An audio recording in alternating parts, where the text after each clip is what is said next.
Without the ones like you working tirelessly to keep things running, everything would suddenly stop. No matter your industry, Grainger's here for you with professional-grade supplies. Call, click Grainger.com, or just stop by. Grainger, for the ones who get it done.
No matter what kind of work your team does, Asana can help manage it.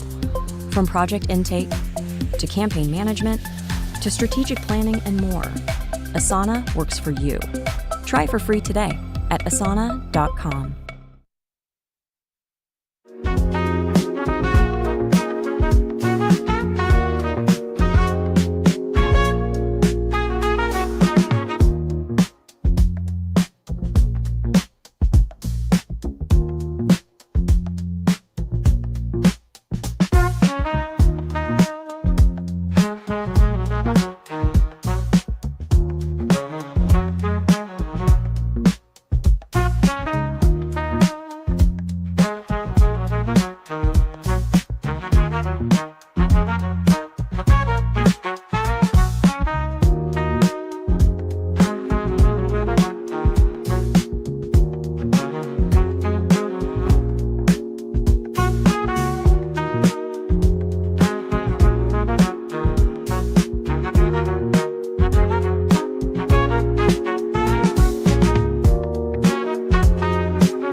gets to you.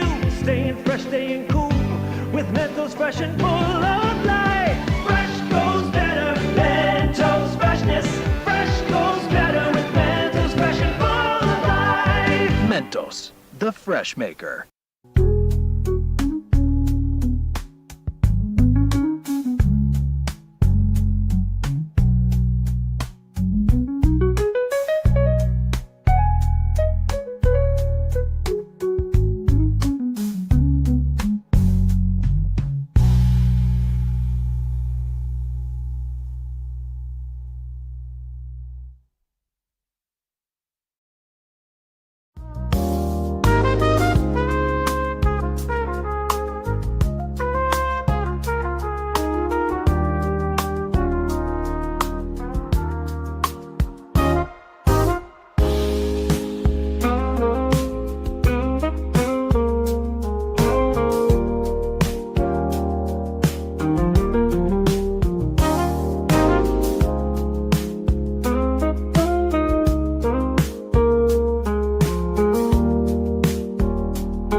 We see you getting after your fitness goals. But what about those money goals? You can count on Credit Karma for a clear view of your finances and your progress, helping you see results so you can keep checking off those financial personal bests and find your way to money. Progress never felt so good. Intuit Credit Karma. Karma you can count on. Download the app today.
Where's your playlist taking you?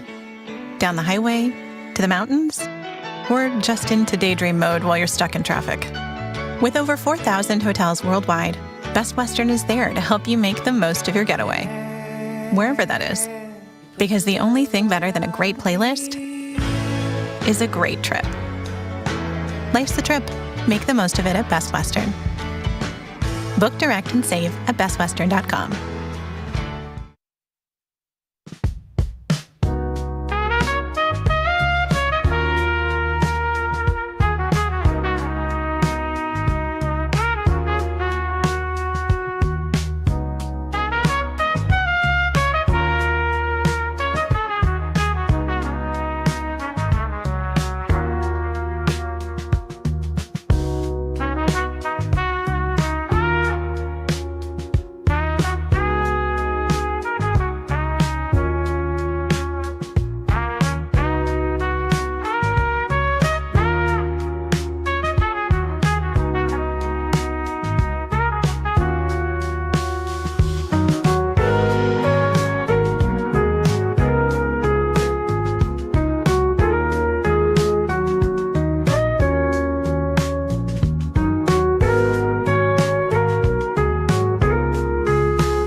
Good morning.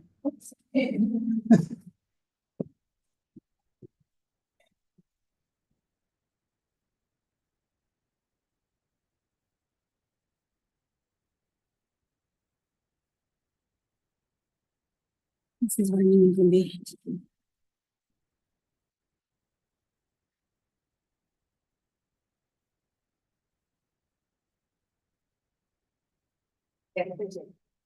Testing.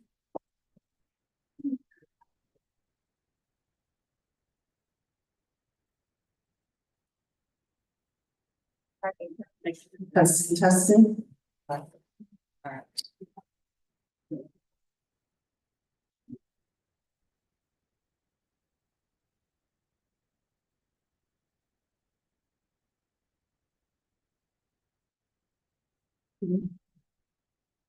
Good morning, everyone. Good morning. My name is Dr. Helen Fisher, and on behalf of Dr. Tonya Perry, who is the Social Work Department Chair, I would like to welcome you all to the 4th Annual 2025 Child Welfare Conference. Yes. We are honored to welcome you to this year's Child Welfare Conference, where we gather as social workers, scholars, advocates, and students united by a shared commitment to the safety, dignity, and well-being of children and families. This year's theme, To Serve and Protect, Social Work's Rich History in Child Welfare, invites us to honor our profession's legacy while engaging deeply with the present and future of child welfare practice. As we face complex challenges across systems, we remain guided by the values of justice, care, and the unwavering belief that every child deserves the opportunity to thrive. Throughout this conference, you will hear from inspiring leaders, participate in thoughtful dialogue, and connect with others who carry this work in their hearts. We hope this gathering offers not only knowledge, but also a renewed sense of purpose, solidarity, and hope. Thank you for joining us. We are grateful for your presence, your passion, and your continued service to children, families, and communities. So welcome.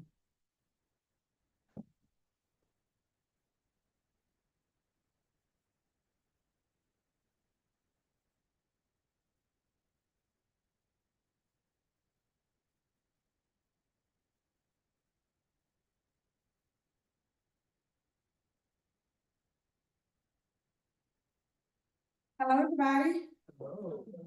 Hello, everybody. Oh, okay. Good morning. I am so happy to see everyone here this morning. Dr. Perry is not able to be here this morning, but we want to make sure that we extend and grateful good morning to you all. We are so happy to see everyone. Please, make sure that you take advantage of everything we have offered today. We do have snacks. We have a male and female restroom on this floor. So if you need to use, just let us know. I have students placed throughout the auditorium in the hallway. If you need me, if you find me, a student, let us know what you need. And we will go ahead with the conference. Thank you all for coming.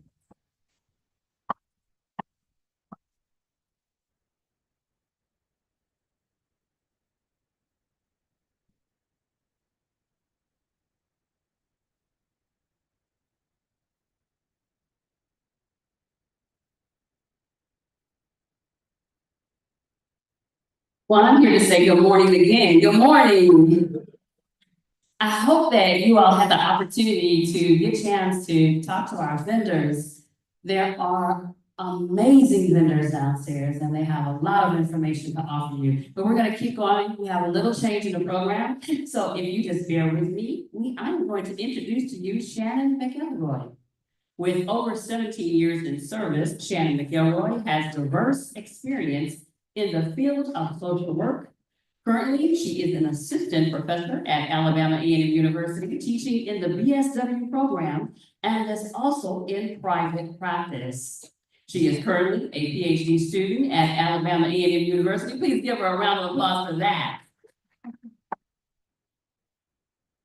Shannon received her MSW from Alabama A&M University and holds her LICSW and PIP in Alabama.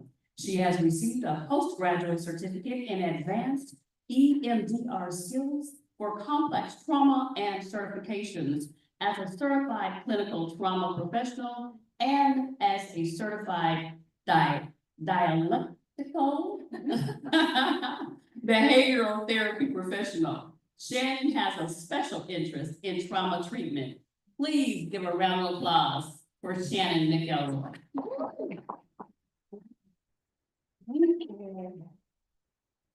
She said 17, not 70. In case we were not sure. Give me just 1 second because I also play IT.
Let's see, is this better?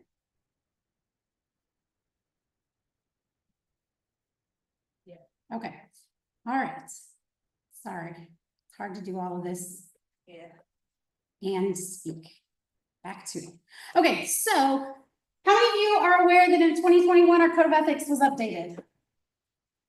Some of you not.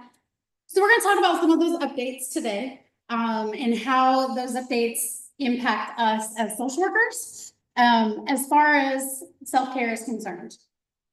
So in 2021, NASW updated our code of ethics to add self-care as well as enhance the cultural competency section. Prior to 2021, self-care, it was a thing. We all talked about it. We thought going to get our nails done, getting our hair done, that was self-care. And that's what we did. That's how we took care of ourselves, right? However, NASW recognized that's not okay. That's not the way this needs to be. Self-care is more important than just getting your hair and nails done, which, by the way, I don't call self-care. I call that maintenance. That's just maintenance. Okay. I'm not gonna read to you because you guys are all educated and can read for yourself, but this code of ethics in the purpose section specifically talks about self-care being paramount to competent practice.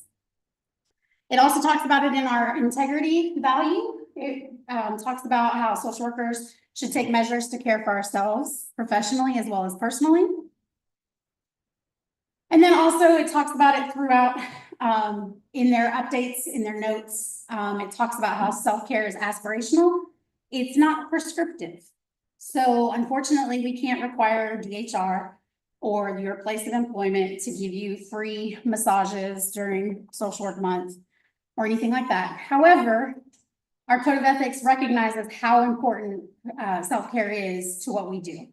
And its hope is to serve as a powerful preventative function, as well as kind of help the community at large understand that self-care is important.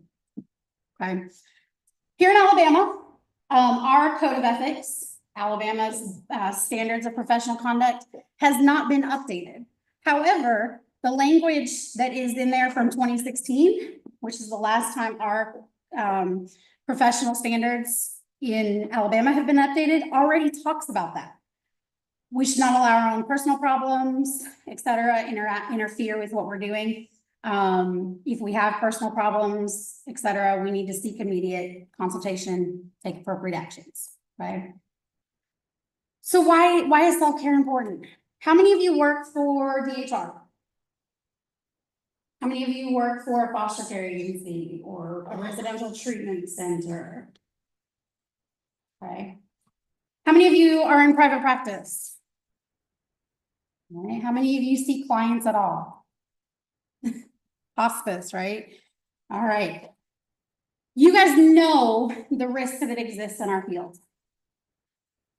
If anything, we are more likely to have suffered from childhood adversity ourselves, whether that's trauma, et cetera. We go into this work because we want to help others, but also selfishly, we want to help ourselves. We want to be that social worker that we never had as a child, the social worker that would help us get over the loss of a family member, or the social worker that would help us, stop being bullied in school, et cetera. So they did a survey in 2013. They surveyed 350 human service workers. And what they found is that 80% of staff had at least one ACE, which is adverse childhood experience. 66 of those workers had experienced some sort of abuse throughout their lifetime. 47% were neglected at some point. 40% lived with substance abuse themselves at some point in time. 41% had broken homes, and 10% grew up in households with someone in prison. Okay, this is us. This is us. And then add to that the work that we do, right? So there was 6 different studies that were done from 1996 to 2015 that showed in 5 different countries that social workers experienced 57 to 93% of us experienced verbal abuse by clients or staff members. 47 to 77% experienced threats by clients or other staff members. 21 to 47% had property stolen or damaged. 8 to 56% experienced some sort of physical assault. 18% had threats with weapons. 9 to 15% had some sort of racial or ethnic harassment. 15 to almost 30% had some sort of sexual harassment. Are any of these numbers surprising? Shocking? Scary? They were to me when I first researched this, very much so, because we're there to help. We're there to help. Our clients don't always see it that way, unfortunately. Community doesn't always see it that way. What are some things that add to our stress? How many of you work in a rural area? Several of you. Where you may be the only social worker, right? Or you may work on a team where you're the only social worker, but there's other people you work with. And so you're isolated professionally. You don't have others that you can go to. If you're in private practice, you may feel isolated because you may not have coworkers that you can chat with and talk with and commiserate with, right? A lot of times we also get inadequate consultation. How many of you, after supervision ended, still get consultation or supervision? Only a few of us, right?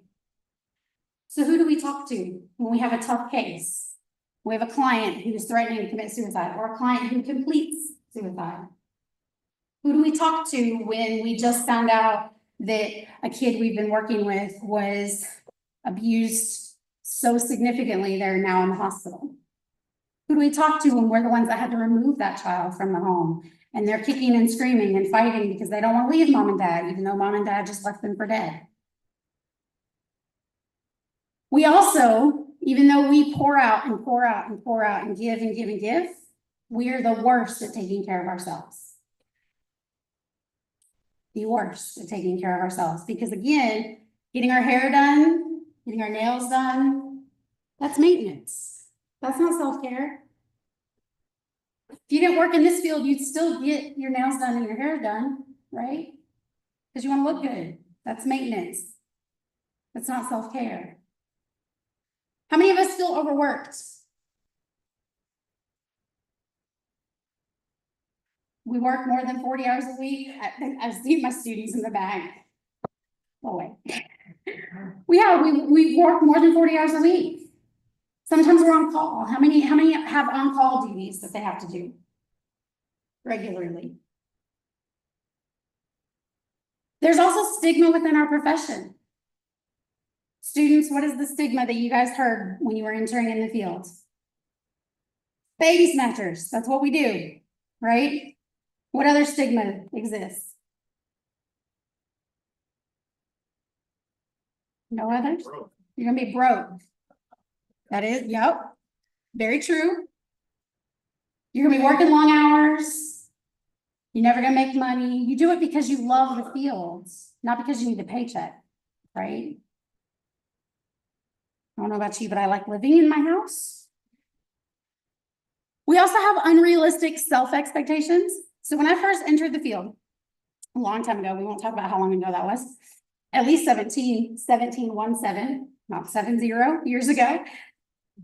When I entered the field right out of college, I was excited. Had a job before I graduated college, was ready to go. Took a week off after graduation, and then immediately, a week later, started my new job. Had no idea what I was doing, no idea how I was gonna do this, you know, wanted to save the world. And then I started working. And then I started getting on call. I was now 4 hours away from home instead of 3 hours away from home. Before I started working this semester, before I graduated, my mom passed away. So I didn't have much time to grieve because I had to work through school so that I can finish and graduate. Then I moved 30 minutes further away from home. 6 months after I started, I was already burnt out. So much so that I had to request, thankfully the company I worked for had a location in Madison at the time. And so I could move closer to home. I just changed positions, still on call, now learning a whole new position all over again. I said yes to everything because I thought that's what I was supposed to do. That's what employers want, is somebody who's a team player, who's gonna do everything that is asked of them, right? Never said no. Can you go pick up this kid? Sure, not a problem. Can you go take care of this? Sure, not a problem. Can you go sit with this kid at the hospital? Sure, not a problem. It took me several years to realize that I can say no. They're not going to fire me because I said, no, I can't do that today because I have other obligations. As a matter of fact, before I started working at A&M, the job I had before, the turning point that made me leave was I had sat at the hospital with a kid for 36 hours, not exaggerating. 36 hours I was in that hospital until they transported that child to Birmingham to another hospital. As I'm getting ready to leave the hospital, I've been keeping my supervisor up to date the entire time, letting her know that, hey, DHR never brought the worker here, so I'm here still. We're on hour 36, I'm about to leave. I'm taking a flex day tomorrow because I'm exhausted. Those were my words. And the response I got back from my supervisor at the time, the executive director at the time, was, you don't tell me what you're going to do, but you can ask me if you can take time off. I closed my phone, I set it down, I drove home, and I immediately wrote my resignation letter that day. Because that was not okay with me. 36 hours nonstop. I earned the ability to sleep for at least 8 hours or take the next day off because I just worked for 36 hours straight. But because I had this unrealistic self-expectation that I'm supposed to do it all, that I'm supposed to save the world, that drove me to continue not taking care of myself. Sometimes we have poor boundaries, or we're overly involved. How many of you use your personal cell phone to reach out to clients because your company doesn't give you a cell phone or doesn't give you a way to reach out to them? No, just me. When I first started out, I used my personal device, which meant my clients had my personal cell phone number that they could reach out to me 24 hours a day, 7 days a week. Now that I'm in private practice, and now that I'm a professor, my students don't have my personal cell phone number. They have GroupMe. They can reach out to me through GroupMe, which goes to my personal phone, but my students are very aware, and you can all shake your head. I'm not answering when it's spring break or it's a holiday or the weekend because I'm not working during that time. And if I choose to answer, it is a one-time thing. It's not a constant thing. My clients are able to text, not my personal number, but my work number. But again, I reiterate with them, I'm not on call. You texting me is literally only to cancel an appointment or to give me some sort of information for your next appointment, but I'm not responding at all. The last one is that we have an imbalance of caseload as well as professional responsibility. How many of us have an overwhelmingly number of cases? We must be doing really good. You're the only social workers, you got a lot, right? How many of us have ever had too many clients on our caseload? Too difficult to manage? Absolutely. Sometimes you're the only social worker, or sometimes the last one quit, and now you've got to take their caseload and your caseload on, right? Or you're balancing how many of us have been supervisors, and we had an employee quit, and so we have to be a supervisor and a caseworker at the same time. We ever had that? Yep.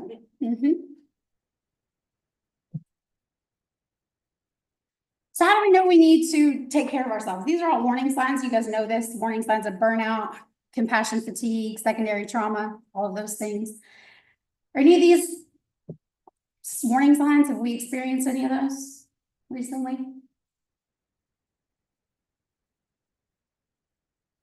Hopefully not too many of them. These are the consequences though. If we don't take care of ourselves, we start getting depressed. We do get burnt out. Stress-related illness is a real thing. We start having an increase in ethical violations. unprofessional behaviors. We start having conflicts in our relationships, personal, professional. We may move to chemical abuse or dependence, whether we're talking about illegal substances or legal substances. I've known plenty of people who have never smoked cigarettes a day in their life, and then they start working and not taking care of themselves. And now they are addicted to nicotine or CBD gummies or something of that nature.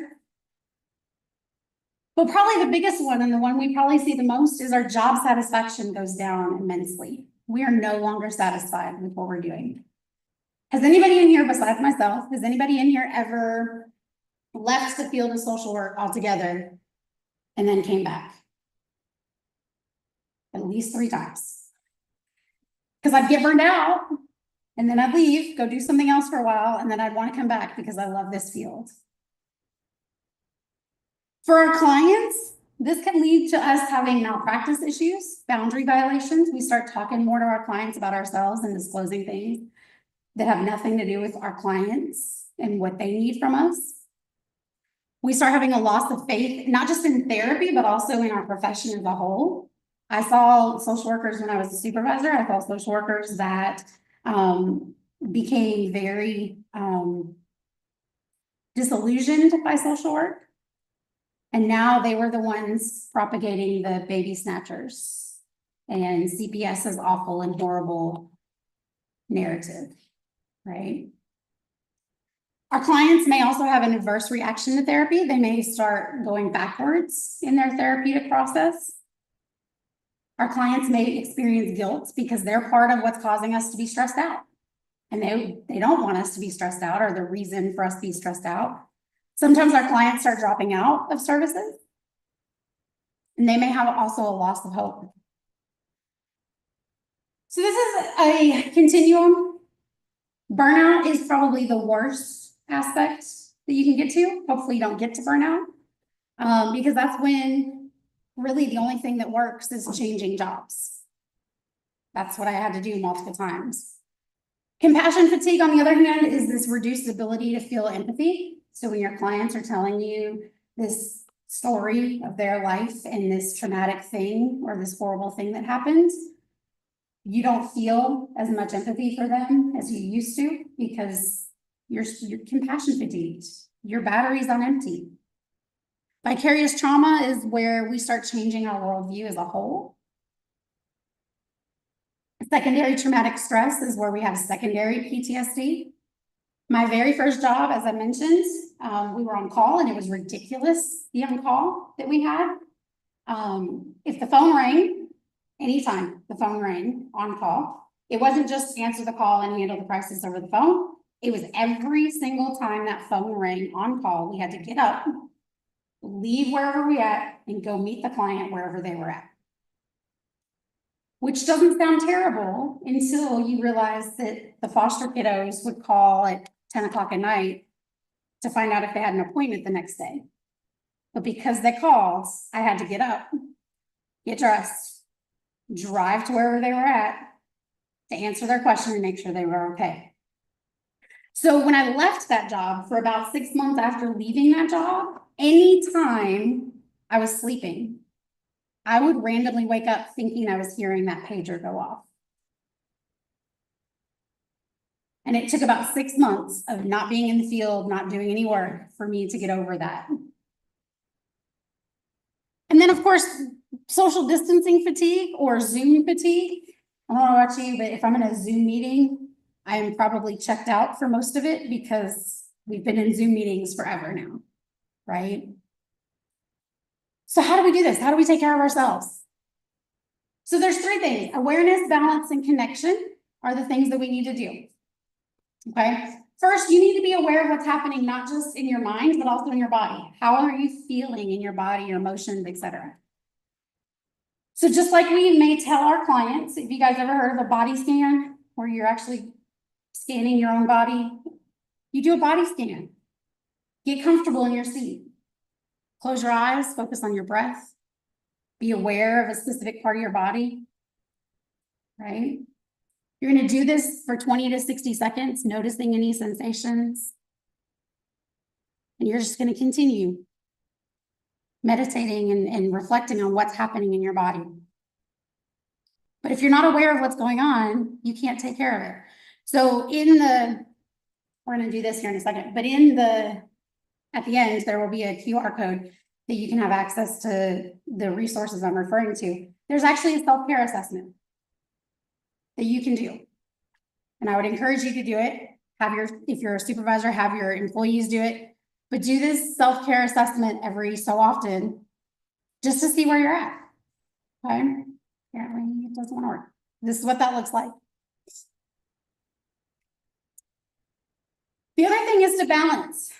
Identify and address the discomfort in one or more of the areas that you have. Create a self-care plan using that awareness, that assessment and the wheel that we're going to talk about. And then address it. So also in the packet or in the QR code drive, there's a self-care wheel. Has anybody seen this self-care wheel before? What I love about the self-care wheel, and this is where we get to the taking care of your nails and your hair, is maintenance and not self-care. You are not just a physical being. You have different parts of you. Physical, psychological, emotional, spiritual, personal, professional. Those are all the parts of who you are. Every single part of you needs self-care. So going to get your hair done, that may help with burnout or help with some compassion fatigue. But if what you need is professional self-care, getting your hair and nails done isn't going to take care of that. So the self-care assessment that's attached to this will help you identify what areas do you need self-care in. So for me, a lot of times what happens when I start feeling burned out and I do this assessment, a lot of times where it is my professional is where I need it. And so for me, what helps is I'll go to a conference just like this.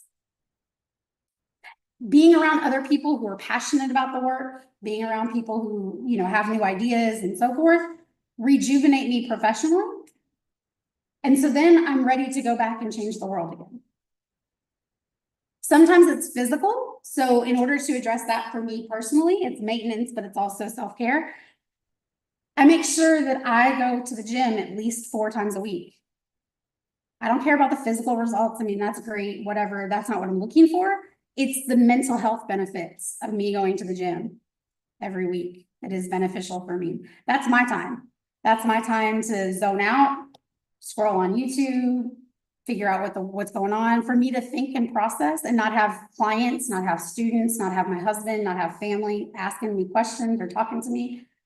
Because I'm at the gym, nobody else is talking to me. We all got headphones in. Right?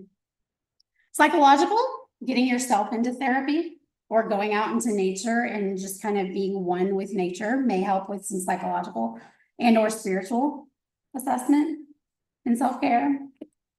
Personal and emotional, again, all of these things. So this self-care, there's a blank one that doesn't have any of the answers in it or ideas that you can kind of fill out for yourself. I also do this with clients, especially in 2025. During this administration, when I have clients that are really, really stressed out because of what's happening in the world, they have to take care of themselves too. And so we go through this self-care with them as well. But then the key, once you identify what area do you need self-care in, the key is to come up with a self-care plan. Not just talk about, oh, I need to do this, but actually come up with a plan. What are some self-care habits you can use to manage the stress? And it may be, go get your hair and nail done. It may be take a day off of work. Not take a day off of work so you can catch up on paperwork. I'm looking at my DHR workers because I know my DHR workers do that frequently, unfortunately. It's not take a day off of work so you can go, do things that are work related. But you're gonna list those self-care habits. And then list habits that you want, but you're not currently practicing. And then further down, it talks about the obstacles that are keeping you from that. The self-care plan is also in the documents that are attached. The last piece is connection. The biggest piece is connection with other people. Not just connections that are professional, you need those. You need, especially if you're isolated in rural areas or you're the only social worker, you need people that you can professionally consult with. There are, here in North Alabama, there are several groups that are free. They don't cost anything like supervision did, but they're just professionals that get together every so often who just need to chat and bounce things off of each other. I still, to this day, I've been out of supervision for many, many years, but still to this day, I call my supervisor, my licensure supervisor, and I'll say, hey, I just need to chat for a minute. I have a situation that I need consultation with, or this client is driving me crazy, or Professor Ford is driving me crazy because she's running around playing music on all the computers instead of letting the computer up here control all of that. And so I have to vent that to a coworker, right? But you also need personal relationships with people that aren't in our fields. Because the people in our field, a lot of times what happens when we get next to people in our field is we're going to commiserate about what's going on in the fields.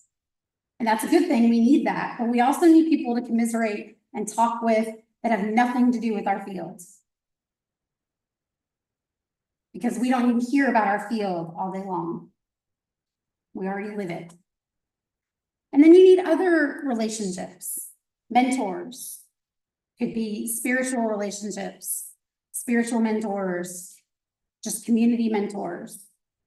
But you have to have that connection in order to work through all of this. So how do we get connected as adults? I hear this from clients all the time, and I have yet to find the answer that is sufficient because I struggle with it myself. As adults who are no longer in school, how do we make friends? It's a difficult thing, right? So there's some ideas. So here in Alabama, virtually, we have the Social Workers of Alabama Facebook group. If you're not a member of it, it is free to join. Tons of social workers there. We talk about all kinds of stuff that you can do. There's also the Social Workers of Tennessee Facebook group that is very similar. Meetup.com is a good place. So if you like reading books or you have a certain hobby or a certain interest in something, you can go to meetup.com. You can put that information in there. You can find a local group that does the same. My husband loves playing D&D. I do not, but he does. And so that's where he finds people to hang out with and play D&D is they'll go on meetup.com and that's an interest that they have. But if you want to join a book club, they have book clubs and all kinds of activities. You can also do virtual hangouts with friends. If you've been in college before, or you've recently graduated from college, you know that everybody kind of disperses and goes different ways and goes everywhere. So I've done this with people that I graduated from undergrad and grad school with. We'll have virtual hangouts every now and then, where we just hang out on Zoom and talk. Or we'll watch a movie together, which is your teleparty.com. You can watch streaming services together. So we all want to watch a video together, but we're in different cities. So how can we do that? Through teleparty. There's also a platonic friend app called Patuk. Yes, that's how you pronounce it. That you can do. It is very similar to your Tinder and your all of that, but it's specifically for platonic friends. People who are not looking for hookups, they're not looking for dating, they are looking for friendship. Professionally, like I said, there's consultation groups. North Alabama Mental Health Professionals of North Alabama is one that has monthly, they have groups. But also in the area, here in Huntsville, we have the Huntsville Young Professionals. So this is professionals from all over, not just in social work. Networking events like today, the reason we require our students to come to this is not simply because we want people to attend and they're easy to get to attend, but also because this is your opportunity to network. We have 30 vendors here today from all over. This is your way of learning. We also had at some point in time, I don't know how many because I can't see it, around 50 to 60 people in Zoom. 59 people in Zoom currently. So networking with others and hearing from them is another way to connect with individuals. There's also a text hotline for work-related issues. It's free, it's confidential. So if you need to talk to a trained peer counselor about a situation you have going on at work with supervisors and so forth, you can text.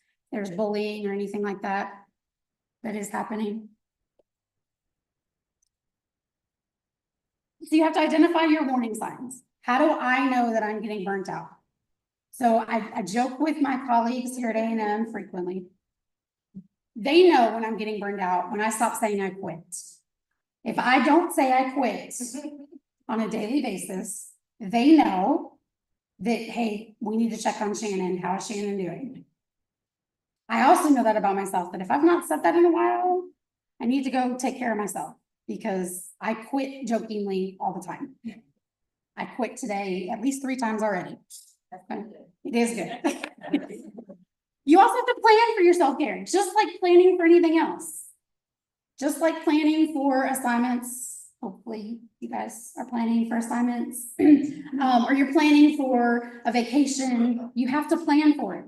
I have to be very intentional with planning self-care. So this weekend, because all of my homework is done, all that is due currently is done. We'll get to that last paper later. I have a birthday party on Saturday because my nieces are turning 2 and 1. That is important, not self-care, but it is important. But Sunday I don't have anything. And I've already told my family, I've already told my husband, I am doing nothing so that I can take care of myself. And what that may look like is me picking up a book that just came out and reading this book that I've wanted to read forever. It may look like me sitting in front of the television and binge watching some random show because I need that time. But I have to plan for it, and I had to give my family a heads up. This week, or weekend, after Saturday, I'm not doing anything. So don't call me to ask me to go to dinner. Don't call me to babysit. Don't call me to do anything else. I'm not cooking. I'm not cleaning. I'm doing nothing. So I had to plan for myself, but I also had to plan for them. And then you have to implement it.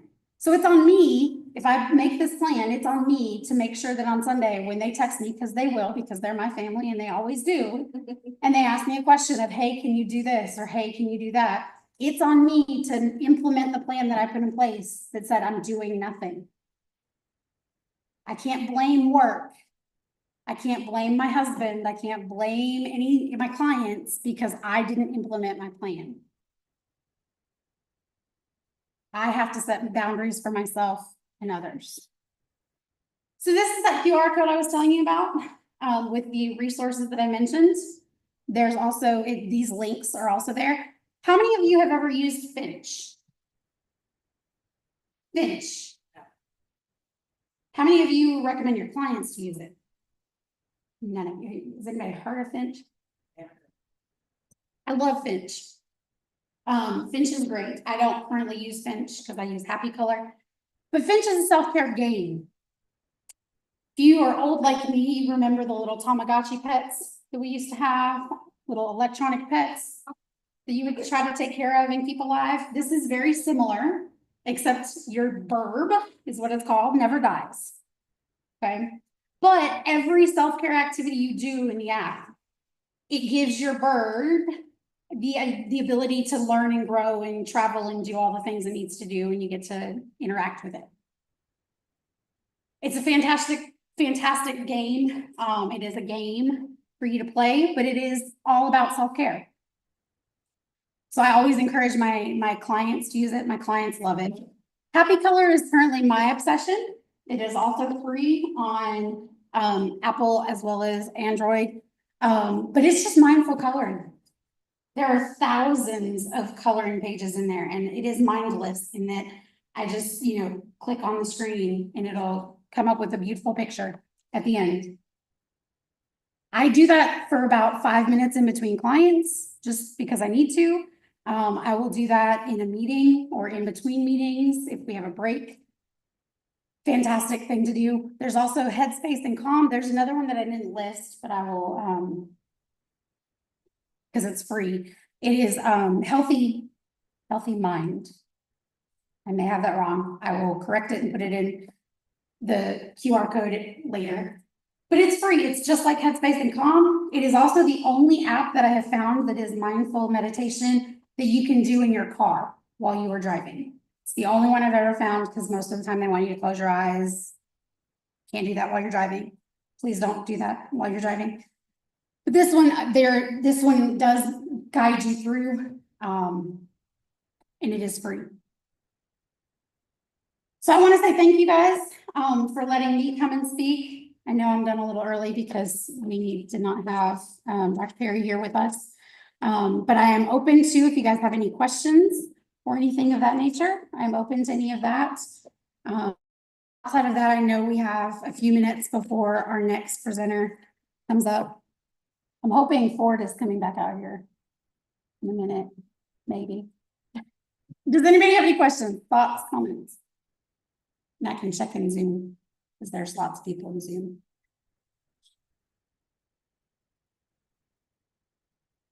Oh, it's bound. Okay. All right, well, thank you guys so much.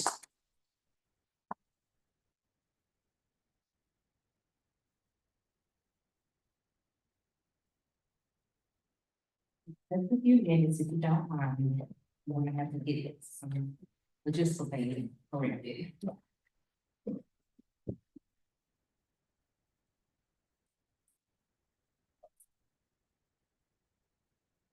Thank you.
We're gonna bring students real quick.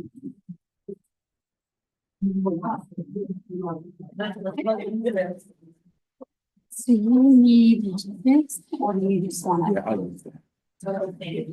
All right, so this is what we're gonna do.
Yeah, I'm not sure. I'm sorry. It's me.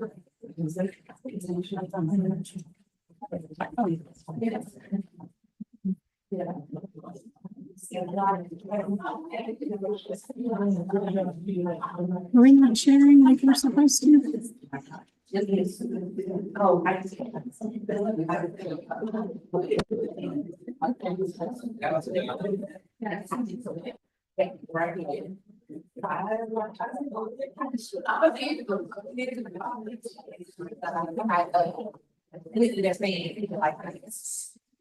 I just turned it up. I don't really allow to. Yeah, we are not started. And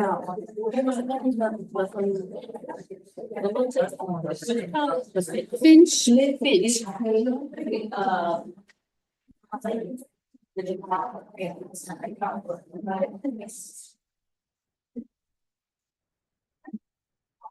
Got a battery. You got a battery.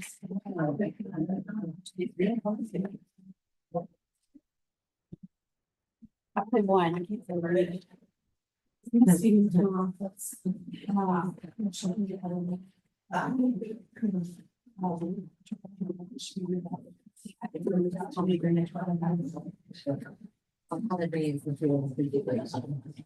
And Where are you gonna enhance it? I mean, it's working partially. Why is it not? Oh, I got it for it. Yeah.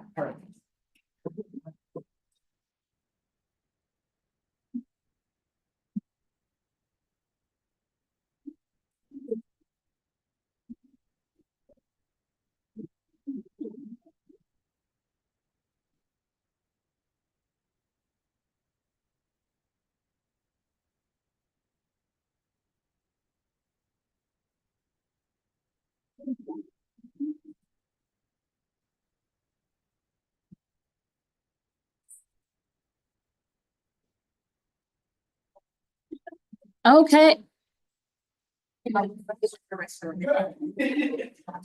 No, we'll start in a few minutes. The rest of it.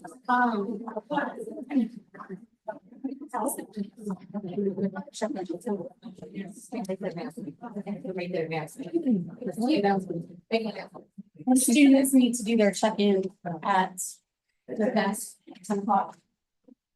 BSW. this is a quick announcement for the BSW students. You need to remember to do your check-in at 10 a.m. at the desk.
I'm good. How are you?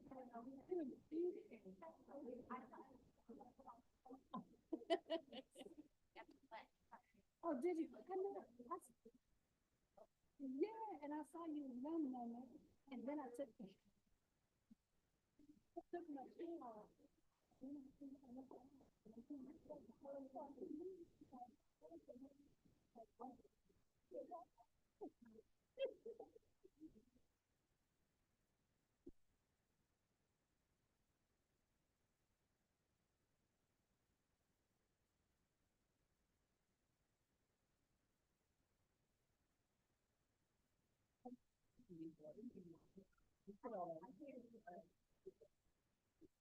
You made some promises though. I hope somebody keeps them to me.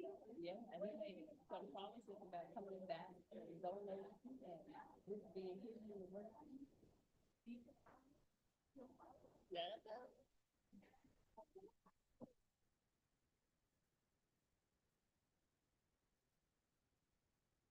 have no idea what you see. I've never been good at that.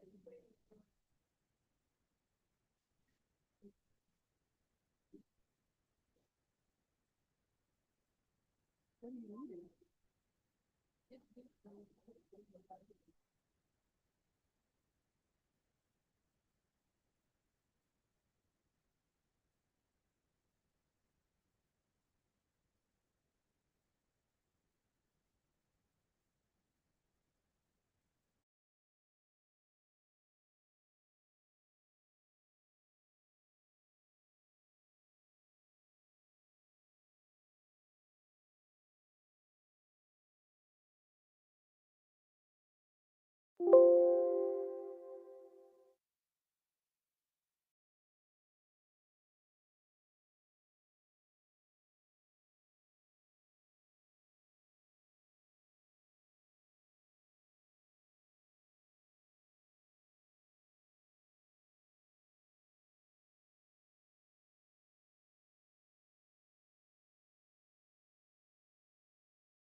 Okay, we are going to continue on. Welcome back. It is definitely my honor and pleasure to introduce to you Dr. Joshua Baker. And his portion is the Black Magic Mixtape, a narrative approach to supporting Black trans and queer youth. So take a little bit about Dr. Baker.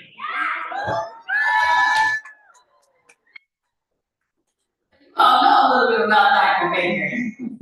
Joshua Baker is a social worker and critical qualitative research psychologist based in Tuscaloosa, Alabama. He currently serves as the youth program manager at the Knights and Orchids Society Incorporated, a Black trans and queer-led organization building the power of Black trans and queer folks across the South through a spectrum of wellness services. In March 2025, Baker earned his PhD in social psychology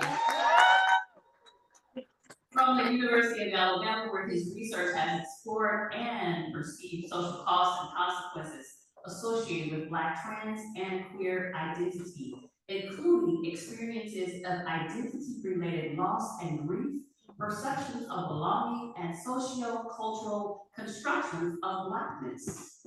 Rooted in Black feminist foundations, Baker's academic and artistic work is committed to the visibility, commemoration, and liberation of Black trans and queer life, interrogating how confluent anti-Black and heterosexist systems disposes Black trans and queer communities. That is Dr. Joshua Baker. Please welcome him.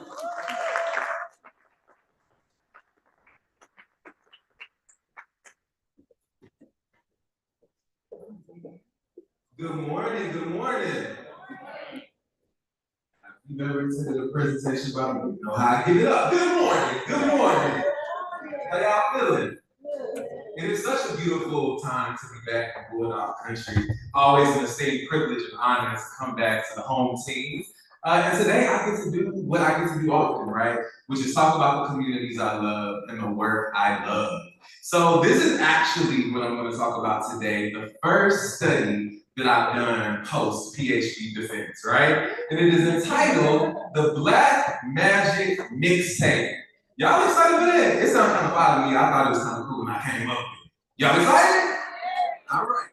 So there are two things that I want you to really notice about the title, Black Magic Mixtape. Is that how we typically spell black and magic?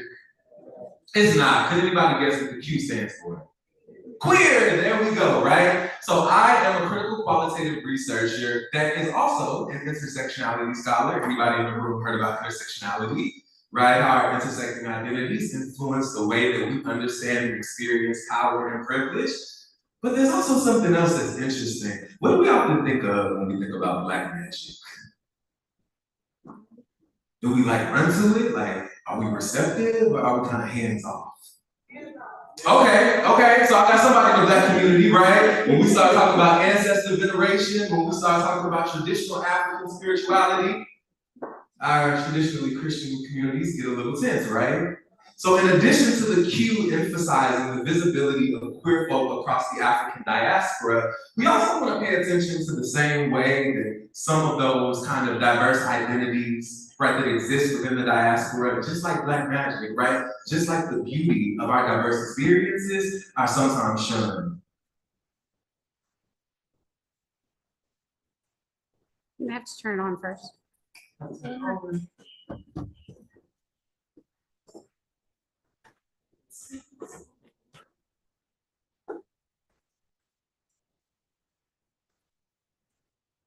Awesome. Thank you so much. Okay. All right, so before I start a new presentation, I always like to get us on the same grounding space, right? I like to think that the work begins in the wild.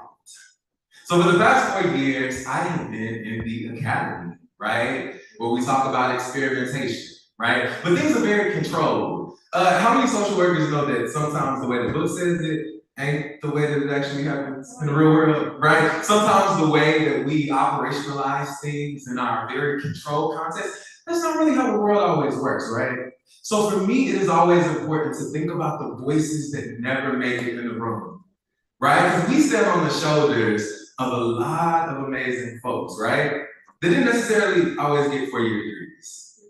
They didn't always go back to the master's. They didn't always have the opportunity to get the PhD. But was their knowledge still valuable? Did their knowledge still get us places that we needed to go?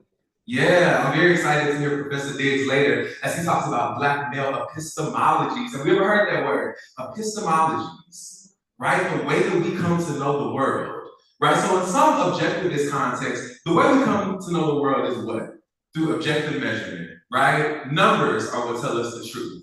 But when we talk about these lived experience epistemologies, Black male epistemologies, Black feminist epistemologies that come up in a lot of my work, we are valuing lived experience as a credentialized form of knowledge. And so I make this space again for all of the people who do not make it into this room, but make presentations like this possible, right? Like my grandma, who didn't make it past 7th grade, but who knew a whole lot, and who I carry still her wisdom with me.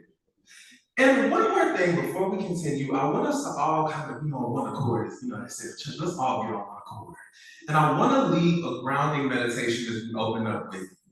So for the past years, there's been a quote in my signature line from Zora Neale Hurston that says, research is formalized curiosity. It is poking and prying with a purpose. Okay, so I want you to think throughout this presentation, what are you poking and prying right now with a purpose, right? What is your area of formalized curiosity? Because how many of y'all know everybody in here is a researcher? You don't think about it that way, but are you troubleshooting things every day? Are you in your field and you're trying to figure out what's going to be best practice for your client, right? So what is it that you're passionate about? So I'm talking about Black, trans, and queer communities. It's a love letter to myself, to my community, right? But maybe that's not the intersection that you're really fascinated in. Maybe there's another population you're really interested in. So again, remember that research is formalized curiosity. It is poking and prying with a purpose. All right, so let's get into the Black Magic mixtape, right? Like this young man got up in front of y'all and said it's gonna be 5, so I gotta live up to it, right? So the purpose of this study is to explore how music as a cultural artifact, right? So this is some aspect of our culture that is archival in a sense, right? It can tell us a little bit about our past, right? Maybe it can prognosticate about the future.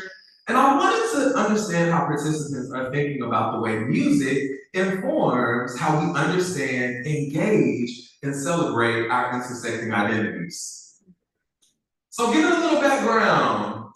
Just from a show of lived experience, Black experiences, LGBTQ experiences, folks who live at the intersection. Are Black LGBT folk generally welcomed in Black spaces? No. It gets a little sticky out here, doesn't it? Right? The literature actually talks about heterosexism in Black communities. Obviously, we understand the implication of anti-Blackness in non-Black queer spaces. Right, but to sum it up really simple, because I ain't gotta talk to you like academician, right? I can just keep it real with you. It's not always easy for Black queer folk to find belonging in Black communities, right? Or in non-Black spaces at large. Interestingly enough, prior to my dissertation defense, which was on perceptions of belonging from Black queer folk as it relates to racial belonging in the Black community, I was scrolling Instagram, trying to get my mind right, and I see this post from a random person, don't know from John, and it said, Black and LGBT don't go together. That's something the new generation came up with. And I started my defense off with screenshots of that. Now, I wasn't mean to them, and I went ahead and pixelized the face so you couldn't see the name, you couldn't see who it was. But there was something interesting about the way I chose to tell that story on my dissertation defense today. I didn't have to go Google. I didn't have to look it up. I was minding my business as a Black queer person, loving Black people as I do, loving queer people as I do, and I just happened to stumble upon it, right? That is the experience of Black queer folk every day. Unprovoked. How many of y'all on TikTok? Y'all already know how to give it up over there. How many of y'all on Facebook? Lord Jesus, y'all know how to give it up over there, right? These are not always safe spaces for Black queer communities, right? So again, the protection, the visibilization of Black queer identity, our stories, our histories, this is very paramount to the work I do. And so again, when we are thinking about these developmental contexts, because we're here to think about child welfare, right? We're here to mitigate trauma for different communities, right? For multiply marginalized communities. And so what's interesting about Black folk, when we think about how we have historically survived, what has been like super crucial? You can think systems, you can think institutions. Black folk have had to stick together, right? Where do we see that come up a lot? Black church, political organizations. How about family? Yeah, right? So sometimes as the scholarship calls it fictive kin, that auntie that's not really your auntie, but she your mama best friend, and now she is taking care of you throughout the years, and she shows back up, right? That is how Black folk have survived, is that collective solidarity. So one of the biggest threats for Black queer folk who are ostracized in Black spaces broadly is that relational safety, right? That sense of belonging, that ability to connect, and not only the mushy stuff, right? Because that's the emotional, that's the psychological. What about the physical material resources, right? What happens if your parents, quote unquote, don't approve, which I've always thought is an interesting way, nobody else will approve. But your parents don't approve, for example, and they say, as long as you're in my house, you're gonna live by my rules. So what does that mean? You may not have a place to stay. If your liberation is bigger than that material resource, you may be houseless, right? So these are things to consider, again, when we think about the confluence of anti-Black systems, right, and heterosexist systems in the way that realities are created for Black queer folk. And so what does that make paramount for us as helping professionals who are serving these communities? If we want to empower them, what's a great place to start? In the way that they're telling their story. Get it, narrative approach. Yeah, y'all like that, y'all like that. So something I really love about the narrative therapeutic approach is that we do something called problem externalizing versus problem internalizing. Can anybody guess what the problem internalizing will look like? Well, I am a Black gay man, and my family rejected me, and the church rejected me, and well, I guess it's all my fault because I'm Black and gay, and that's the problem, right? It isn't the heterosexual system, right? When I internalize it, right? It isn't bad practices in terms of our cultural expectations and norms. It's not patriarchy, right? It's not white supremacy. It's me. I'm the problem. That's what problem internalizing looks like. But when we take a narrative therapeutic approach, we are externalizing that problem. I love Professor McElroy was talking about, and you did get it right, Professor, Healthy Minds. Healthy Minds is an amazing app, again, that focuses on mindfulness, meditation, right? All of these grounding exercises. And so during my PhD program, I took a course on mindfulness. And I wish I could tell you that we just sat and meditated all day. It wasn't quite that, we were reading empirical papers ad nauseum. But one of the beautiful things that came out of that class was this concept that you can't see the problem and be the problem. Y'all said you can't see the problem and be the problem. All right, so that is what we're talking about when we talk about externalizing the problem rather than internalizing it. And so something that is so beautiful about that separation from the problem is that it can be particularly helpful in reducing guilt and counteracting labels. Again, as a multiply marginalized body that experiences the attacks of anti-Blackness, but also heterosexism, externalizing the problem doesn't make the attack about me, right? When we talk about intersectionality, sometimes we use it as a buzzword. It's like, I got intersectionality because I'm this, I'm that, and I'm that.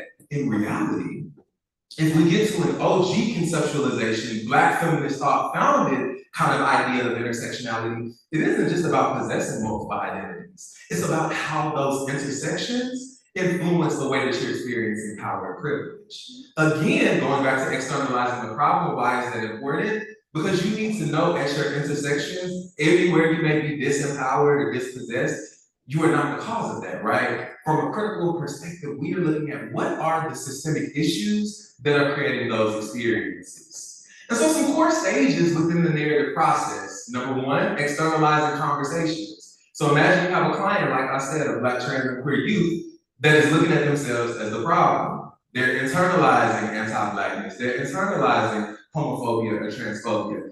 We gotta get the problem from the inside to the outside. Next, we also need to map the influence. A lot of times when we say our clients come in and they present with the problem, we understand that the client is our client, but are they the only ones impacted by it? They're not, right? What theory do we pull up all the time? Systems theory, right? Right, so we are a part of broader systems. So when we're mapping the influence, we're not only interested in the way that our individual client is influenced by this externalized problem, but the way that it spreads to the world around them. After we map the influence, we need to look at some unique outcome questions, right? So is this problem always a problem? Is anything ever 100%? Probably not, right? So what are those unique outcomes when this problem isn't presenting itself in the way that it does, right? And this is going to assist in the way that we derive solutions, right? Because if we can find the exceptions, we can start to like track. Again, I told y'all are all researchers, right? Okay, what are the instances in which this problem is not impacting? How can we amplify more opportunities for that? In addition to those unique questions, now we also have to do unique possibilities. One of my favorite things that social work has ever given me, the miracle question. Anybody know the miracle question in here?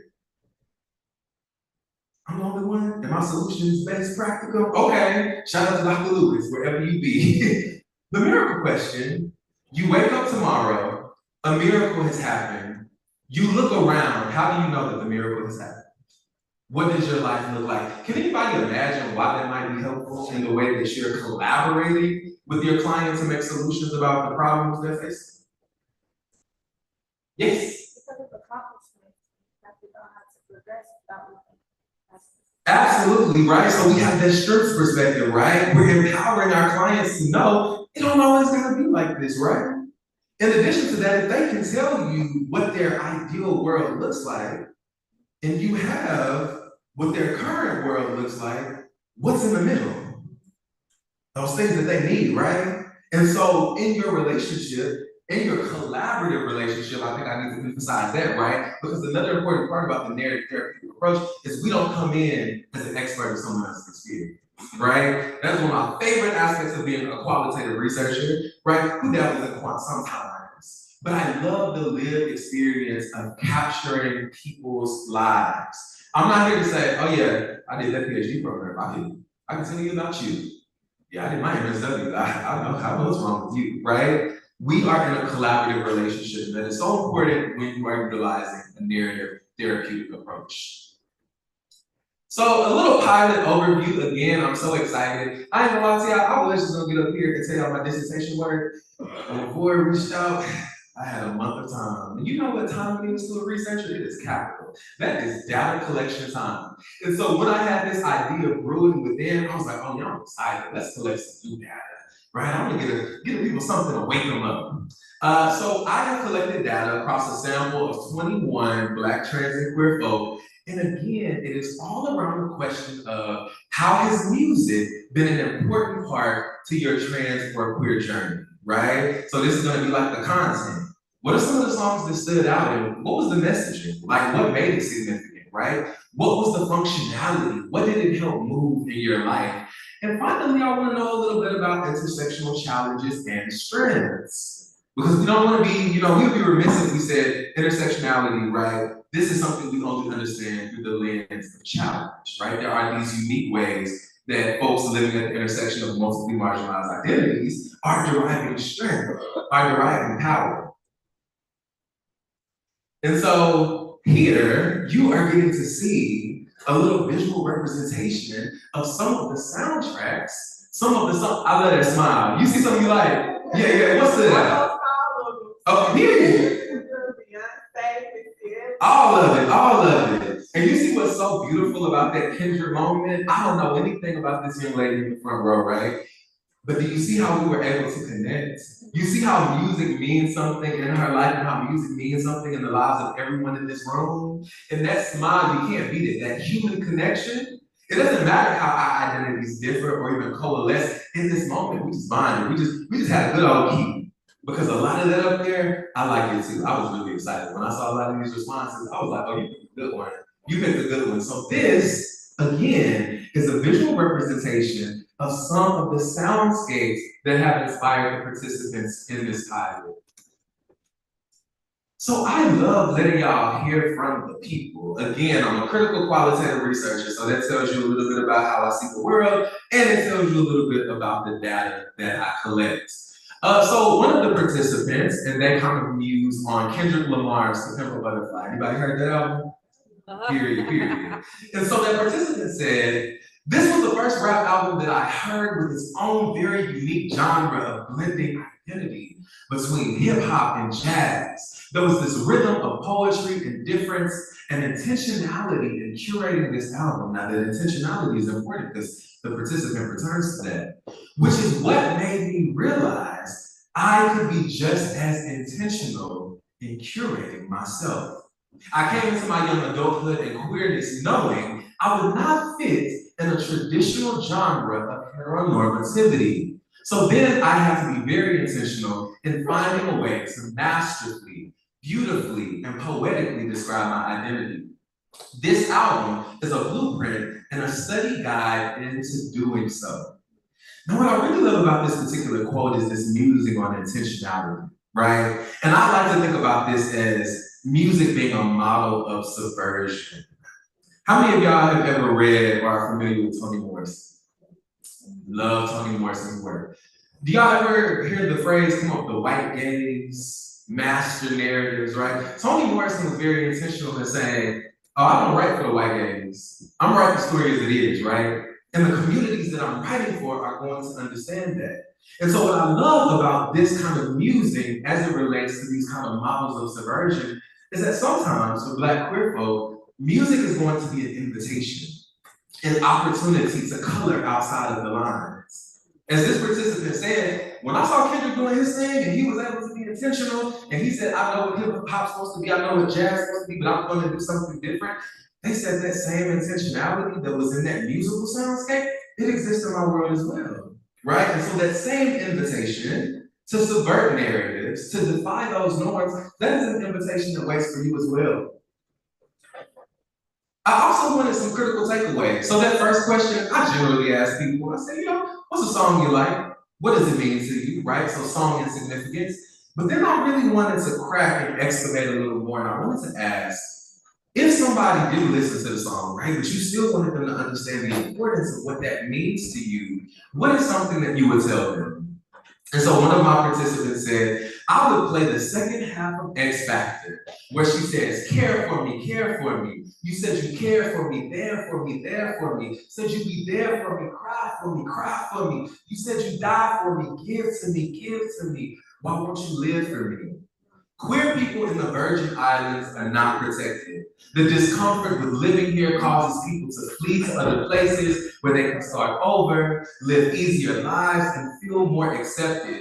We are losing people to our own collective discrimination. And the participant says, I stand firm in my intersectionality of being a Caribbean person and living my unique queer experience. And I'm gonna tell you one of the best parts of this quote for me is that we get some representation across the diaspora. So one of the biggest challenges with my research over the past 4 years is that when I say Black, what do I typically get? Black Americans, right? But we understand that the prevalence of heterosexism across the diaspora isn't just confined to the States, right? And so being able to have this kind of conversation around nationality and ethnicity and how all of our family across the diaspora are also experiencing these things becomes very important. In addition to that, I told y'all, I love the miracle question. I think that's one of the best things that's ever popped up in social work. If you wake up tomorrow and a miracle is happening, how do you know the miracle is happening? And so one of the things that a participant said is, if the miracle would happen, houselessness and drug abuse in the queer community would be over. There would be reconciliation between families. There would be no suffering in our day-to-day lives. We could just exist peacefully, happily, and safely. There would be no need to escape to substances because reality would be safe for us as queer folk.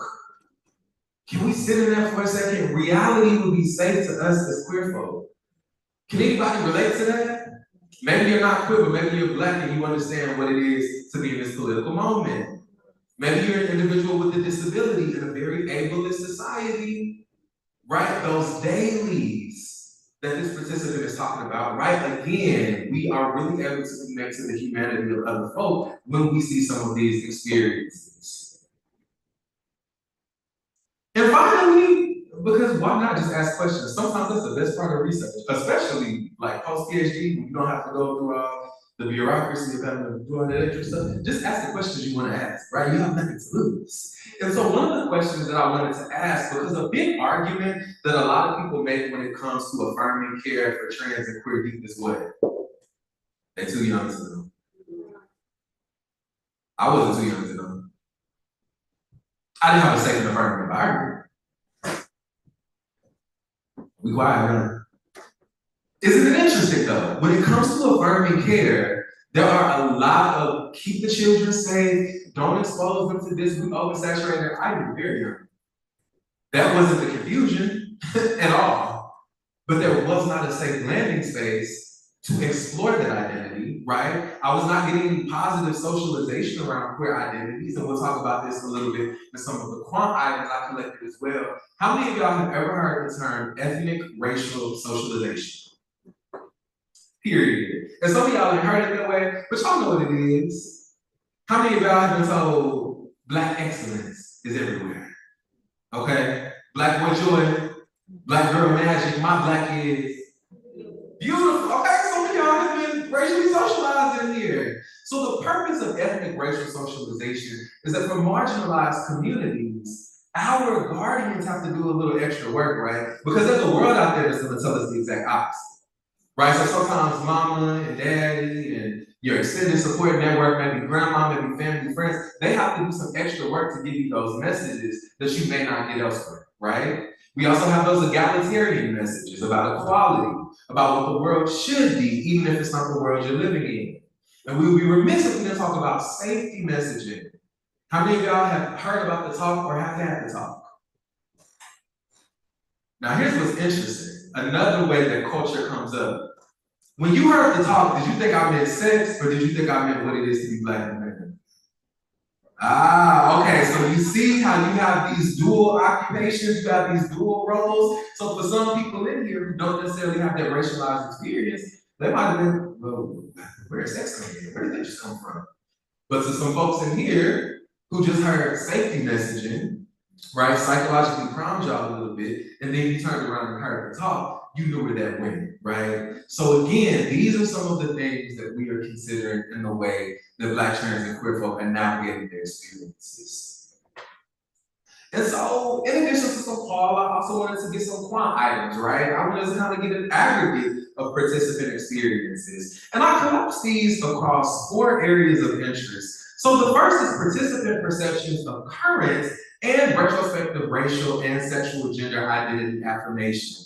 And so one thing that's very important to me is that we always be very transparent about one of the greatest difficulties about doing research with trans and queer youth. Can y'all imagine what that is? Because when we talk about youth, they share a similarity with elders, right? We typically talk about how these are our most vulnerable populations, right? Because sometimes there are these compromises in autonomy, right?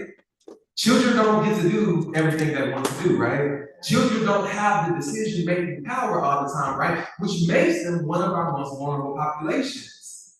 So if you ever done formal research, you know, sometimes you gotta do this thing called informed consent. About sometimes, I mean all the time, right? You have to be ethically responsible to the way that the research is being engaged. Folks have to know what they're doing. You have to have respect for persons. You have to have beneficence. You have to have justice, making sure that people understand what they are doing.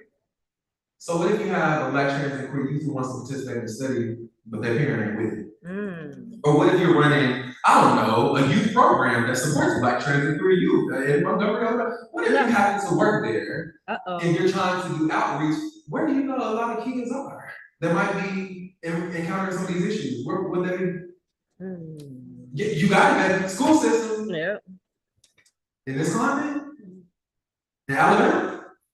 You think they're letting us into the schools to provide free affirming care? Nope. Right, so this is a challenge. So in addition to being able to get their current perspectives on the way they feel supported. Now, I also wanted to get retrospective, right? So there is self-report data here. And so the first question, I wanted to divide up identity, right? Because I want to be very clear, for Black queer folk, right, we are never one at one time, we are both at the same time. When we talk about OG Black feminist thought, we think about the simultaneity of oppressions, right? So if you want to understand what Black trans and queer folk are going through, you can't just say, okay, well, this is what Black people go through. Okay, this is what queer people go through. Let me just add it up, right? Because there are unique experiences that are only ever felt at the intersection. So that's why we emphasize that intersectionality.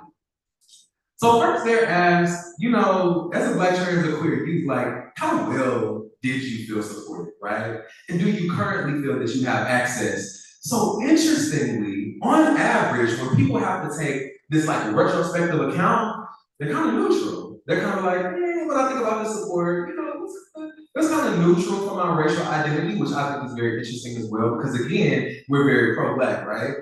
So on average, people are like, I'm kind of neutral about it. Now, currently, people are in that agree to strongly agree area, where they're saying, oh yeah, as an adult though, I definitely feel I have the resources to support my identity. Now, this is where things get a little interesting. Remember when we talked about racial identity and participants on average, kind of like, they're kind of neutral. As a youth, I feel like I was kind of supportive, give or take. Y'all see that 2.143 on that third row? That is when they were asked, as Black trans and queer youth, how well did you feel your LGBTQIA identity was celebrated? That's a 2.143. That's a disagreement. That's on average. Do you want to know what the mode was? The most frequent response of 1. Participants are strongly disagreeing that they received the support that they need. But the beautiful thing, there's a silver lining. Do y'all see currently? And let me stand out of the way for some people, but I ain't going to that one time deal for everybody. Y'all see? We see that 4.24. So disagreeing, right? We see some positive strides that currently this participant sample, even though they didn't feel like they had those supports as a youth, they are finding them in older age, right? Which is also interesting because that also supports what we just talked about, that autonomy. Because when you're older, you have access to go where you want to go, you have access to build the communities that you want to build. So in addition to that, I also wanted to go back to this thing that we talked about, this socialization, right? So we talked about ethnic racial socialization, but there's also this thing called sexual and gender socialization as well, right? How are we receiving messages around what it is to exist within the LGBTQI2S+ spectrum, right? And so one thing I wanted to know is the difference between direct instruction and like observation. So direct instruction is gonna be, again, like those messages I told you. Like when your mama told you, Black girl magic, Black is beautiful, all of those wonderful things. You're hearing those messages directly when we think about these safety messages. But then I also wanted to know, okay, well, how did you learn about your identity and come to appreciate it? Through absorbing, right? Through behavioral modeling, through social learning, right? You were around Black people, you were around LGBTQIA people, right? You were watching TV that supported these communities, right? And so when it comes to direct instruction, again, it's pretty interesting because when it comes to race, on average, folks are still pretty neutral, right? It's not really strong either way, although modally, we see that the most frequent responses agree. So folks are saying, okay, on average, you know, maybe neutral, but when we think about the most frequent response, we are seeing people agree. Now, when it comes to observation, people are a little more strong. They're like, okay, I agree. So maybe on average, the most that I learned about my race wasn't necessarily through direct instruction, but it was just through living, it was through absorbing, it was through learning experiences. Now here's where the numbers get interesting again. When we ask participants how much of them learned about, you know, positively about their LGBTQIA identity through direct instruction, now we're seeing those low numbers again, right? Now, on average, we're seeing that folks are not only disagreeing, but the modal response is strongly disagreeing. So again, not only are we looking at the fact that folk did not feel celebrated and did not feel affirmed, but when it comes to direct instruction, when it comes to us doing the hard thing and having the uncomfortable conversation, these are also experiences that are used, and now in this current, right, they're young adults, they're not getting. I also wanted to understand about intersectional strengths and challenges because again, it is very important to me as a social worker who thinks about things through the strengths perspective, right? We never want to just have deficits and have weaknesses. So by and large, participants did indicate kind of this bi-directional relationship that their Blackness has complicated their queerness, that their queerness has complicated their Blackness, but on average, folks are agreeing that they also see these aspects of their identities as strengthening their And finally, I also kind of wanted to know a little bit, so we had that qualitative data earlier where we heard about all these amazing songs and what these songs were moving in the participants' lives. I also want to kind of know, what is it about the song that really stood out, right? So when I talk about artifact utility, you have identified this song, but what is it about the song that really helped you as you navigated your journey?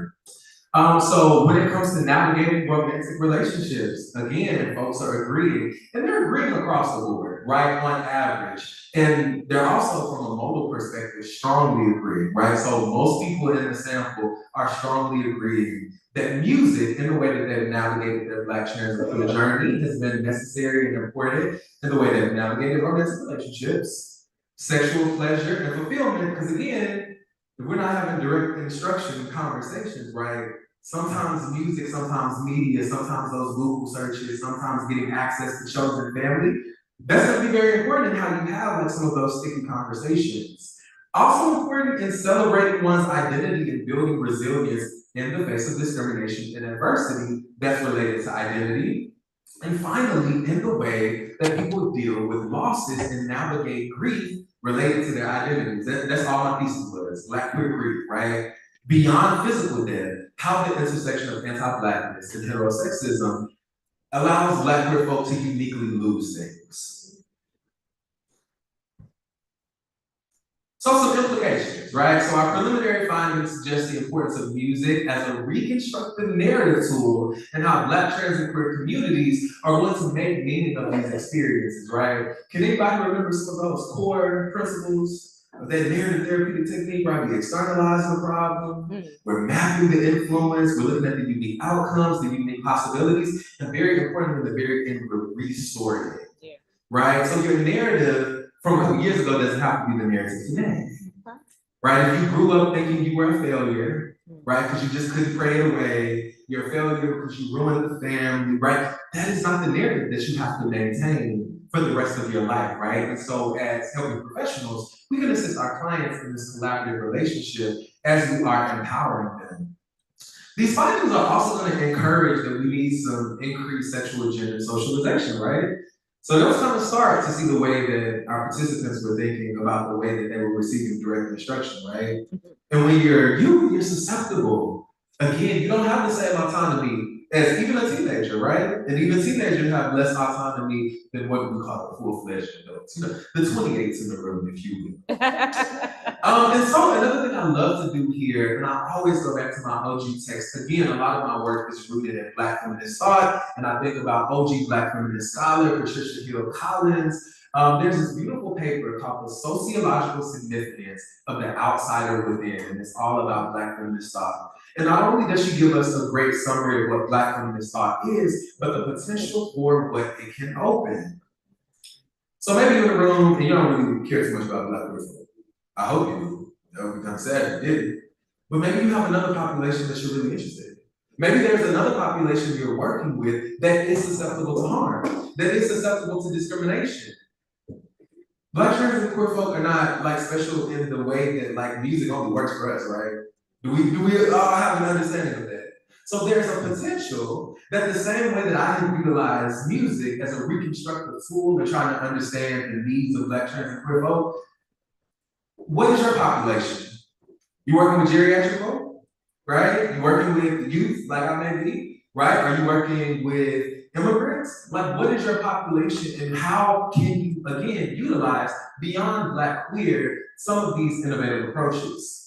And finally, beyond the office, because I'm a little rebel at heart, so I'm saying, the job don't cut off and leave. The job of being a good person, that is, right? Because I love that Professor McElroy talks about the importance of self-care. Yeah, sometimes that social work role will turn off, okay? When you clock out and you drive home and you decompress, you gotta be a you to you. But the question is beyond the office, because we have this amazing code of ethics, don't we? we have these amazing values, right? We love those values so much when we're thinking about dignity of a person, right? When we think about the way that we're encouraging self-determination. But the question is, are you also practicing this in your daily life? Right? Or is that something that's just confined to the office? So I'm always going to encourage, especially from a critical perspective, when we start talking about these epistemologies and these ontologies and the way we go about not only knowing the world, but in a critical context, specifically how we look to transform the world. That's one thing I love about critical qualitative research. My goal is not just to collect random data. It's not just to come give random talks, but it is actually to inspire change. It's also interactive discussion. I don't know how much time we have, so we'll float around, somebody give me a little wink, you know, a little speed up. But one of the questions I have, I would love to open up for discussion. So across participant responses, how were problems either internalized or externalized? And as reconstructive narrative tools, how did the songs and the albums selected facilitate problem externalizing? I'm gonna let y'all sit in it. So that was a lot of words to simply say. When we think about some of the participant responses that we heard, was there internalizing? Was there externalizing? What were some of the problems that were positively externalized, if you can remember? Don't worry, I am the master cheat sheet, so if it gets too quiet. Let's think about that first one, right? To Pimp a Butterfly. What did the participant kind of talk about? What was the beauty of To Pimp a Butterfly? What did it help them do?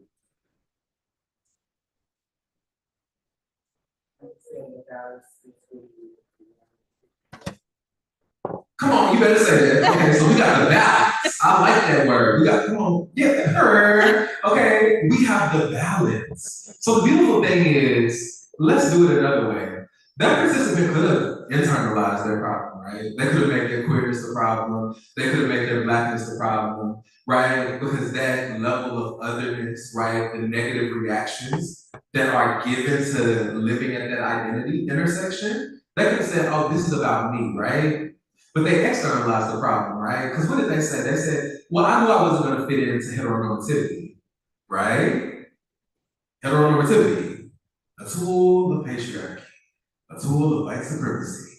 So it's not about me on the inside, right? It's not something I've done wrong. It is systems that are not here to support diverse bodies, right? So that is the difference again between problem internalizing and problem externalizing. What do participant responses to the miracle question indicate about unique possibilities in the way that our communities imagine their futures?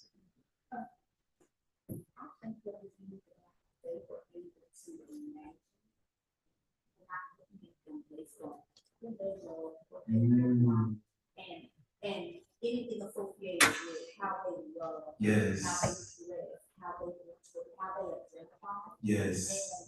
And that's empowering to feel like I can see the world of my life without people trying to condemn, judge, or who I am. Yes. Like, you couldn't say nothing without me saying something. There are so many beautiful folk in this room who have poured into me, who make me being able to come back such a precious moment. But Dr. G, the love I have for this woman, when I was just a little baby, undergrad, and I was telling folks, like, I want to research. And they looking at me like, child, when we get out this research in this class, don't talk to me about research. And I know, like, research, I think it's really cool. Yeah. And Dr. G was like, how would you like to go out there, Chad? Yeah. Right? She was having one of the most important mentors during my tutelage, right? I about the Dr. Perry's, right? These are so many amazing folk that I was able to esteem that even before the PhD, I was like, oh, it's possible. Oh, I can do that. Like, they're out here being incredible and amazing, and they don't mind taking me under their wing. And so, thank you so much for all of your wisdom, but for also being able to exist under your tutelage. But Dr. G said something so powerful, right? They were able to imagine themselves outside of other people's imagination. You know how I brought up Toni Morrison earlier? I could talk Toni Morrison all day. I love her. If you have never read anything by her, one of the first texts I advise you to go read is Sula. And the reason I love Sula is that Sula was seen as a rebel woman. Toni described her as being free and available to her own imagination.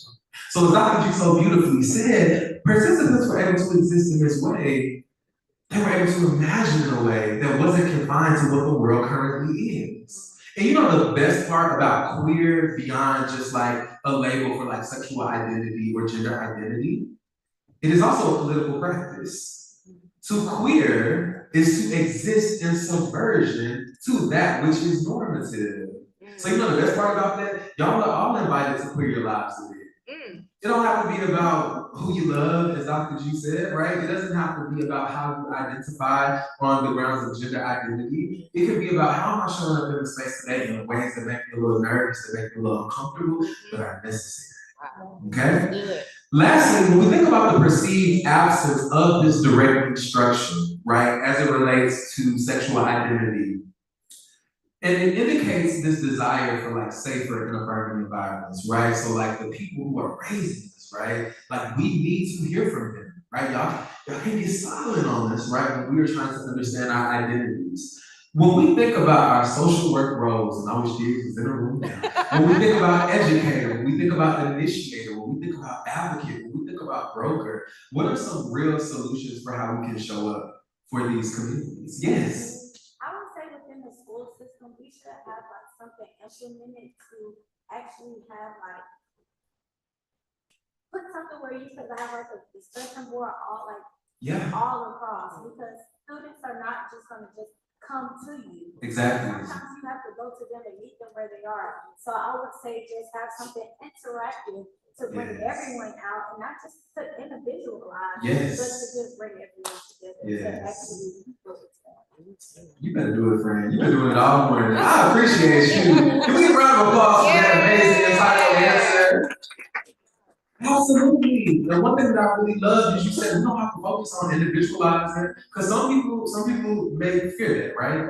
Right. So during my time in my PhD program, I have had to instruct courses, and something I was very intentional about, although it may seem small, I want to know your pronouns, right? Like I want you to be comfortable doing that. And what that also does, to your point of not individualizing the moment, it sets the space.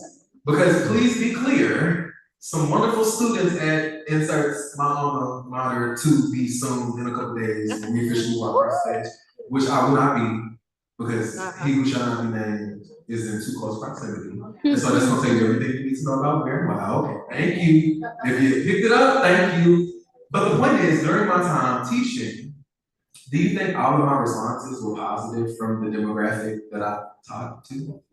Of course not. Did I get snarky comments?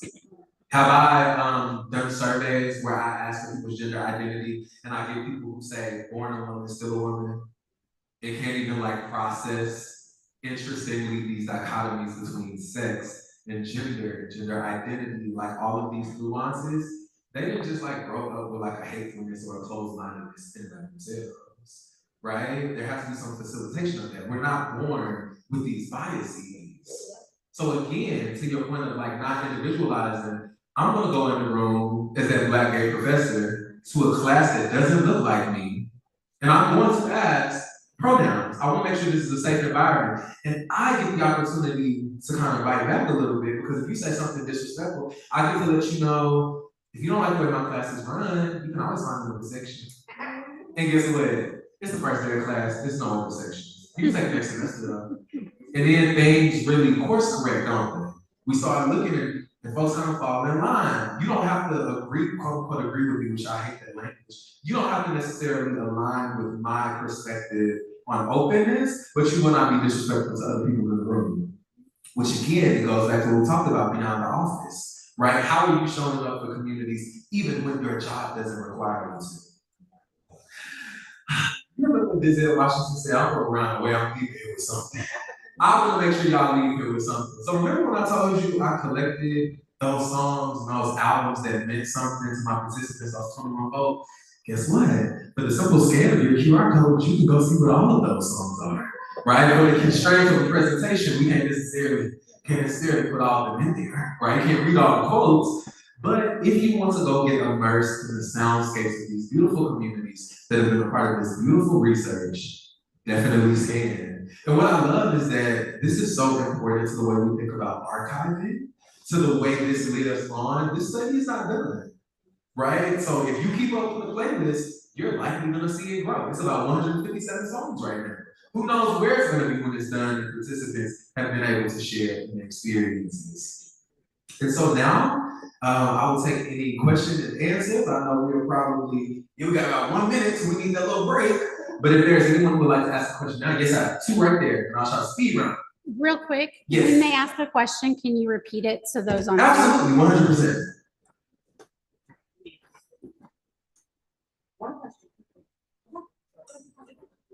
I have the question.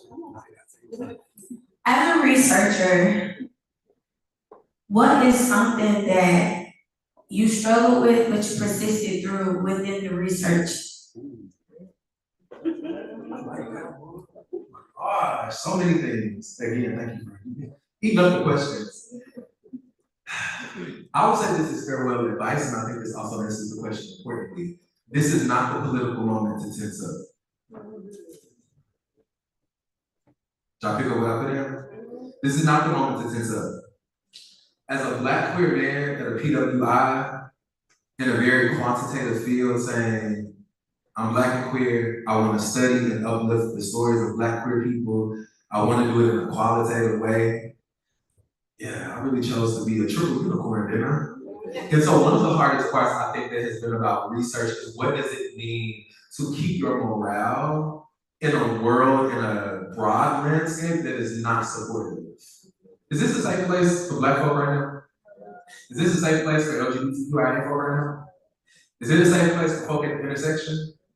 So imagine wanting to do that work and being so scared that before you're defended, something is gonna come down the pipeline that you can't even defend. Or that before you get to walk across the stage in a couple of days, which again, I would not be doing that. And y'all, the people who get it.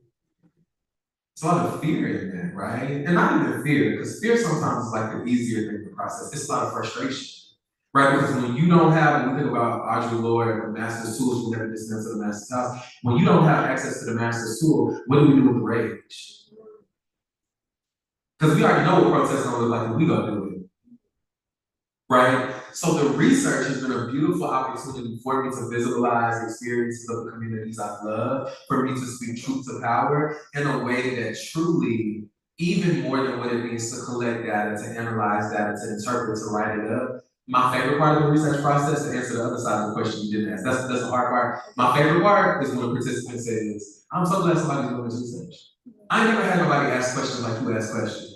I've never had somebody in this space. I'm so glad that we have Black queer scholars out there that are amplifying our experiences, that are drawing attention to it. So yeah, so I would say a hard part of research, and even a hard part of doctoral study, it's not the mechanics, it's not the technicals, it's the determination through all of the things that come with it. Y'all all PhDs in here if you want it, and I know some of y'all said, no, I don't want it, I'm good, I'm good. I know some of my amazing mentors in this room right now that's in the program, they're like, I'm halfway good, okay? I was about to get to the 11th hour, right? And so it really isn't the technical, it isn't realistically, your hardest class is probably gonna be your stats, your advanced stats, but in terms of seminar, it's gonna be super accessible content. Learning how to read papers, that can be a little interesting, you're gonna learn on the curve, because there's gonna be some, you may be trained in like ANOVA and regression, now you talk about structural equational modeling, and all you know is what the p-value is supposed to be, right? You're like, thank you, I know that, right? So the technical part isn't necessarily the part that kind of trick you up. It's being at a PWI doing this at a very interesting time. I feel like I'm screaming into the void because it feels like some days it's not worth it. It feels like, even from a policy perspective, I'm trying to amplify the beauty of my community that I love.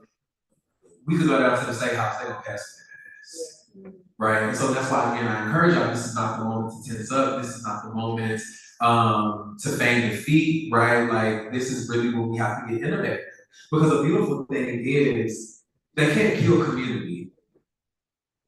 A lot of bills can kill our access to things, right? I work for a place right now where the funds, right, federal funds, that is posing an issue, right? But guess what? We still get up to do the work because we love the communities. And so what happens when our educational pillars are being modified in really dangerous ways? That doesn't stop community education. That doesn't stop, as my ED author talks about from the old days when we have freedom schools, that doesn't stop you getting the education to folks, right? If parents don't want to love on their child, I had that realization one day that broke my heart, but it really encouraged me at the same time. I love these children more than their parents ever could hate them. And that is powerful.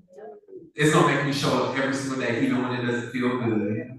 And so that was a very convoluted way, but thank you for that beautiful question. I know we're running out of time, but if anybody has any questions, please hit me up. I'm gonna be floating in the vicinity somewhere, so if you wanna talk research, if you wanna talk any of these things, please, let's do it. And again, let's keep Black trans queer youth alive. Thank you.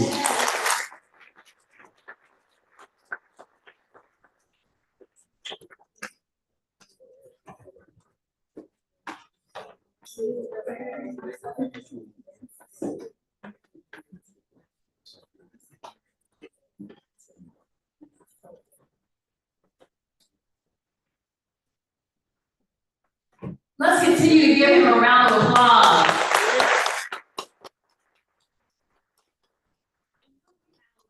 Students here in the audience, but even if you're not a student, I hope you brought your notebook, because there are so many nuggets that you have been able to just embody, not just listen to, but embody. And I'm still trying to find Shannon Finch. I have to find Finch. Because we talked about self-care, and you know, every time Dr. Joshua Baker comes, I have to go and look up words.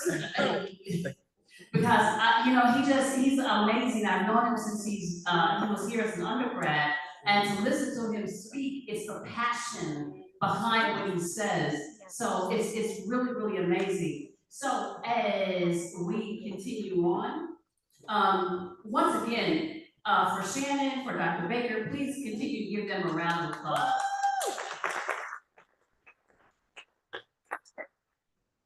Right time? Yes. All right. Okay, so we are coming up on our speaker, correct? Okay, and that is Dr. Brian Anderson. He is our keynote speaker, and I am going to tell you a little bit about him.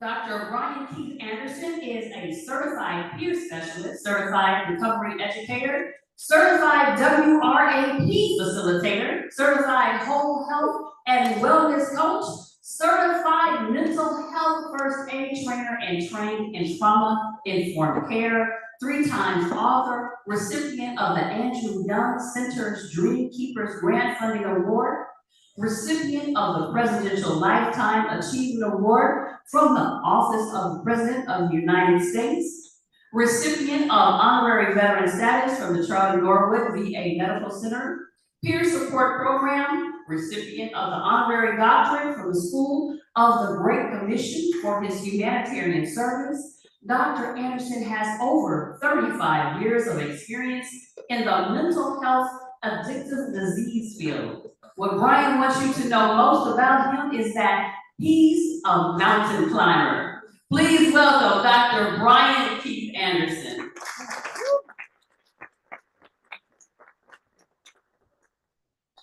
Good morning, everyone. Good morning. Well, that was a little weak. Let's try that again. Good morning, everybody. Good morning. It's a pleasure to be here and an honor to stand on the stage where the 2 presenters before me burned it up. I'm just standing here in ashes right about now. Can you do something for me? Can you repeat after me? Say, I am somebody. I love myself. There's no one better than me. Give yourselves a round of applause. Once again, in the words of Jay-Z, the famous rapper, men lie, women lie, but numbers don't lie. So I decided to share with you all for this first half. Matter of fact, how much time do I have, by the way? 1 hour. I've decided to share with you all from this first half of a presentation, a true life presentation. I have entitled it Number 13. Follow me, if you don't mind. 13 different little boys, true life story, from 13 different Christian homes.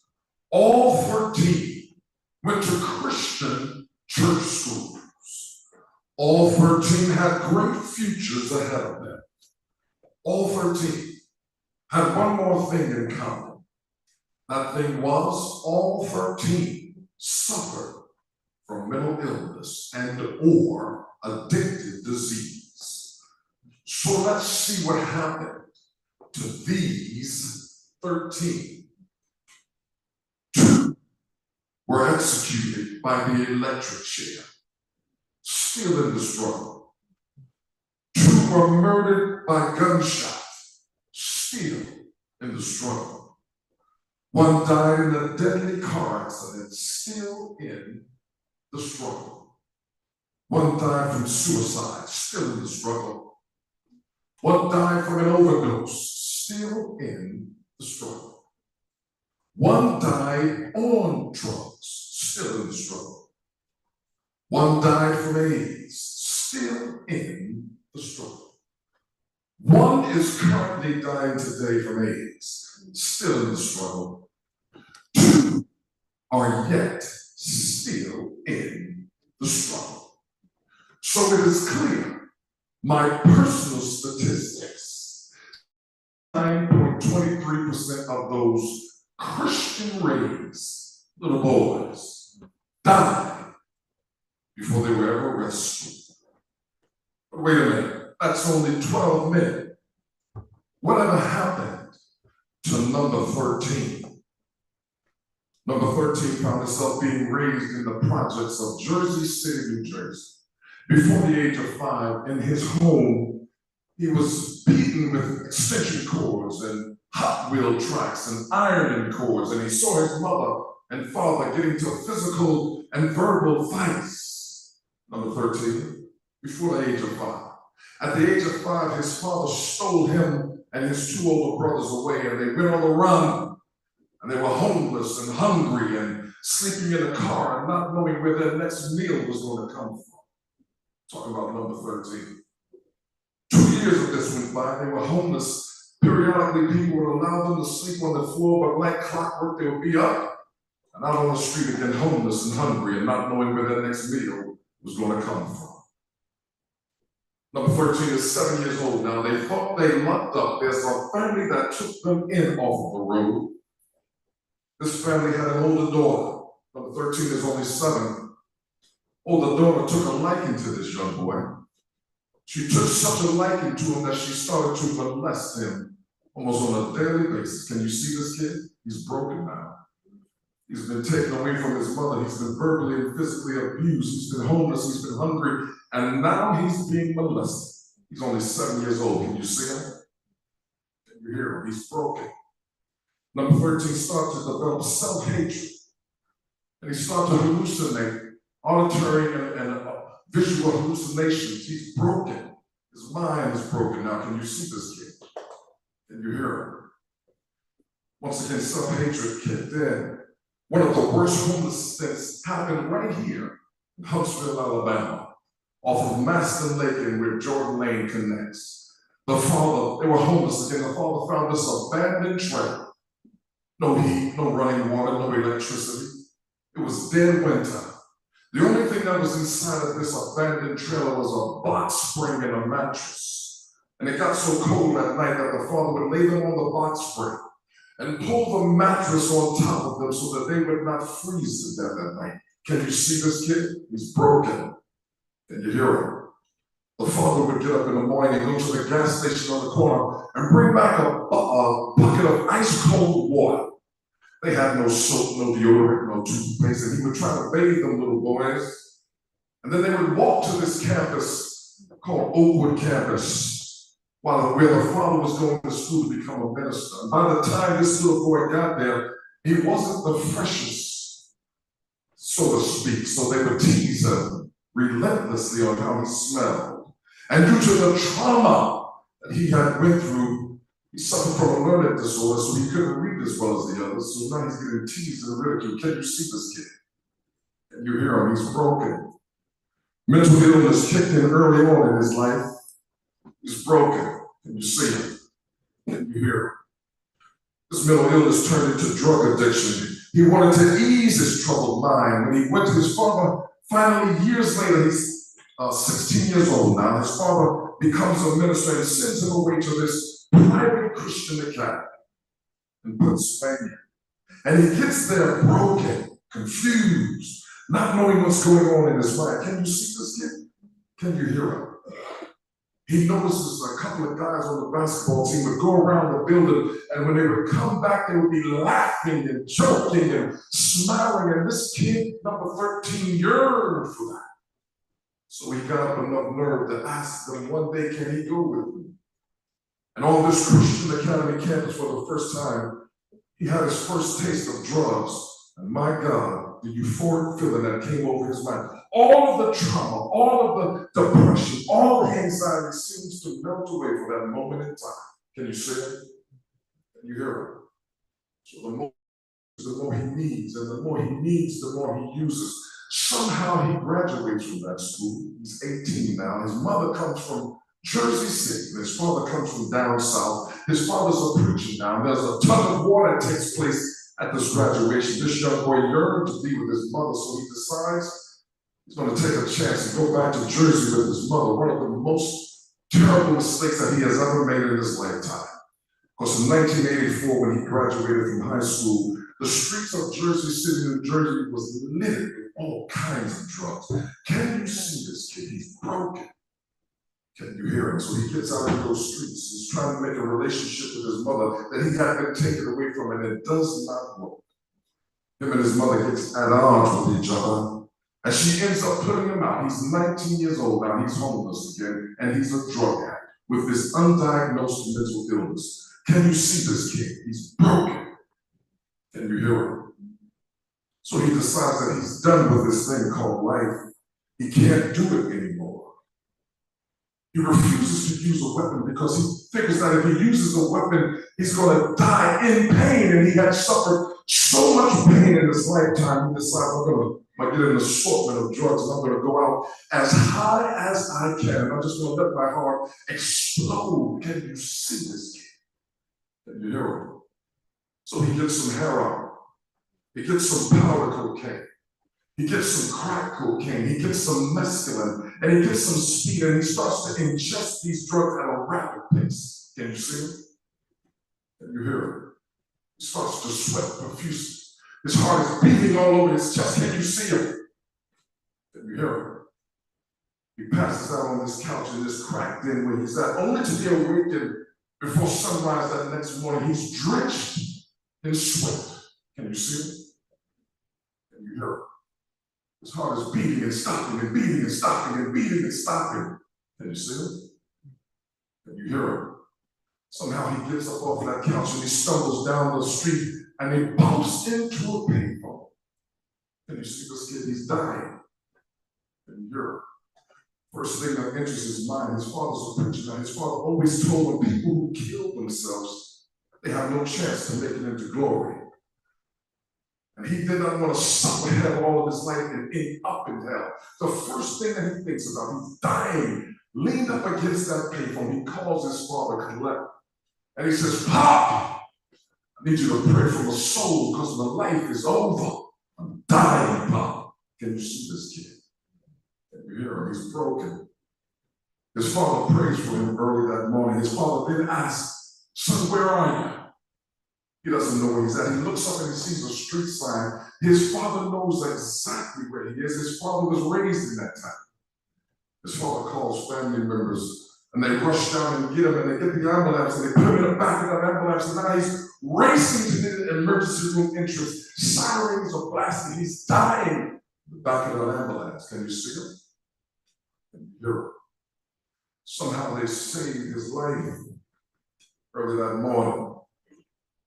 His father comes up to Jersey City days later when they release him out of the hospital and brings him back down south. But guess who shows up down south? The broken head. His father's a preacher now. And church folk gets wind of this preacher's son that's out there on drugs. Church folk gets wind of this preacher's son that's in and out of jail. And they start calling his father's house, Pastor, saw your son. That was my boy. I'd have to put him out of my house. Church folk, pastor, that was my boy. He couldn't live in the same town. Church folk, pastor, if I was you, I'd put him in a sane asylum somewhere. One weekend, number 13 makes his way to church, his father's church, and he sits in the back row. And his father gets up to speak, and his father makes this announcement. Well, before I bring my sermon this morning, I want to address all of my church members who was called my house. And I want to address the church members that called and said, Pastor, if that was my boy, I had to put him out of my house. And I want to say something to the church members that said, Pastor, if that was my boy, he couldn't live in the same town. Number 13, sitting on the back row, tears running down his face. Because all he hears that the church folk have been saying, crucify him, crucify him. Can you see him? He's broken. Can you hear him? His father then says to the church, well, if that was your boy, I would put him out of my house. Yeah, if that was your child, yeah, I would send him into a sane asylum somewhere, but that's my boy. And although I don't know what he's going through, I will never let him go. Can you see it? Can you hear it? No change, number 13. From the age of 20 to 24, 3 times jail. Can you see this kid? He's broken. Can you hear him? At the age of 25, his second suicide attempt when he finds himself naked, ranting and raving on his father's front porch. Come and get me, I'm ready to die. Can you see this kid? He's broken. Can you hear him? He finds his way back into his father's house. He falls flat on his face. His father's out of town preaching. He's alone, only to be awakened the next morning with the sun kissing him on his cheek through the shades. And he's angry at God. Now, God, why did you allow me to live again? I can't do this anymore. Can you see this kid? He's broken. You hear him? Weeks later, he's at work. He always works. He's at work, and he meets this man named Curtis Graham. Curtis Graham pulls this number 13 to the side and says, listen, man, I know what you're going through.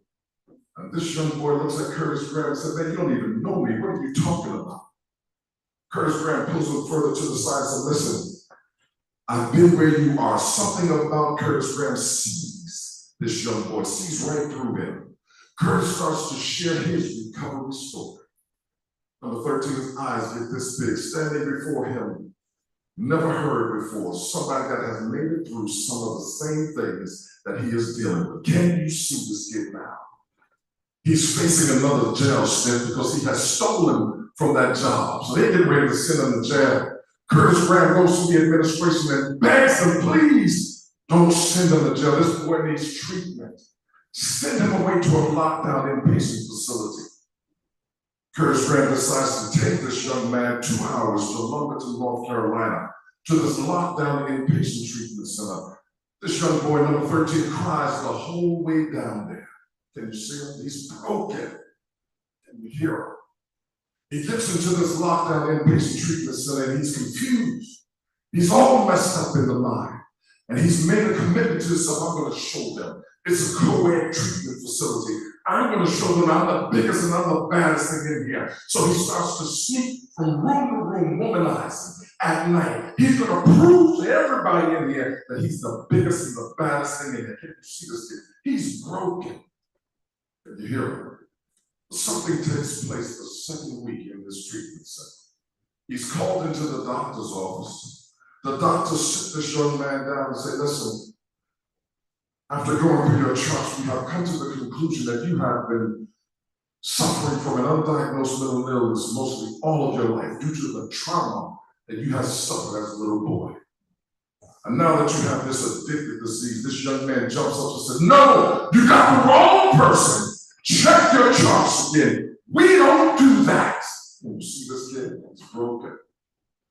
All of a sudden, something comes on, and you mean to tell me that I'm not just a bad person. You mean to tell me that something happened to me? I'm not just a mistake. Something happened to me. He spends the next 2 weeks in this lockdown inpatient treatment center learning about his disorder. Can you see him now? Can you hear him? He gets out of that treatment center fired up for this thing called recovery. He's being asked to speak all over the country. Palo Alto, California, Seattle, Washington, Utah, Texas. Can you see him now? Can you hear him? He gets off stage and people ask, man, where's your book? Where's your DVD? He had no book, he had no DVD. He decides to write his first book, Beautiful Scars, My Journey to Wholeness and Healing. That book has made its way to South Africa, Japan, the UK, Scotland. He's gotten messages from those places. Thank you for sharing your story. I think I can make it now. Can you see this kid now? Can you hear him? He writes his second book, Beautiful Scars 2, The Ripple Effect. That book has been endorsed by 3 leading mental health professionals out of Augusta University. Can you see him now? Can you hear him? He sits on the stage at TBN in front of millions of viewers, sharing his story of how he made it through. Can you see him now? Can you hear him? He receives his honorary doctorate degree and the Presidential Lifetime Achievement Award. Can you see him now? Can you hear him? I posed 2 questions through the first part of this presentation. And those 2 questions were, can you see him? Can you hear him? Well, in the words of Jay-Z, one more time, allow me to reintroduce myself. My name is Brian Keith Anderson. No, Dr. Brian Keith Anderson, AKA number 13.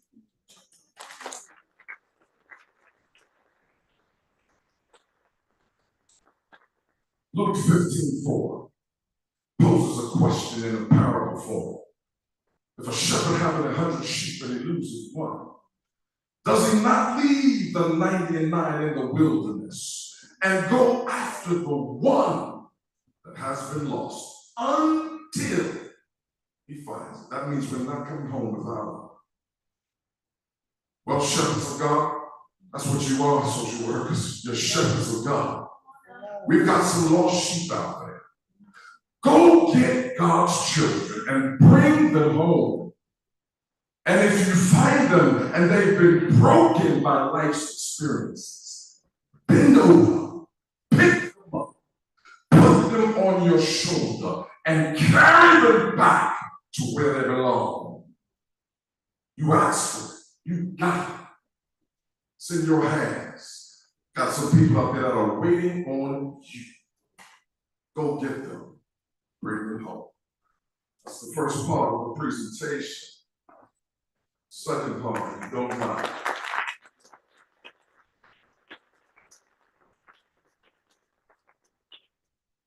I'm so happy that both of the presenters before me talked about trauma.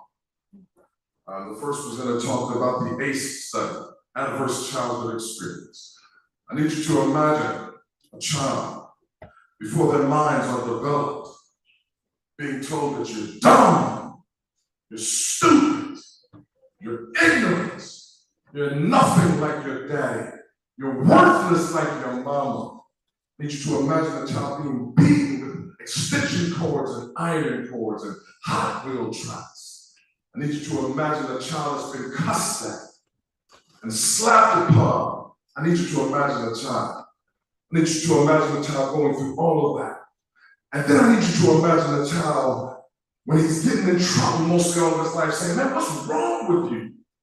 What is wrong with you?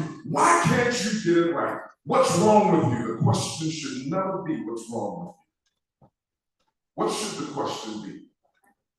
Who said that? What happened to you? Totally different questions. If somebody had asked me, instead of saying what's wrong with you, because what was wrong with me, I was a drug addict. I had this undiagnosed mental illness. I was in and out of jail. I had been molested, so now I'm 4 times married because I couldn't get it right in relationships. Now I'm all messed up. If somebody had asked what happened to you, I could have been all the way back and told them exactly how I got here. Does that make sense to you all? It makes sense to me. I wish somebody had asked me that many, many years. So the ACE study, Adverse Childhood Experience. One of the trainings that I'm trained in is the trauma-informed care. And in that training, they allow us to take the ACE study test. Back then, when I took it, it was only 10 questions. And they say that if you get 4 yeses out of the 10, you are more prone, predisposed to promiscuity, incarceration, early mortality, drug addiction, learning disorders. I took that test. Now, by this time I took that test, I'm in this field called recovery for years. I'm one of them guys in recovery, right? I took that test. I scored 9 out of 10. 9 out of 10. My God, that day was an eye-opener. That day was an eye-opener, because once again, the question is never should be what's wrong with you, but what happened to you. During break that day, I called my 2 older brothers who were with me and my dad in that abandoned trailer, with me and my dad in the car, homeless and hungry and not knowing where our next meal was. I called them, they're grown now. One's got a business, one is a preacher. I told them about this test. All 3 of us on that line cried like babies that day. Cried. My God, it wasn't that we were worthless. It wasn't that we were nothing. It wasn't that we were misfits. Something happened to us. Years later, my brother, show you how this worked, this trauma thing. I don't care who you are, how much money you got in the bank, how many degrees you got by your name. Let me show you how this worked. My brother, who was a preacher, found that family that took us in off the road when I was 7 years old. My God, when we got on the phone, this was 2002. Now, by this time, I'm Mr. Recovery. I'm being flown all over the country, speaking in front of crowds of people. I'm on TV and I'm in the news doing this work, doing God's work. My brother found this family. We all got on the phone and we laughed and we cried. The next day, she called me. I'm on the phone talking to her. We're laughing and joking, and then she says this, do you remember when we used to? And she started to describe what she did to me. Mr. Recovery's hand on the phone started to shake like that. Mr. Speak in front of crowds of people. Mr. Share this message of hope and recovery. Hands started to shake uncontrollably. Can anybody tell me why my hand, Mr. Recovery's hand, started to shake uncontrollably? Yes, ma'am. Yeah. But wait a minute, I'm Mr. Recovery. Wait a minute, I'm that dude. Why still?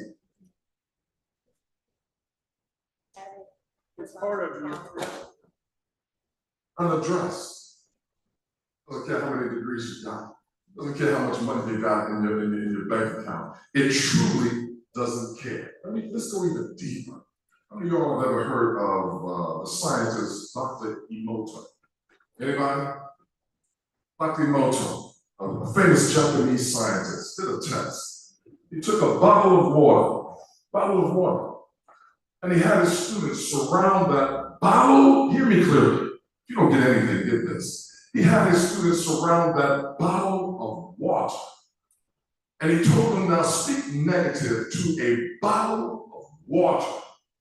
And they stood around that bottle of water and said, you're dumb, you're stupid, you're ignorant, you're no good, you're ugly, over and over again. They froze that bottle of water. They took another bottle of water, had the same students surround that bottle of water. Speak nothing but kind words. You're beautiful. You're going to make it. You're a success. You're wonderful. You're marvelous. You're bright. You're intelligent. They froze that bottle of water.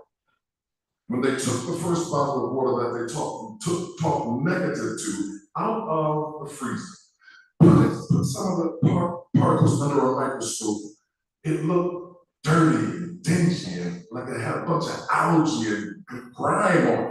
The water looked dirty and dingy.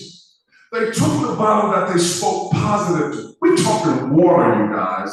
Water. They took the bottle out that they talked positive to. It looked like snowflakes. Beautiful. It looked like crystals. We're talking a bottle of water. What a percentage are we of water? 70 to 80%, we all are water. My God, does it make sense now that when children, we're talking about children that have been traumatized, does it make sense now that the environment that they live in, that they're in, makes a major difference in their life? Does that make sense to you all? As a little boy, Thomas Edison, we all ever heard of him. Who was Thomas Edison? Anybody know who Thomas Edison is? Was? Who? Who? He was a famous inventor, one of the best inventors that we had.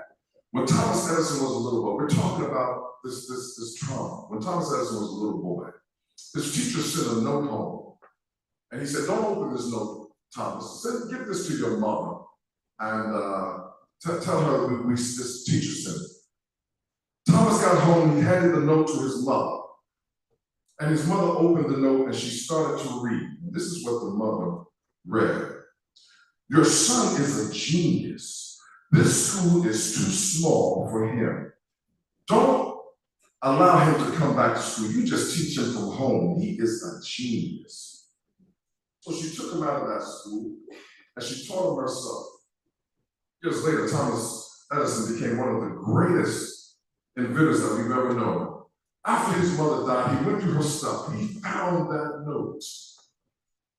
He opened that note. Do you know what that note truly said? Does anybody in here can imagine what that note said? Your son has a mental disorder. He can't keep up with the kids here. Take him out of school. We don't want him back in this school. Words can change your trajectory in life. That's how powerful words are. Do y'all agree with that? Do y'all agree with that in this room? Words.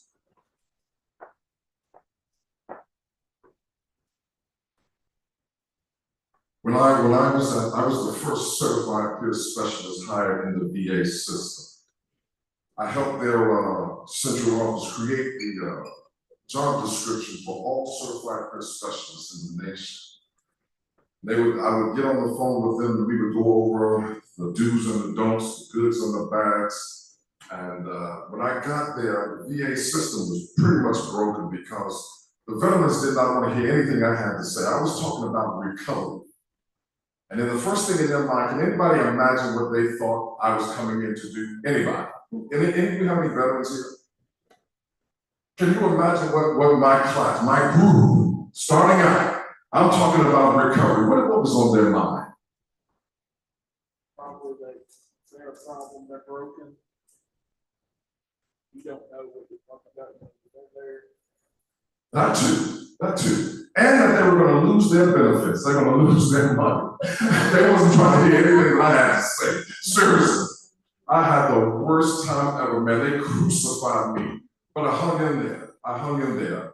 And the beautiful part about that group, I'm going to share with you a couple of experiences with veterans. And the beautiful part about it, I got my plaque at home. They made me an honorary veteran with all rights and privileges. My God, I've never heard of that happening before, but I hung in there. This is what happened as a result of them believing in this work that we do. I started out this presentation by saying that mantra, I am somebody, I love myself, there's no one better than me. Do y'all remember I said that? Before every group at the VA, I asked God, I'm a believer, I'm not a religious, I'm a spiritual person, I believe in a higher power. And I asked him to give me something that I can give to these veterans that will move them. So the first few months, I am somebody, I love myself, there's no one better than me. I am somebody, I love myself, there's no one better than me. I am somebody, I love myself. That mantra started to get louder in the room, to the point where the other staff that had offices around that group room would go to my supervisor and say, hey, who is that guy that you got in that room? And she said, who do you mean, Brian? She said, yeah, the staff would say, yeah, he's getting the veterans riled up. He sounds like a preacher in there. Go tell him to calm down. He's getting folk riled up. Tell them to calm down. I learned the importance of feeding into people. Way to go. I told my supervisor, there's no way that I can stop what I'm doing. This is not a pretense for me. This is real. This work changed my life.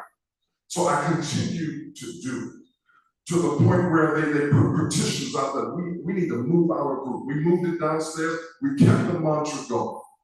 Do you know that as a result of just starting out that mantra, that room, veterans' lives start to change. You had veterans who didn't believe none of that start to believe it. You had the whole dress of veterans start to change. You had them to start coming in there groomed, and you had them start coming in there feeling like they were somebody for the first time after their suffering, their PTSD in service for each other. This movement truly works. This movement truly works, and I hope that you all understand the importance of the job that you all are about to go out on. This is a lifelong mission. This is a purpose. How many of y'all agree that this is a purpose in life, not just a job, not just a course you gotta take? How many people believe that this is a purpose in life? For those that raise their hand, why do you believe that this is a purpose? Just a couple of questions before we come to a close. Why do you think this is a purpose? Your purpose in life. Say that again? You feel good about it. I love that answer because it's a two-pronged effect. Not only are you helping others, but every time I do this work, man, I leave away with something different that I didn't have before. I've sat on thousands of stages, literally giving this message, but every time I do it, I give it everything I got. I don't care if there was one person in this room or 1,000. Give it everything you got every single time. Every single time. I want to leave you with a couple of stories real quick, and then I'm going to open it up. How much longer do I got? Because I don't want to overdo it. About 10 minutes, I'll be done. 20 minutes. 20 minutes. 20 minutes. 20 minutes, all right. I'm not even going to take that long. How many of y'all can recognize that this voice is mine? Have y'all recognized how deep this thing is? Believe it or not, before I got on drugs, I used to sing tenor. I had a beautiful tenor voice. Beautiful tenor voice. As a result of me using drugs and snorting heroin and snorting cocaine and smoking crack cocaine and smoking cigarettes, my voice started to change. To the point where my father had to take me to the doctor and he said, your son is losing his vocal cords. He's burning his vocal cords out. He's burning his vocal cords out. But I'm going to prove to you all right now that all things work for the good. I need y'all to follow me with this one, because I'm about to shout in a minute. All things work for the good. For them that love the Lord and are called according to his purpose. I'm not preaching. I'm just telling you what it is. I was facilitating group at this facility. And as I was giving it everything I got, there was a veteran who had never been to that group. Was in the parking lot. And he was writing his wife a suicide note. Baby, I can't do this anymore. I'm not the man that you married. This war that I've been in has ruined my life. I love you, but I can't do it anymore. He wrote that suicide note. His plan was to go into the VA, get his prescriptions refilled, go to the closest part to the VA, take all of his prescriptions, and end his life, let his wife find that suicide note. Well, this veteran, who had never been to the group, went into the VA. His doctor's office was on the 3rd floor. He pressed the 3rd floor. Just so happened, the same floor that the group was being held on. This veteran got off that elevator and he cut the corner. He made a right. Just so happened that on that corner was the group room where this message of hope and recovery was being spilled. This veteran heard this loud voice echoing out of that door. This veteran that was about to kill himself. This veteran says he stopped and he listened what was happening in that room. And he listened some more. And he listened some more. This veteran says he started to cry on the outside of that room because for the first time in his life, he heard a room full of veterans shouting out mantras. I am somebody. I love myself. There's no one better than me. getting this message of hope and recovery. This veteran, after standing there for a while, proceeded on to his doctor's office and said, "Doc, what is happening in that room on the corner there?" His doctor told him about the peer support program. This veteran who has a suicide note in his car said, "Doc, can I get a referral to that program?" This veteran signed up for that program. He became an active member of that program. He started to travel with us all over, giving this word of hope and inspiration. So about a year later, we had a program at that VA. His wife came to the VA. And at the end of the program that we put on, his wife stood up and raised her hand. She said, "I want to thank this program, and I want to give a special thank to Mr. Brian Anderson for having that loud, raspy voice that stopped my husband in his tracks. All things work for the good. All things. You all are embarking on something beautiful. This is higher than you all have ever expected. Man, I can't wait to hear the stories that you all are going to bring back to your classes. Changing people's lives forever. Forever. Hear me clearly. Forever. Thank you very much. We're going to open it up for questions before we sit down.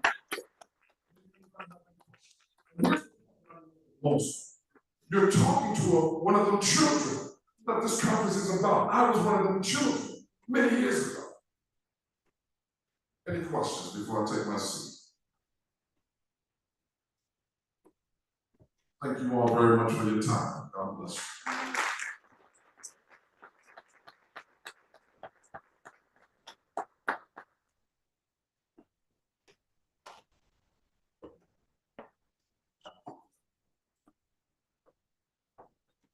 Continue to give number 13 another round of applause.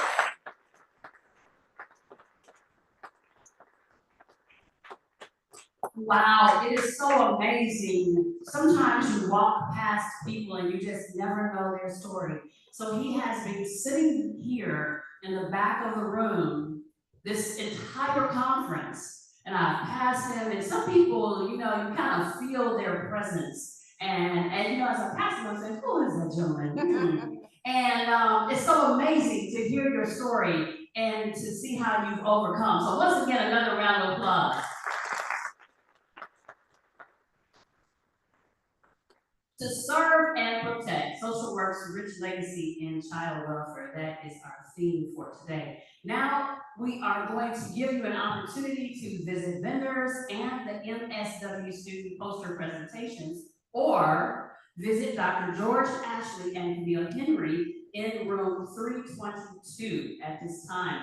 We will also announce when lunch is going to be ready and prepared, so keep listening. And after lunch, wow, bring that energy right back because we've got great presentations. So once again, time to visit the vendors. We've got over 30, as we told you earlier, and our MSW student poster presentations, or on the third floor, where also is Dr. George Ashley and Camille Henry. Thanks again for your energy, and see you in a little bit.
Hey, are you seeing the screen now?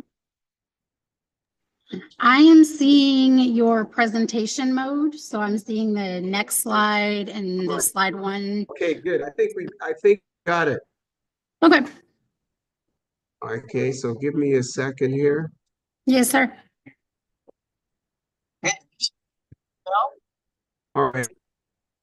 So with that, we're gonna have to cut this a little short. We have an hour. We're supposed to be less than an hour now. Doc, who's my facilitator?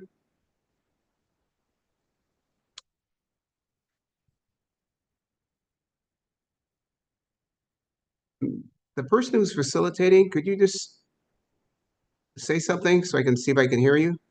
Yeah, can you hear me? I can hear you now. Okay, so Okay. I wanted to ask you, first of all, I apologize for what happened. I'm not sure. No, that's Actually, okay.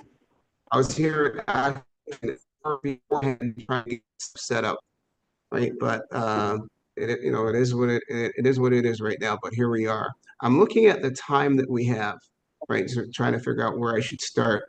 Right. So we have an hour. We had an hour. Let's say, so how much time do we have so I can figure out what I should do? So you have about 55 minutes at this point. Okay, good. All right. So everyone can hear me loudly and clear. I'm ready to roll. Right. Yes, So you're let me good. just. You are ready whenever. All right. Let me get this screen thing out of the way here. All right. First of all, thank you so much for joining us here today. Right. It's a pleasure being with you. My name is George Ashley. Right. And we're going. Right. I'm just talking to Professor Ford here, just letting her know that we are all set and going. All right. So welcome to today's workshop. We are going to be talking about nurturing minds. Right. The power of reading and imagination. Right. So because our time is short, I'm hoping that, please, I'm just praying that this slide goes along. Normally what I would do, if you were here in front of me, I would ask you to do this little exercise, but I'm going to ask you to do this virtually, if that's okay with you. All right, so we're putting on our creative hats here. Are you ready? All right, so everyone's seen a paper clip, all right? We've all used paper clips, right? And so I'm going to ask you, and I just need one or two people to give me some responses, right? What are some creative things that you think that we can do with a paper clip? What are some creative things that we can do with a paper clip? Can somebody give me a couple responses? What's one thing you can do with a paper clip that you, besides using it as a paper clip? Give me a couple. If you open it up, you can use it to for little holes. Like I didn't use it for my phone to get SIM card out. Yeah. So yeah. Okay, excellent. All right, that's a good one. Give me a couple more. Come on. Paper clip. A simple paper clip. What can you do with this paper clip besides using it for papers?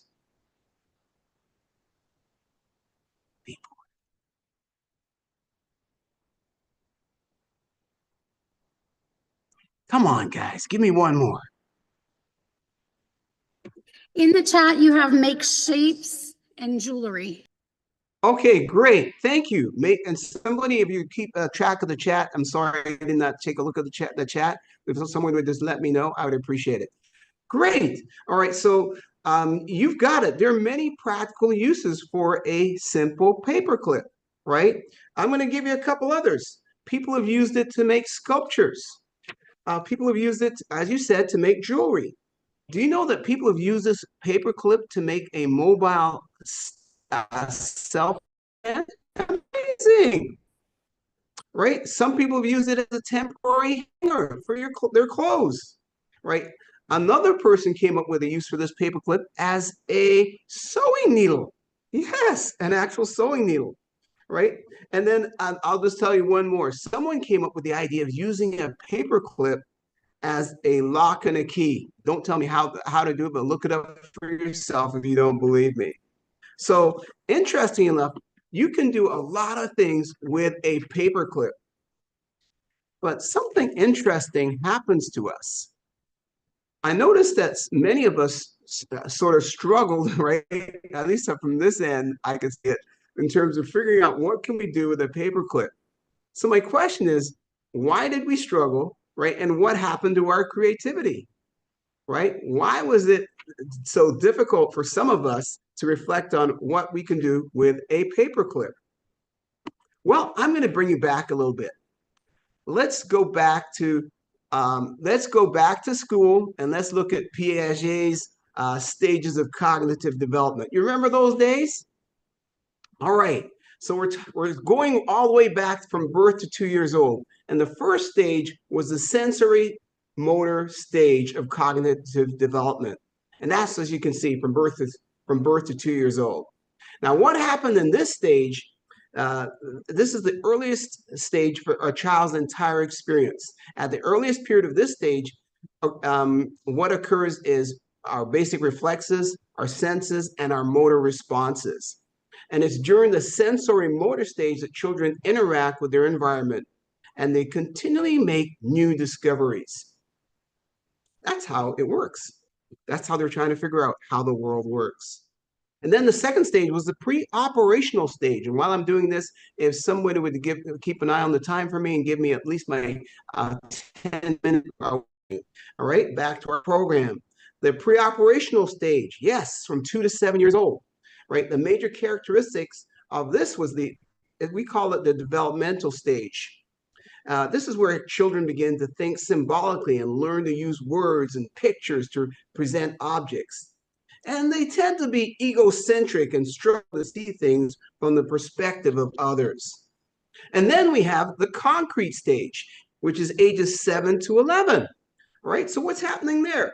Well, this is when children are still very concrete and literal in their thinking. And at this point in the development, they become much more adept in using logic. The egocentrism of the previous stage begins to disappear as kids become better at thinking about how other people might view a situation. And then finally, we have the formal operational stage. This is the final stage of Piaget's theory, and it involves an increase of logic and the ability to use deductive reasoning and understanding abstract ideas. But again, I'm going to challenge you with this question. What is it that changes about how children use their imaginations as they get older?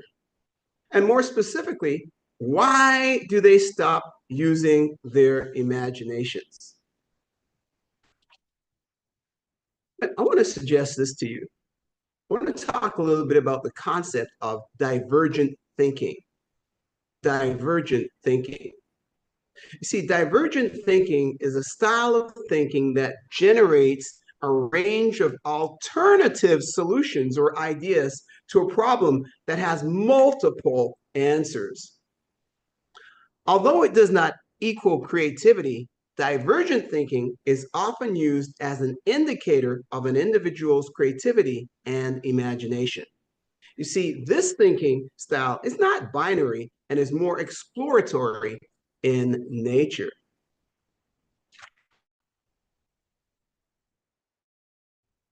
Divergent thinking, well, it's about, as I think about it, there are many ways that young children exhibit strong tendencies towards divergent thinking. Think about it. They haven't fully absorbed all the conventional ways of seeing and doing things that we as adults have. This lack of established patterns often leads them to come up with ideas that are novel, unusual, and sometimes surprisingly insightful. You know, the research suggests that thinking to date has shown that even 1- and 2-year-old children are already able to think divergently. Isn't that interesting? 1 and 2 years old. There was a recent study that we looked at that shows that divergent thinking in children has an incredible potential for growth. You see, between the ages of 4 and 6, that's when they can grow. At the age of 4, something interesting occurs. It drops. It drops by 60%. Okay, you don't believe me. Let me make it simpler for you. Sir Kenneth Robinson is a highly respected voice in education instructor or researcher. And he says that, or he argues that our school systems are unfortunately stifling the natural creativity of children. Our school systems, the systems that we created. His point is that our educational structures are largely built on 19th century models. And this occurred at a time when society was industrializing, and this meant that certain skills were prioritized above others. Why? So that they could meet the demands of factories and a hierarchical workforce. You see, in that era, fostering qualities like innovation and creativity and critical thinking wasn't seen as essential. Instead, the focus was on a strict ranking of subjects and the development of very specific, rigid skills. Think about the emphasis we had for some of us on rote memory, where we had to memorize everything and adhere to a specific curriculum, often with less exploration and individual expression. Now, for us as social workers, and normally I get a chance to meet people and talk to people because we got a lot of social workers here. But for us as social workers, this is a crucial point to consider. If the very systems meant to nurture and prepare young people are inadvertently hindering their creative potential and critical thinking abilities, what are the implications for their future well-being? Their ability to problem solve and their capacity to engage with a complex world. How might this impact the challenges they face and our approaches to supporting them and their families? Understanding this dynamic can help us advocate for a more holistic and creative affirming approach in education and beyond. I like to say that sometimes we forget that children come into the world equipped with extraordinary talents, and we overlook the potential of their divergent thinking, that extraordinary gift that we basically execute by educating them in convergent thinking patterns.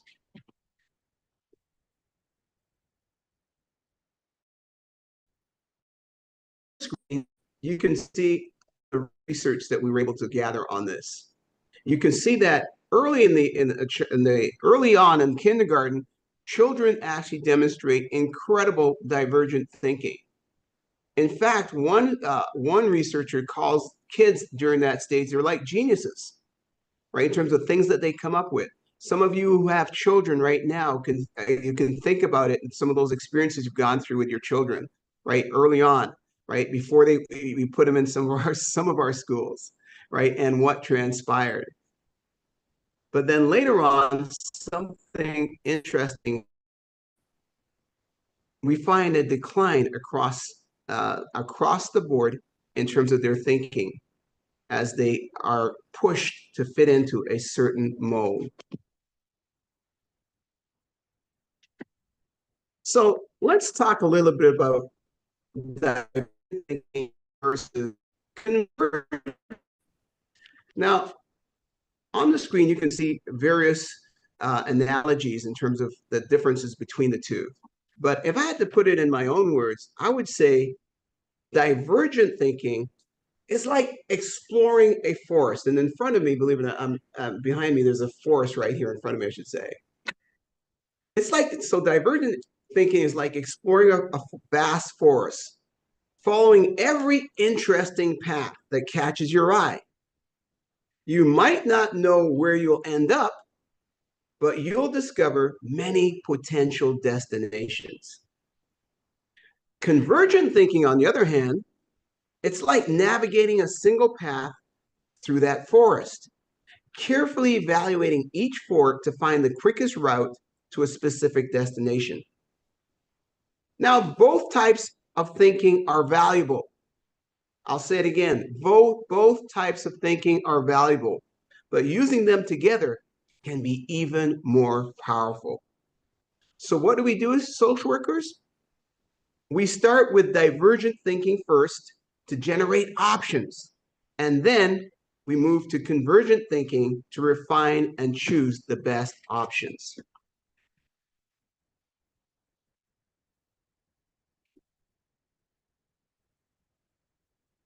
There's a time when each can be beneficial.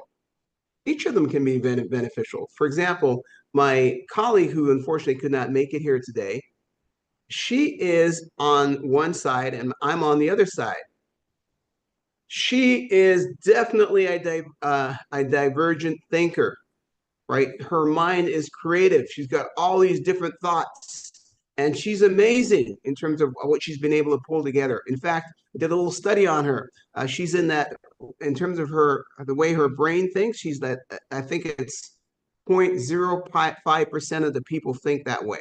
She's got an amazing mind. Me, on the other hand, I'm more of a divergent thinker. Sorry, a convergent thinker, where I like certain patterns. I figure out what's the best and I'll move in that direction. And I think that's what helps to make us a great team.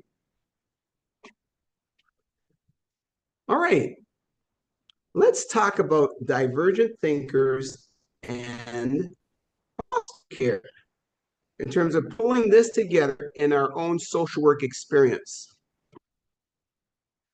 Let's think of it first from the perspective of children. Okay, how can we use divergent thinking in child welfare with children? I would suggest that in problem solving, going beyond the conventional boundaries. What do we mean by that? Well, when facing conflicts or difficulties, facilitate brainstorming sessions to generate unconventional solutions beyond the typical disciplinary measures. Because we seem to oftentimes go back to doing the same things over and over again without exploring other options that may be readily available and would probably be better solutions.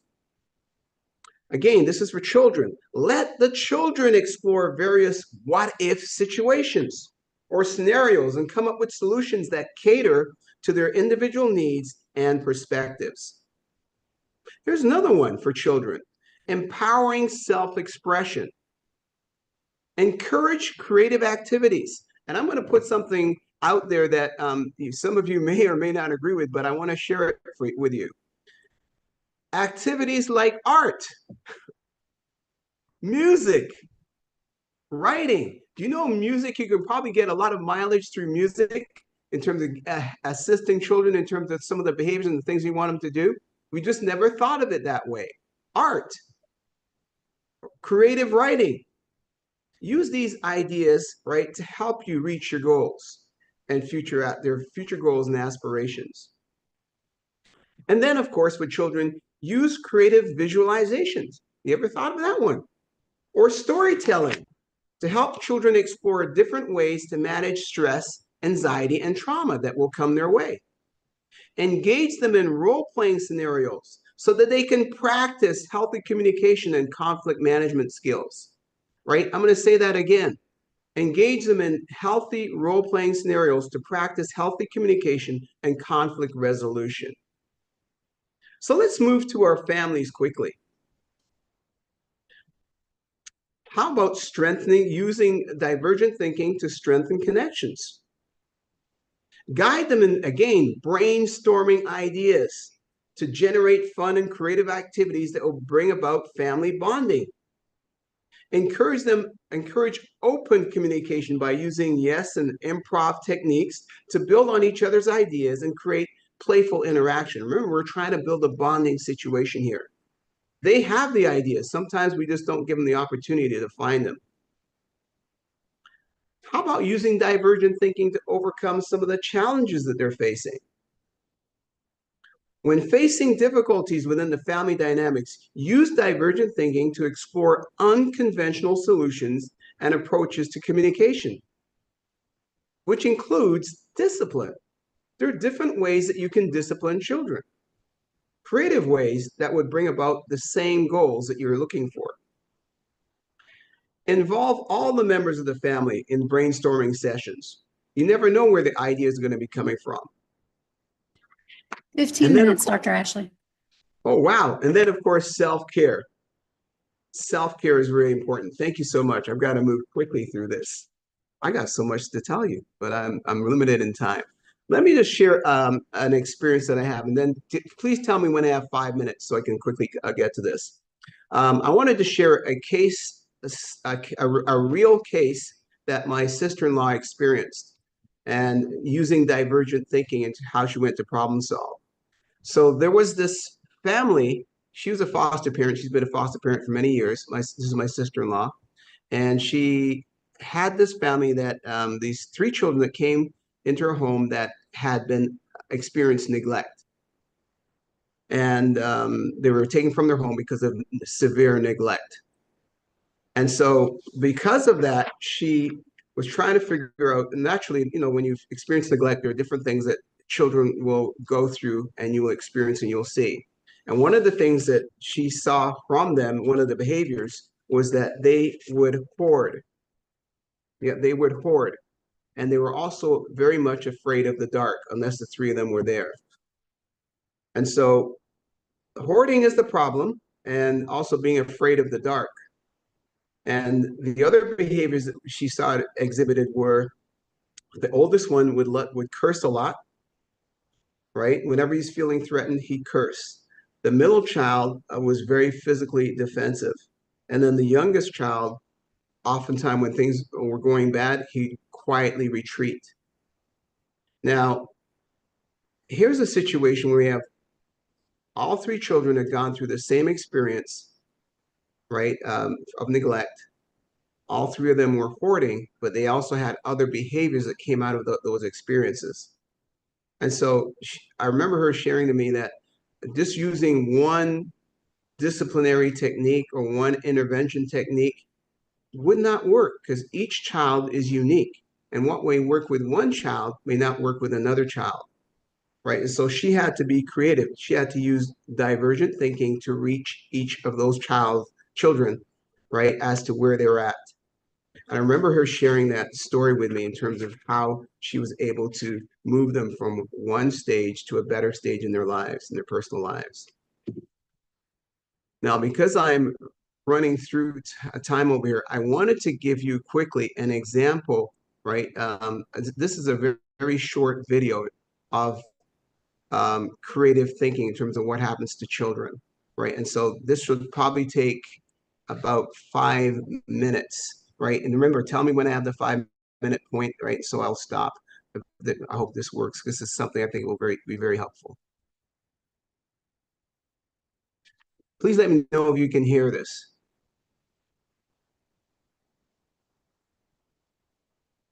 Hi, I'm Dr. Rick Schwartzberg. We can, yes, sir. I'm the creator of the Back Science. Okay.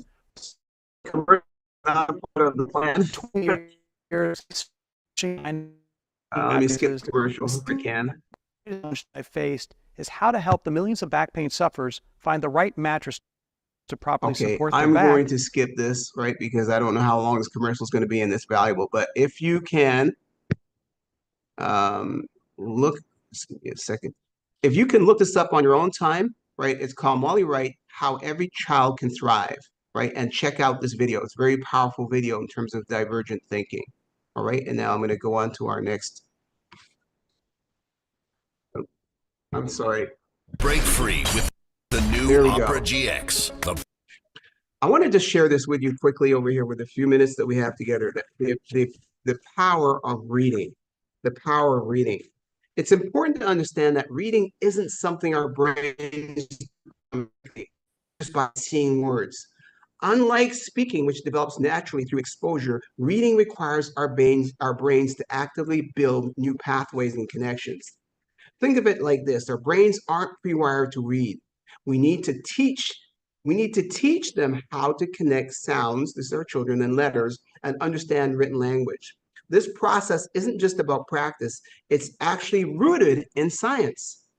There's real evidence and data about how our brains process language, written text, and how we learn to write and read. And I want to show you this. If you look on the screen over here, you'll see two brains, right? Two brains. I would normally ask you to respond, but because of our time, I won't. Then the question I'd ask is, which visual is the brain of the child who is often read to by a caregiver, right? And most people can probably put it in the chat in terms of what they think it is. Is it the one with the red or is it the one with the blue? For the sake of time, I'm going to share with you what it is. The first picture, right? The first picture is the brain of a preschooler who's often read to by a caregiver. That's the one on the left. The one on the left, the red one, right? The red areas in this scan show a growth in organized white matter in the language and literacy areas of the child's brain, areas that will support learning in school. The red shows the increase in organized white matter in the language centers of the preschooler's brain. Now, the second picture, the blue, this is the brain of a preschooler who likely spends an average of 2 hours a day on screens. On screens. You see, the blue in this image shows massive underdevelopment and disorganization of the white matter in the same areas needed to support learning in school. The brain's gray matter contains the majority of the brain cells telling the body what to do. The white matter is made up of fibers typically distributed into bundles called tracts, which form connections between brain cells and the rest of the nervous system. Now, increasing and organizing white matter is critical to the brain's ability to communicate across its various parts, boosting its functionality and ability to learn. Without a well-developed communication system, the brain's processing system slows and learning suffers. So I wanted to share quickly the importance of reading, because I think this is an area that we underestimate as social workers in terms of reading with children and what it does for them. You can see on the screen, reading improves language and literacy skills. It really does. It supports cognitive development, right? It also increases or enhances social and emotional development. Think of it as what the power of a story and what it can do for you inside your mind and your thinking. It increases concentration and self-discipline. Even thinking about a physical book, turning a book, you don't just throw the book, turn the pages roughly, you got to be careful. Right? So it increases that thinking pattern for children. It increases concentration and self-discipline. It improves the imagination and creativity, and it cultivates a lifelong love for learning and supports self-regulation. I just wanted to comment for each one of these. I actually had some other points I wanted to share with you for each one of them, but know this, reading is powerful. It's probably one of the most underestimated tools that we can use in our arsenal as social workers. Now, normally, if we were together, I would share with you this book, a book in terms of that we've created, How is Peter Feeling? So we've written about 20 books, and one of the things that we've sought to do is use reading in the sense of helping children resolve problems. But in this particular book, it's an interactive book. And so the whole idea is that the children help to resolve those issues in the book, right? So normally I do a special little scenario with individuals, but we won't have time for that today, right? But this book, like I said, is really, really powerful, right? Because the children would try to seek to resolve the issues. For example, if I were to give you the first page of the book, it was the first, and I'm going to read it. It was the first day of school. The Miss Porcupine was helping Peter get ready for his special day. Peter was feeling like, and then we'd ask the children, what does he think Peter's feeling like? It's his first day at school. This is for young kids, right? And we get the feedback and you get them talking, right, about those experiences. Again, a very, very powerful tool. So I'm quickly going to just go to the end here. Right? We had a number of different books that we've done similar things. And I wanted to share that books can help you reach different issues, right, that you probably would not be able to reach just normally just talking to that child. This book here is a book about grief. It's a wordless book, right? And so it's a wordless book. It's a book about grief because children also go through loss. And when we say loss, we're not talking about just losing a parent to death. It could be the loss of a friend, a loss of an experience where you used to be in a certain school system and now you move to another end of the town and you are feeling lost. You don't know these new children that are in your specific school. So Journey Back to You, it's a wordless book, right, that helps children deal with loss, right? And in the pictures in the book, the children are supposed to interface and talk about this experiences that are going on there. And it helps open up the conversation that if they themselves are going through a loss. And in the back of the book, we've got questions that help the caregivers. All right, let me quickly go through here. So let me just summarize this in general over here, right? Oops. One of the things I'd like to suggest to us as social workers is that we consider using the power of reading and books in assisting our families, assisting our children, right, in the work that we do. Don't underestimate that. Sometimes just reading to them, especially younger children, right, can make a tremendous difference in their lives and can open up avenues, right, of which to treat them that you probably never actually ever thought of before. And you'd be surprised what can come out of a good book. Most of us right now can remember some of our early books that we used to read as children, our favorite books. You've got a picture in your mind right now, and it stays with you for life. And remember, the message can also stay with you for life too. All right, I wanted to leave the last few minutes, if I have any few minutes, for questions.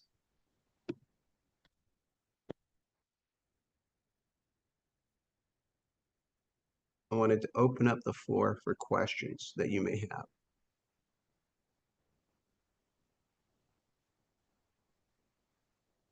And for those of you who are looking or may want to reach out to us in the future, here is the QR code. This is our website. If you'd like to reach out, we'd love to hear from you. So are there any questions? Let me look in the chat.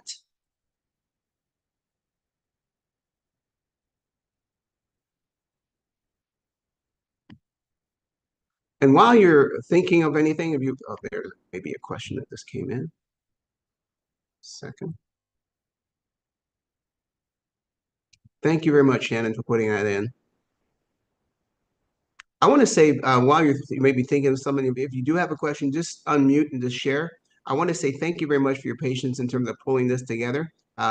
We did not get to give you the full presentation, right? But I'm hoping you gained something from this presentation in terms of the power of books, reading.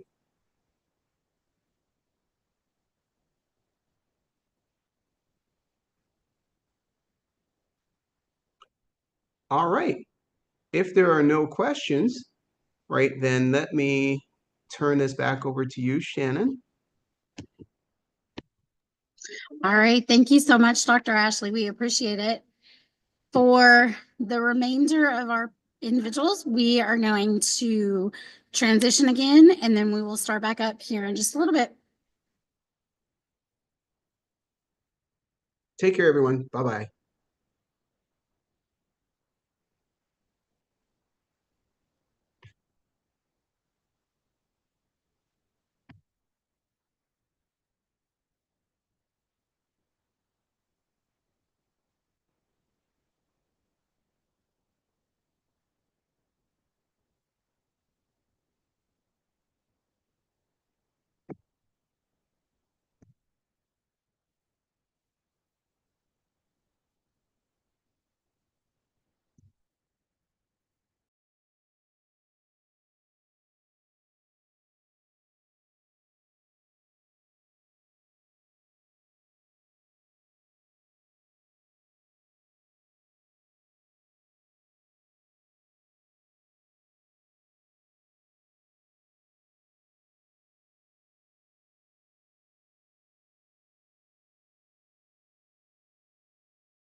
Look, you need to be trying to figure out if you're gonna go. So call your friend. And then, I mean, but you gotta look at it. It's gonna cost you more coming from Red Roof Inn compared to if you was at Brittany Apartment.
Stop, nope, stop, go. Let me handle it. Listen, because Please let me handle it, because I don't know what you're doing, talking about unmuting and muting.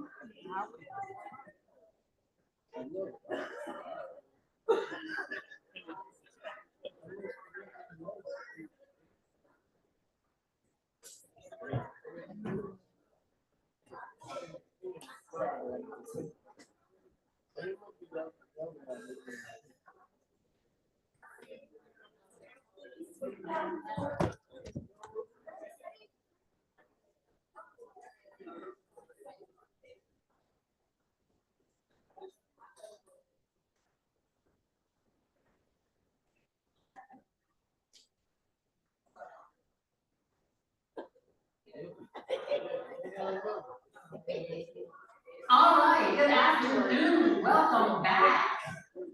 Are you ready? All right. Well, you had a delightful and refreshing, not too full lunch, and we're excited to continue with the next sessions of our conference, which are the BSW and NSW student presentations. Let's give them a round of applause. Hi, I want to thank you for your engagement and your energy. Let me thank you for that. Give yourselves a round of applause. Okay, so coming up right now, we have Spencer Mahoney. So let me tell you a little bit about Spencer Mahoney. Spencer Mahoney is a senior social work major at Alabama A&M University and currently interning in the Child Abuse Neglect Unit of Madison County's Department of Human Resources. A 20-year Army veteran, Spencer is passionate about child advocacy and child welfare. Previously, he has worked and volunteered for the National Children's Advocacy Center in Huntsville. He serves on the Madison City Street Festivals Committee as Transportation Chair and is co-leader of Madison City's chapter of DARA Recovery. Please give it up for Spencer Mahoney. Good afternoon, everybody. I'm glad I made it a little hotter in here and gave everybody some barbecue. So my name is Spencer Mahoney, and I was an intern at DHR this semester. So I'm going to be talking a little bit about my experience, some of the things I learned, some of the things my supervisor imparted on me. I was very lucky, and I'm very grateful to have the opportunity to work there. There's a lot of Alabama A&M alumni there. Put a pin in that for later.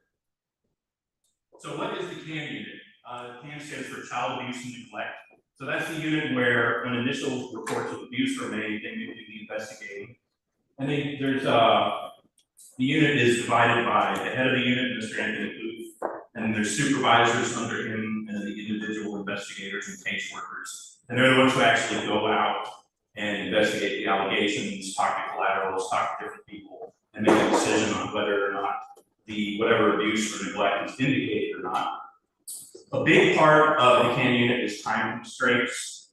Every case that comes in is either under a 12-hour or a 5-day time constraint to make initial contact with the victim. They're always on call, so there's always someone there at night, on the weekends, and how they differentiate between the two time periods is if the child is in immediate danger, if the danger is happening right now.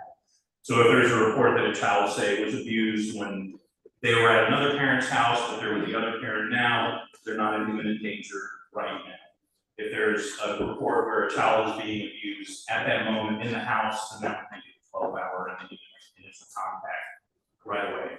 There's other time constraints, but because of those, they put a lot of pressure on you to get things done in a timely manner because sometimes people can't be reached on the weekend or during a business day. It just makes it a little bit more challenging. When there is a case, they have 15 days to contact all the people involved in it. So if there's a family unit with multiple children, they need to speak to everybody who's involved as part of that family unit, not just the victim and the person alleged for the abuse. And after 60 days, the case is either closed or it transfers to what's called ongoing, or an ongoing caseworker takes over and keeps working with the family. The on-call is not for interns, thank goodness, but either during the week from 5 p.m. until 8 a.m. the next morning, you're on call for the Monday through Thursday, or you have the other shift, which is Friday through the next Monday.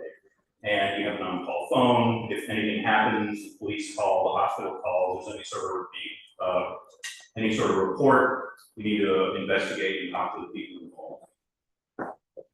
So I talked about either the case closes or moving to an ongoing caseworker. There's a lot of paperwork involved with DHR, writing safety plans. So essentially, if somebody is at risk of abuse, safety plan dictates that someone else can care for the child and what steps the person responsible or allegedly responsible for the abuse or neglect needs to take. Things like parenting classes, drug screening, drug assessments, parenting classes.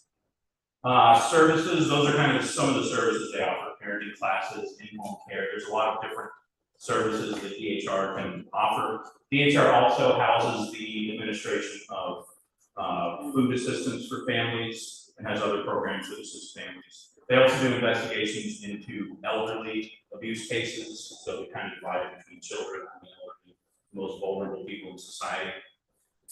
CFAs or comprehensive family assessments, that's just sort of kind of like a biopsychosocial, a very detailed look at the family, their education, their background, all the members. That way the caseworkers can get a picture of what exactly is going on with this family. Indicated, not indicated, those are kind of the dispositions of an allegation, or UTC, which stands for unable to complete. So if, say, there's an allegation made against someone and they move to another state, nobody can get in touch with them, the case might be unable to complete. And a lot of interviews and assessments, a lot of going to homes, doing home assessments, interviewing with family members, interviewing with children at school, teachers, counselors, anybody who might have knowledge about this family system. So what can I expect to do as an intern? If you're lucky enough to be an intern, it was a fantastic experience and I learned so much there. Assisting with follow-up phone calls and visits, courtesy visits for other states. So if someone from another state has moved to Madison County and their state is involved and that other state is involved with them, they might reach out to us and say, hey, can you guys do a home assessment, a visit, interview this family, talk to the people, just give us a picture of what's going on. They have meetings every morning, on-call meetings, so the on-call person from the prior evening can meet with supervisors and a lot of other caseworkers in the morning just to review what happened. Typically, if you see something ever in the newspaper or on TV about, a parent arrested for DUI with a child in the car or something like that happens, the next morning, that's going to be one of the topics, one of the cases that we're dealing with. Working with the supervisor on improvement tasks. So Madison County answers to the state, and the state continuously does assessments of the program and offers suggestions on how to improve the program.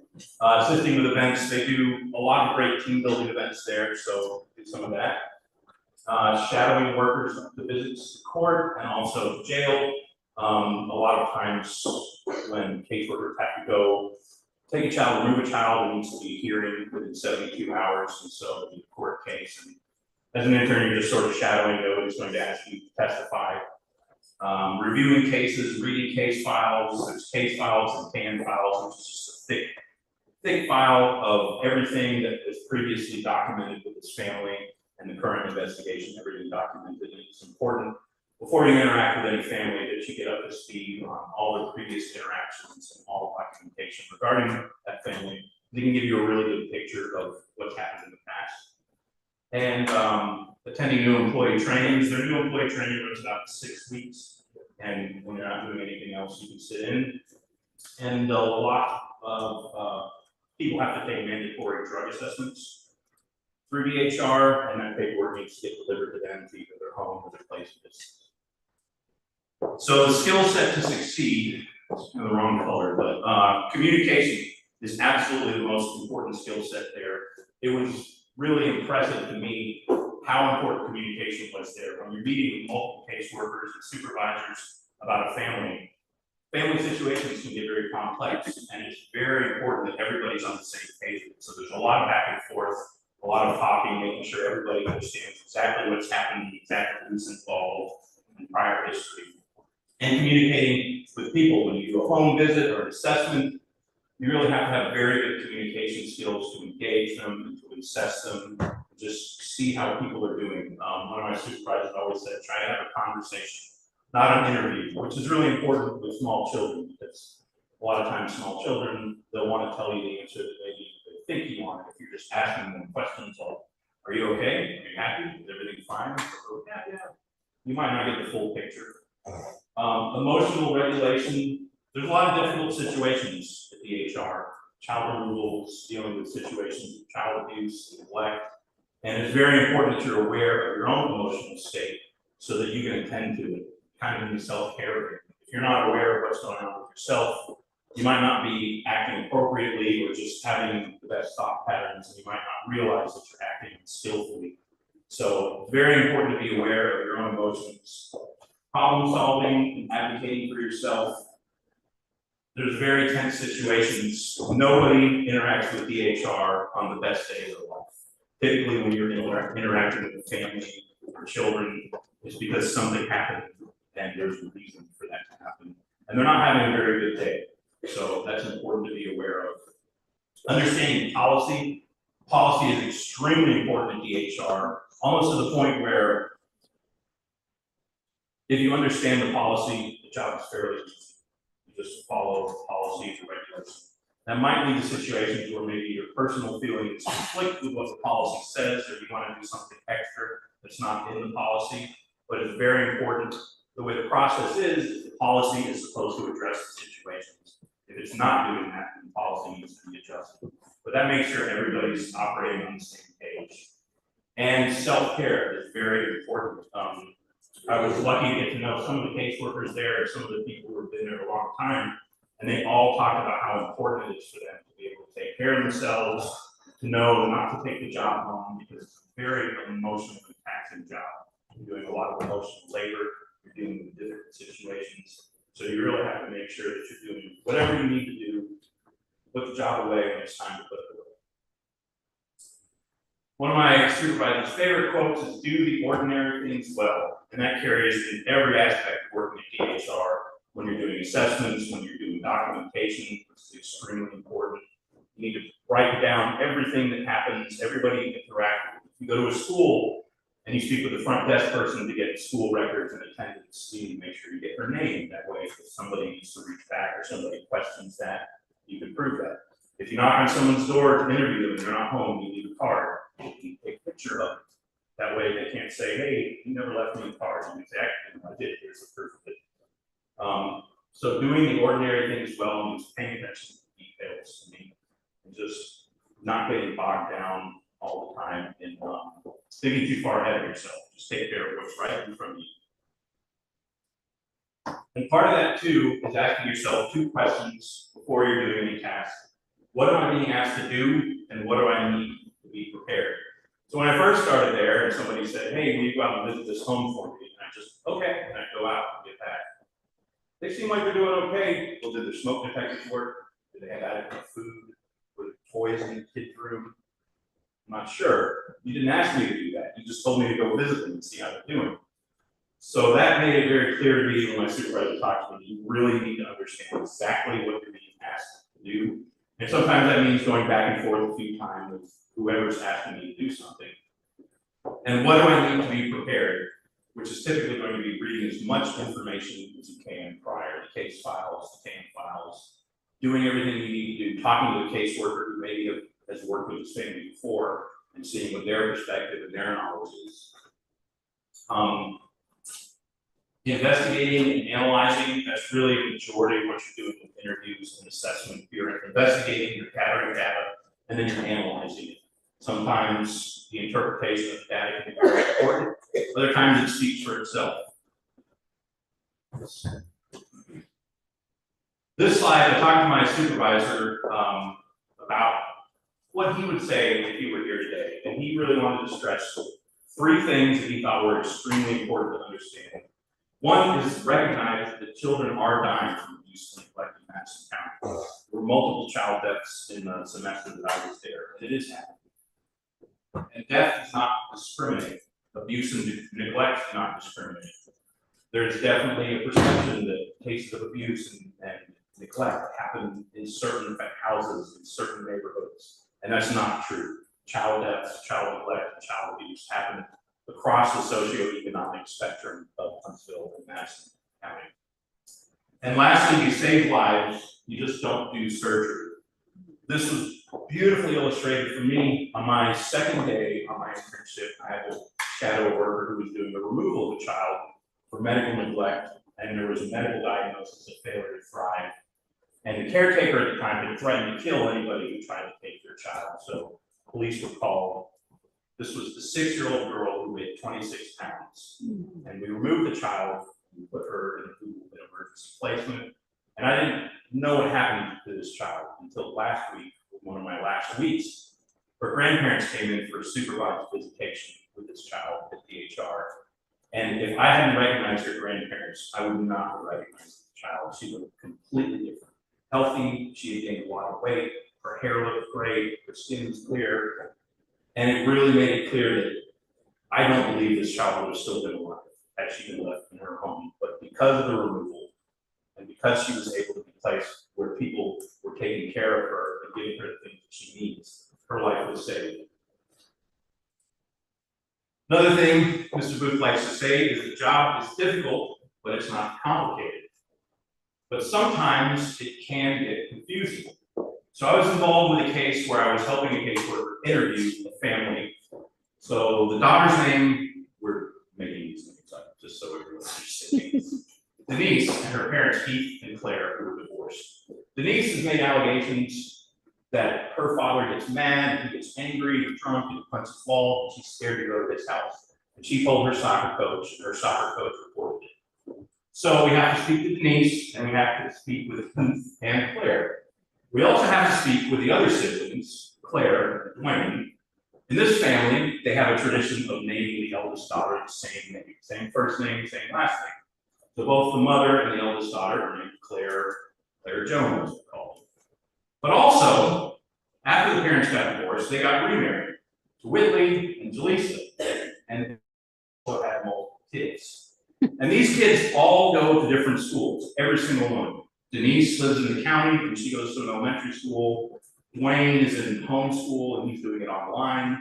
Claire, junior is in her first year of college, but it's also online. And then Whitley's 3 kids, they're in elementary, middle, and high school. And then Ronald goes to a separate private school. So these children are all in different places during the day. And the adults are in different places because they work.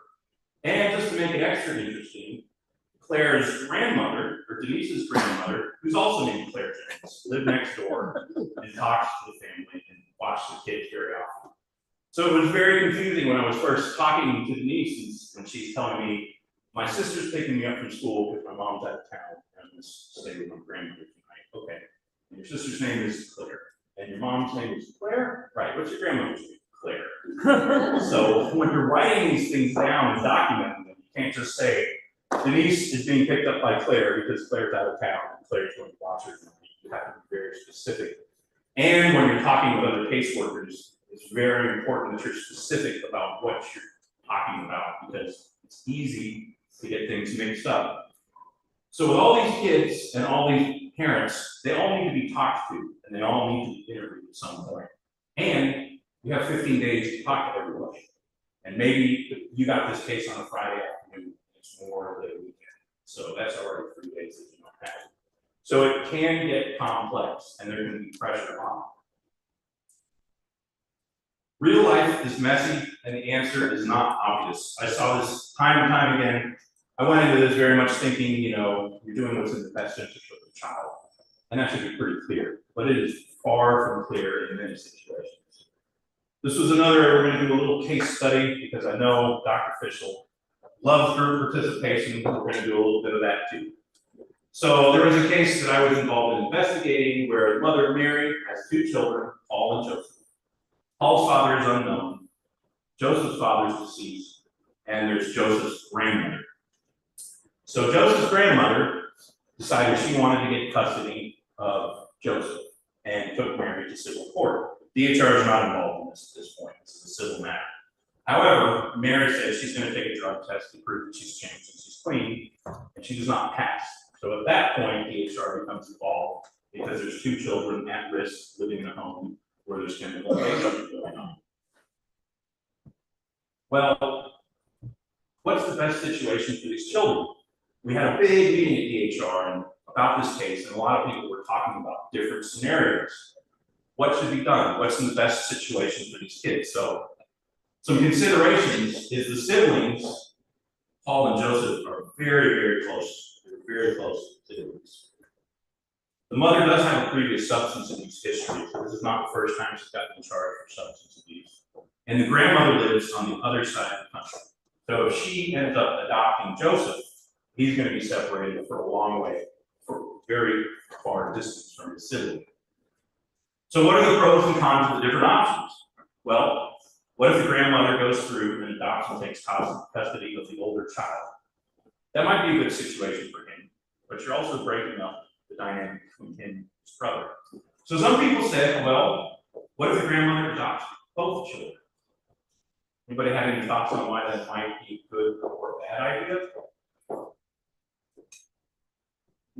What if dad comes back? Well, dad of the first one. Dad of the youngest child is unknown, and the mother refused to say. So we don't know. What if he does come back? His child is living with someone who's not a blood relation. Any other thoughts? Could be mistreated, right? Now the grandmother has custody of two children, one of which is a blood relation, and one is not. So there's definitely a higher possibility that there might be some mistreatment going on in that relationship. Well, what if both children get placed in the adoption system or the foster system? DHR says, okay, mom, we're going to take both children from you, we're going to put them in the adoption system. Would that be the best situation? They still, yeah, there's no guarantee that they stay together. They still might get split up. Well, what if both kids are placed in temporary placement? And you give mom a chance to go through her drug treatment and get clean, and then she gets both kids back. Any pros or cons to that one?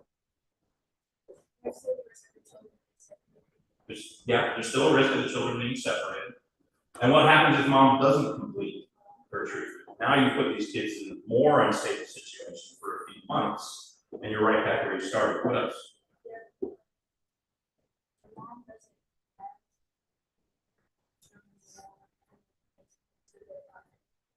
Right, yeah, that's a very good point. So it's really hard to tell what is the best situation. What is in the best interest of the child? Well, which child? Each individual child, the two brothers together? Because their best interests might be in conflict. It might be the best situation for Joseph to go with his grandmother, but that wouldn't be the best situation for his younger brother, for his sibling. And what about the family? How do you define family? Family in this case, is it the unit consisting of the grandmother and grandson? Is it the mother and the two children? Is it just the two boys? How you define family can play a part in how you decide what's best in this case. So how do you make the right decision in this case? And this was a case that I thought about a lot because it was so unclear what is the best situation here. The answer is, you don't make the right decision. We do. In any kind of case like this, there's a lot of people who get together and talk about it, communicate about it, and together the group reaches consensus. And in every case that I saw like this, they do a really good job of making sure that everybody's concerns are addressed and everybody agrees for the most part with the decision that's being made in this family. In that particular case, the children were placed in temporary custody. The mother was given a chance to complete her treatment. And so far, she has. So that is that case. Now, at the end of her treatment program, she does get her children back. There's still the looming issue of the grandmother's civil custody back, but that is something that's separate from DHR. And this is why communication is the most important skill at DHR. Communication, the ability to understand, because these situations can be very complex. And they affect people's real lives in a very long-term way. They have impacts that can last a long time. Because after all, si je dis quelque chose et tu ne comprends pas, est-ce que nous avons vraiment communiqué? Right. Se dico qualcosa e tu non capisci, abbiamo davvero comunicato. No? If I say something and you don't understand it, did we really communicate? Communication is about understanding, not just a student. Thank you all. Any questions? Any feedback? Before I go, take this opportunity to educate a little bit. This is Warren Kirsch. He's an A, I'm going to pull that pin. He's an Alabama A&M alumni who works at DHR. And he's doing a fundraiser right now to take foster kids and their families to a Trash Pandas game. If you're interested in donating money, they're raising money to buy, get them gift cards for food, merchandise. They're going to go out in the field and hold the flag and do the flag ceremony for the MVP game. You can call either one of those numbers or come up to me afterwards, and I will give them to you. There's a good chance to do something positive for some foster children. Thank you.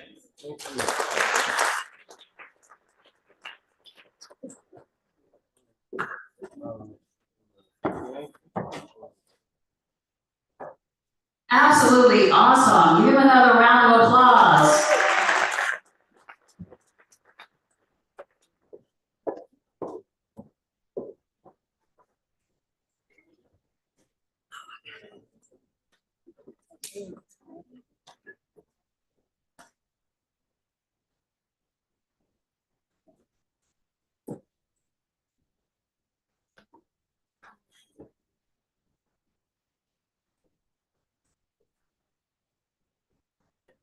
As we continue with our student presentations, we have Temilayo Anthony.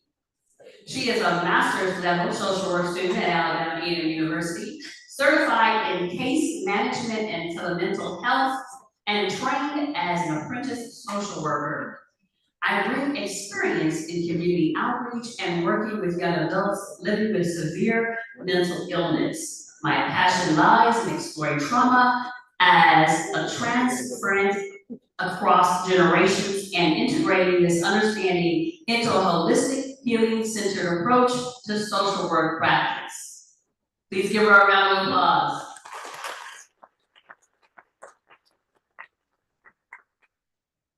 Hi everyone, you guys hear me good? Okay, so I'm gonna sort of shift the lens right now. I want to provide you guys with a trigger warning. We are going to be talking about domestic violence. Before I introduce myself, I just want to give everybody the opportunity, if needed, to take space for yourself if necessary. Very good. Okay. Hi everyone, my name is Temilayo Anthony. I am from Jamaica, Queens, New York. I am a graduating second year MSW student here at Alabama. I'm coming to you from Asha Kieran, and this is by way of my apprenticeship with the Opioid Impacted Family Support Program here with the Social Work Department.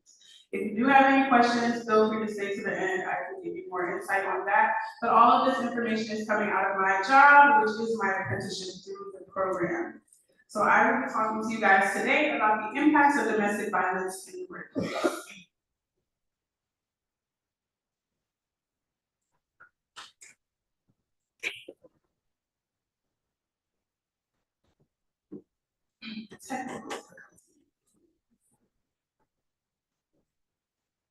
Okay, so I'm going to talk to you guys today about who we are as Asha Kieran, what we do, and who we serve. We're going to define domestic violence because I know this definition can be kind of screwed up a little bit because everyone has a different idea of what that looks like. Then we'll dive directly into domestic violence in the workplace, the impacts of exposure to domestic violence, how you guys can help, and our victim support services. So first things first, Asha Kieran is a ray of hope in the language Hindi. This is an organization that is a nonprofit. We provide services for 3 victimizations, not only domestic violence, but also sexual assault and human trafficking. We do have a 24-hour crisis hotline called the Asha Line. We provide direct services, including counseling, and we also have a safe home. We are well known for our language program, and we'll talk a little bit more about what that looks like with our mission and mission on the next slide. And we also do educational presentations, such as this one for victim support service providers, as well as first responders. So our vision with Asha Kieran is to be a ray of hope and bridge the gap between service providers and culturally diverse communities. We are aiming to address crises such as domestic violence, sexual assault, and human trafficking in foreign-born and other underserved communities by offering culturally sensitive services and providing education to enhance understanding of cultural barriers. This does not mean we provide services only to people within this definition. We provide services to all.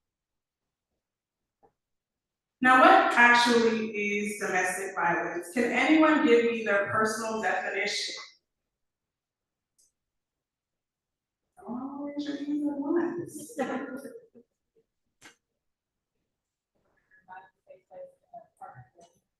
Okay, very, very good. You are not wrong. We were not right as well. So sorry, I love you. But according to the Child Welfare Information Gateway in 2021, just before I say this as well, domestic violence definitions are different in every state. This is the state of Alabama. You already know what you might be expecting for the definition, but I think it's kind of good. Domestic violence is a pattern of controlling behavior used to maintain power in a relationship by one person over the other. The reason why I said your definition is not entirely correct is because in another presentation that I'm not giving today, domestic violence does not only exist in intimate partner relationships, but you are correct. Now, because this is the lovely state of Alabama, and I am from Jamaica, Queens, the Alabama Criminal Code states that the crime of domestic violence in the first degree, this is a mouthful, but I will tell you why I have to say this entire definition, involves a victim and a perpetrator with one of the following relationships. The victim is a current or former spouse, parent, step-parent, child, stepchild, grandparent, step-grandparent, grandchild, step-grandchild, any person with whom the defendant has a child in common, a present household member, or a person who has or had a dating relationship with the defendant. This was a mouthful, but what does this mean? What it means is that this is lovely for legal proceedings. There are a lot of definitions about who can be impacted by domestic violence, and luckily in the state of Alabama, anyone can be impacted by domestic violence. So now looking at domestic violence in the workplace, we want to identify that abusive incidents can be triggered by a number of things pertaining to the workplace, including layoffs, rigid management, and any type of relationships that exist in the workplace. I have another presentation that talks a little bit more about the cycle of abuse and why people stay in abusive relationships. And part of these abusive incidents are a sort of honeymoon phase, which builds up that triggering that could be a layoff, rigid management, or etc. We want to also look at domestic violence as a public epidemic. A lot of people identify domestic violence as something that only occurs in the household, but unfortunately, we don't always talk about how people who are impacted by domestic violence bring these things to wherever they go, which includes the workplace, can also include your roommate, can also include your school, can also include your classroom. People who are experiencing and impacted by domestic violence bring this thing everywhere. So this is a public epidemic and not one that occurs in the bedroom. Homicide by a current or former intimate partner is the leading cause for women in the workplace. We also want to look at how domestic violence spillover results in increased absenteeism, tardiness, etc. Those affected by domestic violence can also be impacted by psychological repercussions, including PTSD, depression, and of course these things also trickle down to secondary victims, who typically include their children, male or female. Now, the reason why workplace spillover occurs is because workplace locations do not move. Even if the relationship that this person is in with whoever is the perpetrator dissolves, their workplace will not move with them. It does not go away, and your schedule does not change just because you are a victim of domestic violence. Realistically, do we understand this? Now, although workplaces are required to be safe spaces for anybody experiencing any type of domestic violence or any type of intimate partner violence, that does not mean that it actually happens. The same way how we talked about in social work, we have a textbook and then we have what we do in real life. Yes? Very good. So now let's talk about the impacts of exposure to domestic violence, specifically talking about those who are considered to be children. We already know what ACEs are, correct? Yes. So domestic violence impact does bring about cases, and we also want to see how this impacts biopsychological development. Children impacted by domestic violence in the household and by parents who are bringing domestic violence remnants to the workplace show increased signs of distress in child development, and this can look like high levels of resilience to violent occurrences. They might also be more at risk for maladjustment and have issues with higher powers of authority such as family and social support. We also want to look at developmental trauma from a bioecological perspective, or otherwise, what does that environment do to the children? Inconsistencies in parental routines as a result of being involved in a domestic violence-based relationship or an abusive partnership whatsoever will always bring about issues for the children involved. It can bring about issues for anybody involved, and it does not only have to include their children, but those who bring domestic violence remnants to the workplace can impact their coworkers, managers, etc. as well. Children in abusive environments.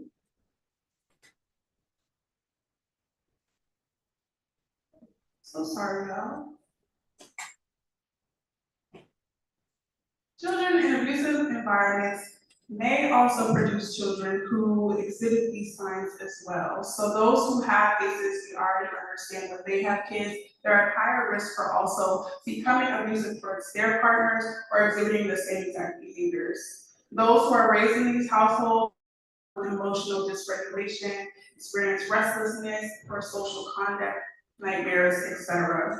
We also see that children living in violent homes on this diagram can also display these kinds of things. If anyone knows about drug court, truancy court, violence at school, teen pregnancy, etc., all of these things are at much higher risk for children who are in households that have abuse. So, what can we all do? Everyone here is a social worker or an advocate, correct? If you're not, you will be today, because I'm asking you to get educated and stay educated. Besides just learning what we can do as individuals, we have to learn about the changing policies that exist for these sort of circumstances. This is important, especially today. Update your current training to remain knowledgeable of legal responsibilities in varying circumstances of domestic violence implications. This otherwise means that with changing times comes changing trainings, and you must continue to get educated on what that looks like in your state and how that applies to the circumstance in which you might be working with a client that is in the workplace and is in an abusive relationship, correct? So what does that look like for anyone in the crowd? What it looks like is you have to ask questions when you come to presentations. You cannot only talk about domestic violence between man and wife.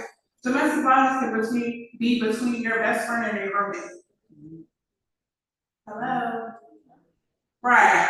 So domestic violence to the workplace, like I said, you can bring it to the classroom, you can bring it to school, you can bring it anywhere at all, because wherever you go is where your problems and baggage go as well, yes?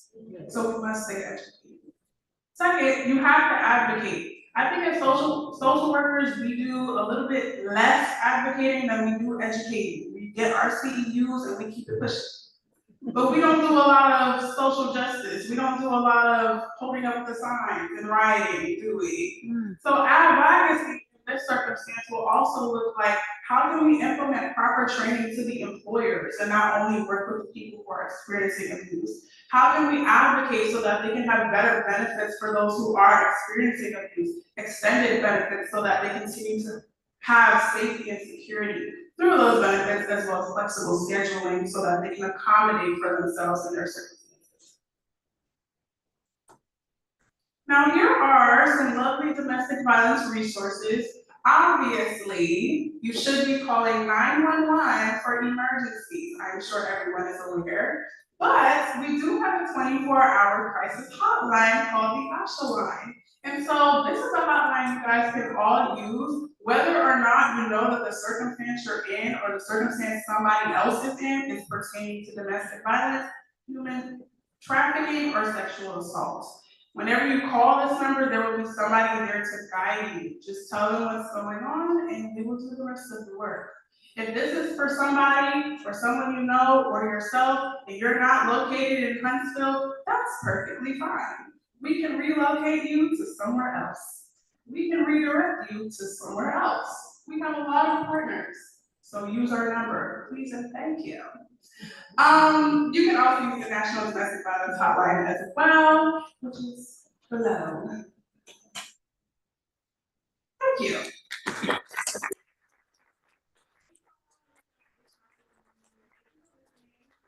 Guys, if you have any questions, here is my personal contact via Asha Karen. If you want my contact as an A&M student, just holler at me. Yeah.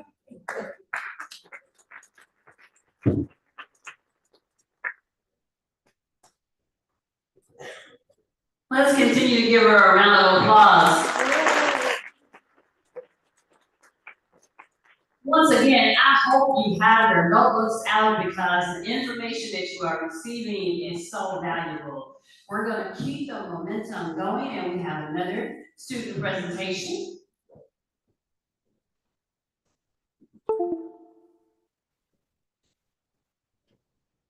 One of our BSW students.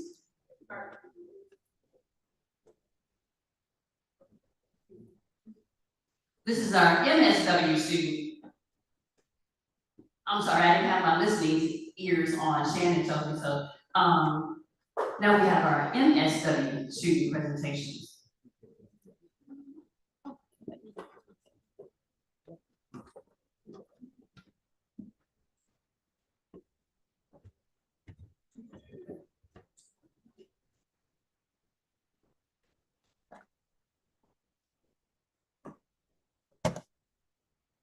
Okay, so we have a group presentation. Amanda Ortiz, Quaisha Kennedy, and Jessica Love.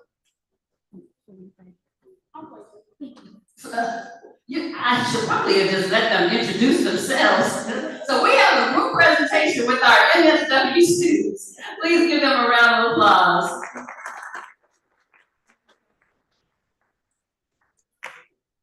So good afternoon. Our presentation today is about paving the way, understanding childhood trauma. This year, the four of us, including Spencer, so making five, we were able to attend the Alabama Social Work Conference. So we all were able to attend different seminars and get different information and experiences that they had to share. So we're going to start, of course, with our introductions. My name is Amanda Ortiz. I am a native of Huntsville, Alabama. I am an MSW student. I'm currently serving as the graduate assistant of our Title IV program, as well as the PhD in social work of our Department of Social Work. And again, we also have our other students. Hello, everyone. My name is Jessica Love. I am from Huntsville, Alabama. I'm an upcoming senior. I'm also currently your president of Social Work Association, and I am going to be speaking on the importance of networking. Good afternoon, everyone. I am Felipe Johnson, born and raised in Birmingham, Alabama. I'm a rising junior within my first year as a transfer here, as a transfer merit scholar, and I'm also the newly elected Municipal Social Work Association. Hi guys, I am Quaisha Kennedy, hailing from Pickens County in Green County, Alabama. I am a rising senior. I currently serve as your vice president, and I'm also the secretary for the Alabama Early Head Start Policy Council on behalf of Auburn University. I will be covering Sylvia.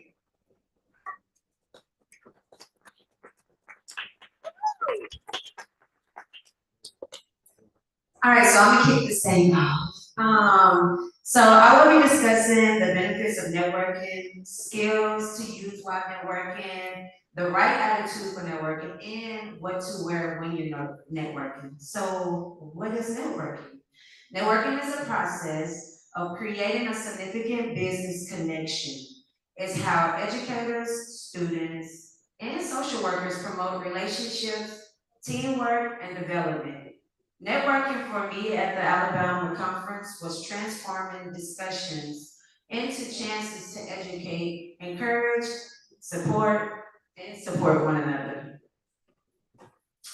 So what is the benefits? So some of you may actually be here today as a result of networking. We visited the exhibit room and promoted the Self-Care Festival and also our child welfare conference. Out of 46 exhibitors, I personally spoke with at least 10 in between seminars, inviting them to the child welfare conference. I was open-minded to new concepts. I became more knowledgeable about trauma-informed methods. I made connections with seasoned experts who offered guidance, support, and mentoring. We developed actually peer support by exchanging objectives, problems, and advice with other students. We enhanced availability to resources from Alabama's local groups, authorities, and then I increased my self-assurance as a student entering the workforce.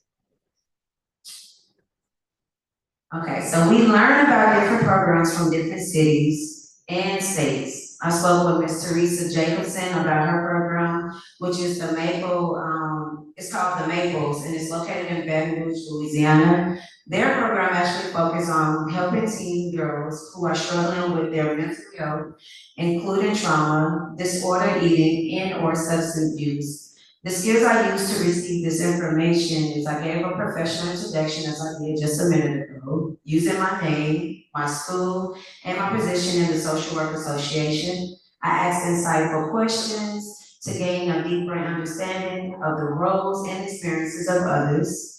I actively listened and made mental notes on other people's approaches to trauma care. I exchanged contact information, I remained open-minded, and didn't restrict myself to any certain kind of agents or professional.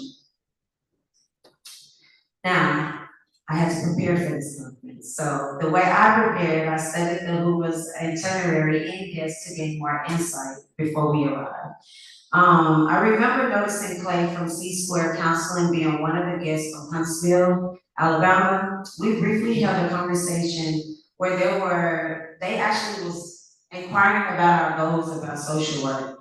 So after we actually had those conversations, a genuine relationship was created, which led to us getting a real invitation to tour their facility. And it also led to Yolanda getting her equipment for her podcast as well too.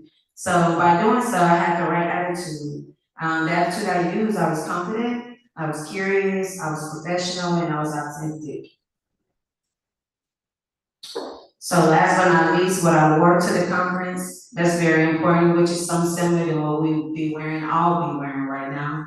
So the Alabama Conference incorporated a professional yet relaxed atmosphere with attendees dressed in business, casual attire, bringing notebooks, handout for folders. Myself, I wore just a blouse, slack, and comfortable shoes. I brought my small notebook and I kept a folder for handouts. So one tip I would like to give you guys that if you ever, as you are now, always dress neatly and be comfortable enough to move confidently. Thank you. I will be discussing ACES, which is the child welfare portion, Alabama A&M University's motto, again, the portion of ACES, PCEs, and companion ACES. At Alabama A&M University, our motto, start here, go anywhere, and services sovereignty are used interchangeably, reflecting not just words, but lived values. Start here, go anywhere is more than a motto. It is a manifestation of the transformative journey that begins with education and service. Understanding the child welfare seminar, understanding the impact of trauma on childhood behaviors in the classroom was delivered here by Ann Ham, a Florence native in 2016 MSW graduate of Alabama A&M. Now a licensed independent social worker, she has launched her own practice, Authentically Anna LLC. With 9 years of experience Anna blends empathy with evidence-based practice to support children and their families. She recently developed a card game to help kids express emotions and will release her first children's books, Amos the Angry Dragon, in this summer of 2025. Service is sovereignty reminds us that true leadership comes through service.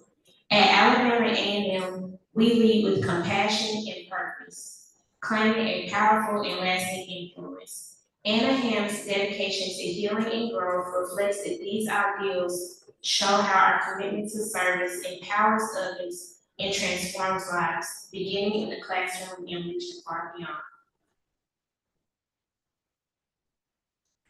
ACEs. Mrs. Ham's presentation, Understanding the Impact of Trauma on Childhood Behaviors in the Classroom, explored adverse childhood experiences, ACEs. These are traumatic events occurring before the age of 18, such as physical, emotional, or sexual abuse, neglect, and household dysfunction, like mental illness, substance use, or incarceration. Referencing the foundational CDC Kaiser Permanente's ACEs study from the 1990s, she explained that the strong correlation between the number of ACEs and increased risk for long-term mental and physical health issues, including depression, substance use disorders, and chronic illnesses. She emphasized how trauma can significantly influence classroom behaviors, often manifesting as hypervigilance, withdrawal, aggression, or self-harm behaviors that may be misrepresented as defiance. A key point was the importance of distinguishing between developmentally appropriate behaviors, such as preschoolers' tantrums, and signs of trauma that persist or escalate. Anna Ham highlighted the essential role of social workers in creating trauma-informed environments. Whether serving as school social workers, therapists, or agency professionals, they help bridge the gap between students, families, educators, and school systems. Participants were equipped with actionable strategies to strengthen trauma-informed practice, promote early intervention, and support healing through collaboration and understanding. PCES combating ACEs. Research shows that positive childhood experiences can significantly offset harmful effects of adverse childhood experiences, helping children develop better mental health, stronger coping skills, and greater academic social success. Positive childhood experiences refer to positive, nurturing events and environments that support a child's emotional and psychological well-being. These include having a safe, supportive relationship with adults, feeling a sense of belonging in school and community, and experiencing consistent emotional and physical safety. In the school system, positive childhood experiences are fostered through trauma-informed practices. Stronger teacher-student relationships, inclusive classroom environments, and opportunities for students to feel seen, heard, and valued. School serves as a safe haven where children can experience stability, encouragement, and positive connection, all of which are essential to healing and long-term resilience.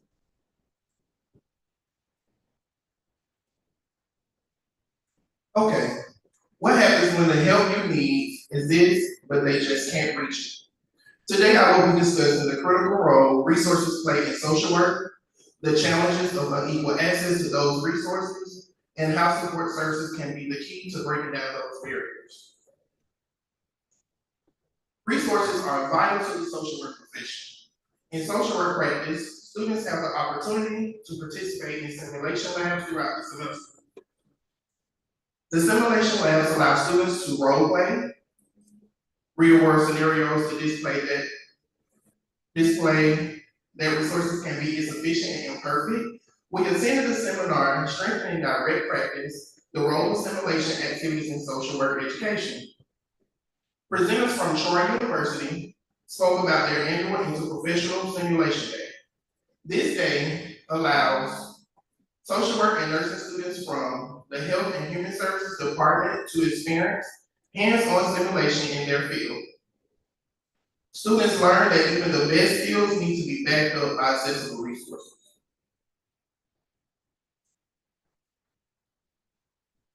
Role plays showed us that even in simulations, disparities in access make it harder to build effective treatment plans. By experiencing these challenges firsthand, students build awareness of the real-world barriers our future clients may face, and the awareness prepares us to advocate even more fiercely in our practice. One of the most powerful lessons from Simulation Day was realizing that access or lack of access to services can completely change the direction of the case. It was a powerful reminder that advocacy isn't just part of what we do as social workers, it's at the very heart of our mission. The video you guys see is Ms. Dora Cook. We couldn't put the audio on it, but we just want to show you this one link to the next slide.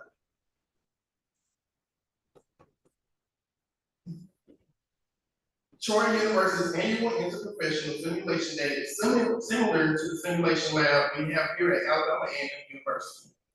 At Alabama A&M, we are proud to house Dora's House, a vital resource designed to enhance the practical skills of social work students, especially those specializing in child welfare within the Department of Social Work.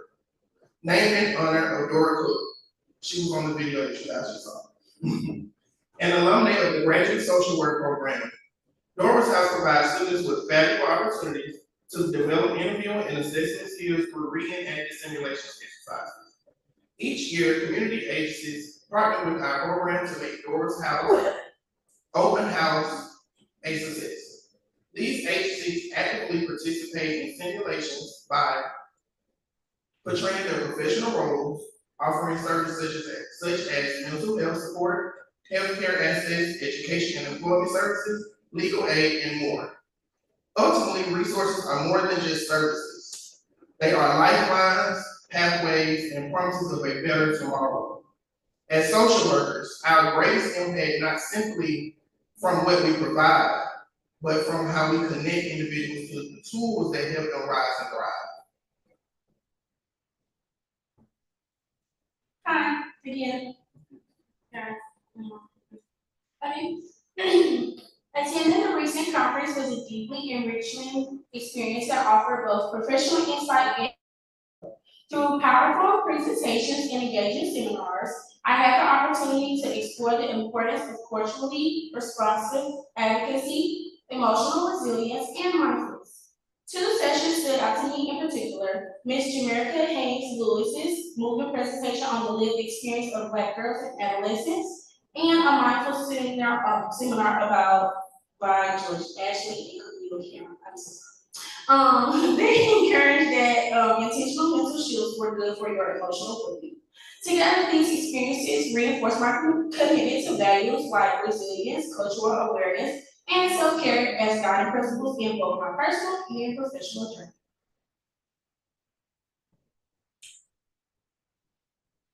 Again, Ms. Jamerica Haynes Lewis's presentation was titled "Our Girls, Our Communities: The Experience of Black Girls and Adolescents." As a Black woman who grew up in the foster care system and later became their 2021 USA ambassador, Ms. Lewis offered a powerful and deeply personal perspective on the challenges and triumphs faced by Black girls today. Her presentation was both inspiring and enlightening. I found myself resonating strongly with many of her viewpoints. Three key particular points stood out to me. First, Ms. Lewis spoke about the importance of recognizing and supporting the unique emotional needs of Black girls. She stressed the need for intentional encouragement, affirmation, and the promotion of healthy self-esteem through consistent recognition and validation. Second, she highlighted the critical role of cultural awareness, emphasizing that Black girls should be celebrated for their identities and backgrounds. By acknowledging our history, tradition, and lived experience, we ensure that other Black girls feel seen, heard, and valued, because representation truly matters. Lastly, she addressed the powerful impact that mentorship and role models can have on young girls' development. Positive, relatable influences are essential in helping Black girls navigate their identities and build meaningful, supportive relationships, both in which contribute significantly to who they become in adulthood. Growing up, I didn't have consistent mentors or many positive role models to help shape my self-image or support my growth. Like many Black girls, I often had to navigate emotional challenges, identity struggles, and societal biases on my own. Ms. Lewis's story reminded me that our experiences matter and the lack of guidance does not define where we can go. Now, in adulthood, I begin to form meaningful connections with my mentors who affirm my identity, challenge me to grow, and offer guidance that helps to redirect me to impact. Their presence has helped me begin to rewrite internal narratives that once held me back. This too is self-care. Surround myself with people who see my work, speak life into me, and model the kind of leadership I aspire to embody. Overall, Ms. Lewis's presentation was a moving reminder of the importance of community support, intentional engagement, and culturally responsive advocacy for Black girls and adults. In a separate seminar on the impact of stress, I learned practical techniques to support mental well-being, such as reframing negative thoughts, focusing on gratitude, and developing emotional resilience. I am a strong advocate of Dr. Wayne's W.E. Dyer's quote, "Change your thoughts, change your world." This idea aligns with my own personal core values, as resilience is a moral compass and a central part of my 2024 and 2025 campaign mission statement. It is important to keep an open mind and practice responsible time management skills, especially while preparing to enter any conference. These exercises embrace small but powerful mindset shifts. Like in the beginning, starting your day with affirmations or ending with moments of gratitude. These are ways to build emotional strength over time. Our actual self-care was also presented in the ways that we participated outside of the seminar rooms. We embrace moments of rest and reflection by going to the beach, lounging by the pool, and enjoying quality time with our classmates. We met some amazing people at the beach who complimented us on our unity and how well we got along. They offered us so much information, guys. We ended up getting their contact information as we love, and they ended up taking these for us because they like this. We closed the day with a celebratory dinner in honor of our peer, Spencer Mahoney, further reinforcing the idea that connection and celebration are also forms of self-care. Overall, the conference expanded my view of self-care from something personal to something multidimensional. Something that includes cultural validation, mental resilience, and community support. These experiences will continue to guide how I care for myself and others in both professional and personal spaces. In conclusion, along with attending this amazing event, we were able to gain genuine relationships with each other. We noticed that each of the topics we chose resonated with our offerings to the group as a whole. As for resources, Amanda was passionate about making sure we had access to the right tools and services. She offered to help the rest of us find sessions and handouts that apply to our work. She was like our group compass. For networking, Jay was a social butterfly. She pulled us into conversations, exhibits, and communicated opportunities that we might have skipped otherwise. Thanks to her, we met people that we still work with and connect today. For self-care, I often remind us to breathe. Balancing normal schoolwork with our association, literally having an event the same weekend, and the travel home got pretty hectic. Jay and I relaxed by the poolside and took a moment to debrief after some of the seminars to complete some work and prepare for the days ahead at the conference. Felipe loves the beach and was so excited for us to make it there that he suggested that we all go down and catch a view of the sunset. Spencer encouraged us to try a new restaurant, and we bonded over great food and warm conversations. We also got to talk to some of the ladies in the restaurant. So initially what started as sharing notes and coffee turned into empowering, relatable talks. We gained stronger connections and harder laughs that never cease to stop.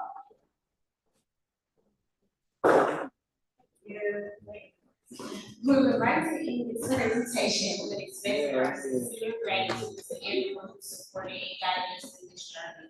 We all want to say thank you.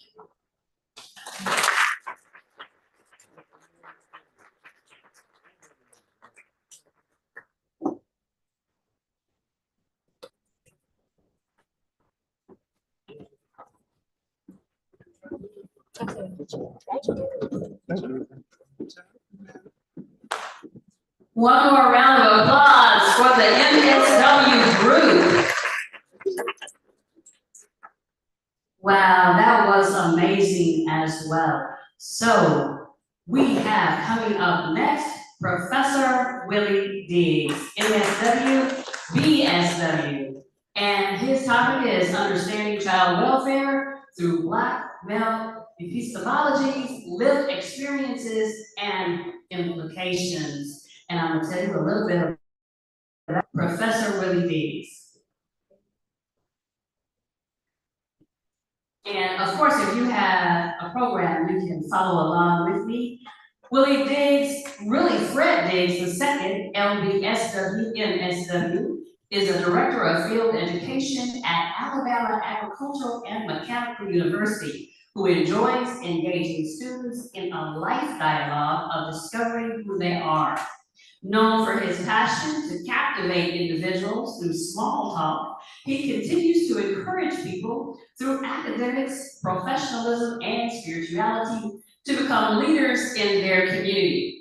He was educated at Jacksonville State University, where he graduated with a Bachelor of Social Work degree, and he later graduated from the Alabama Agricultural and Mechanics University, where he received a Master of Social Work degree. He is currently in pursuit of a PhD in social work. Round of applause.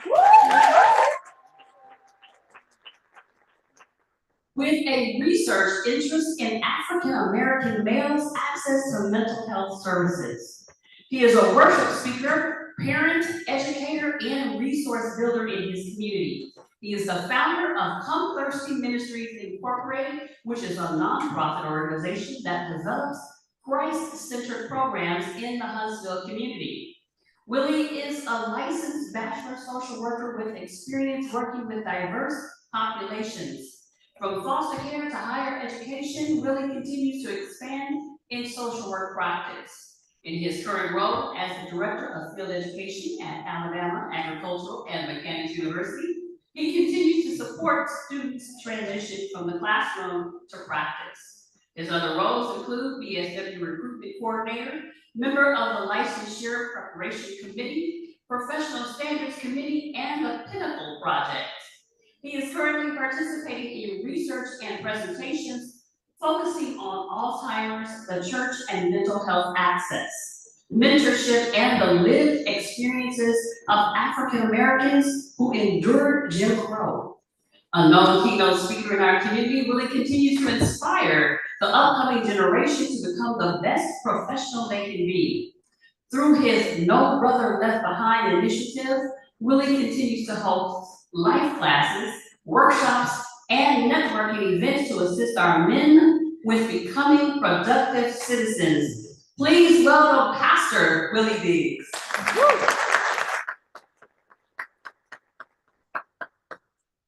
Thank you all so much. I'm excited to be here. Give yourselves a round of applause.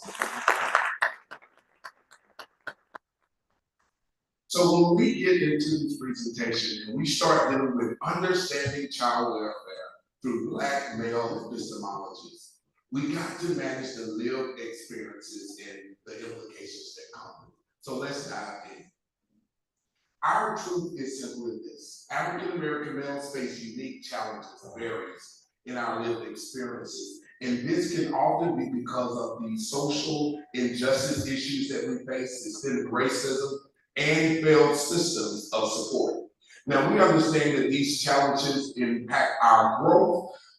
They impact the way we move through the systems that don't always support us, and it also hinders some of the access that we need. I am Willie Fred Diggs II, and what I like to do is I love to help emerging global community influencers. I love to help you grow in the areas of academics, professionalism, and spirituality. Now, a master's level social worker works at the greatest HBCU on the planet, and I absolutely love empowering students. So as we get ready to start thinking about this kind of presentation is supposed to make you think about the way you engage with those who you need to understand their lived experiences. My objectives today are simple. I want you to listen, learn, and adapt your approach. I want you to make it a part of your company's culture. I want to clarify the roles as a social worker. If you know me, I'm going to always touch on some kind of roles, right? And we're going to talk about some intervention strategies that work well with African American adults. When you see this image and you start to look at epistemologies, I want you to think about the history that's in this picture, the level of trauma that is in this picture, the level of unanswered questions that are in this picture, the level of experience that is in this picture, the level of generations that have been impacted by this experience. So I want you to really, really, really begin to look from this angle and look and say, wow, this has been going on for a long time. And you will notice that there's only 3 people who are in this image, but they have families. They come from communities. They are a part of us, and everything that they live and experience has a possibility of affecting us. So I have to ask questions. So let's dive into this. And I want you to kind of grab a notepad and pen. I want you to take copious notes. And I want you to write down these questions. When you look at this image, what was the first thought or feeling that came to your mind? And I don't want you to scream out your response, but I want you to feel it. And I want you to not share it because this is your personal picture. Was it fear that you thought of when you see this? Was it curiosity? Was it indifference? Or was it empathy? And if so, why? What shaped your image or your thoughts? And I know we see this image and we look at Trayvon and we're like, man, we know the story of Trayvon, but do you know the story of Mark? Or the story of John? Or the gentleman who is at the gas station that happens to have on a hoodie? Do you know his story? Or do you look at him and clutch your pearls? Or do you look at him when he's passing by and say, man, why don't he pull up his coat? You may not know that he doesn't have a belt. Mercy. Right? So if you don't get the view of some of the things that the community is facing, then you really can't support them. So I want you to ask yourself, did you assume anything about his intentions? When you see this image, do you assume anything? And if you can't see it right here, can you assume an image when you see the young man who walks around with a hoodie, who is going just to get gas for his grandmother who may be raising him? Do you assume anything? Do you assume anything about his background or his behavior based on his appearance alone? And if so, what informed those assumptions? Why do I keep bringing in this why question? It's because there is a foundation on the way we view the world. And we have to start to manage it. Would your perception be different if he was dressed like me? I love doing presentations like this because I have an opportunity to dance into worlds. For one person may see the suit and say, okay, he's well dressed and he looks poised. But the same poised man that's in the suit wear the hoodies. But if you don't know their life, then how can you make an accurate judgment? I want you to think about your perception of if it's different if he were a different race or if he was white. Think about it. Maybe his city doesn't say Michael Jordan on it. Maybe he'll say Abercrombie. Or it says Stanley. Right?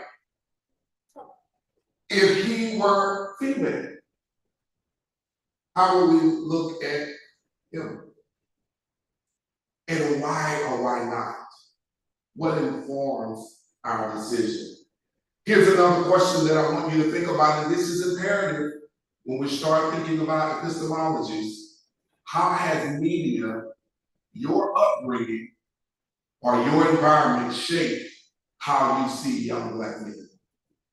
I'm bringing this into play because it's going to shape the way we look at what's coming next. Now, according to research, we understand that African American males, due to their systemic experiences, are comparable to African American males who have entered into the child welfare system. So there's a similarity to just their lived experiences to someone who's already vulnerable being brought into a care, maybe not even having no understanding of why. This has to be understood if we're gonna properly serve African American males in the family and child welfare system. So let's look at this historical trauma, because we're looking at the epistemologies, but we have to be able to understand how they view what they view. You got the establishment of the Jim Crow laws. And just with saying that brings a level of anxiety to some people, especially in our current environment. Right, you got the African American Civil Rights Movement from 1954 to 1968. You got the death of Emmett Till in 1955. Remember, he was one of the three. You got the death of Malcolm X on February the 21st of 1965.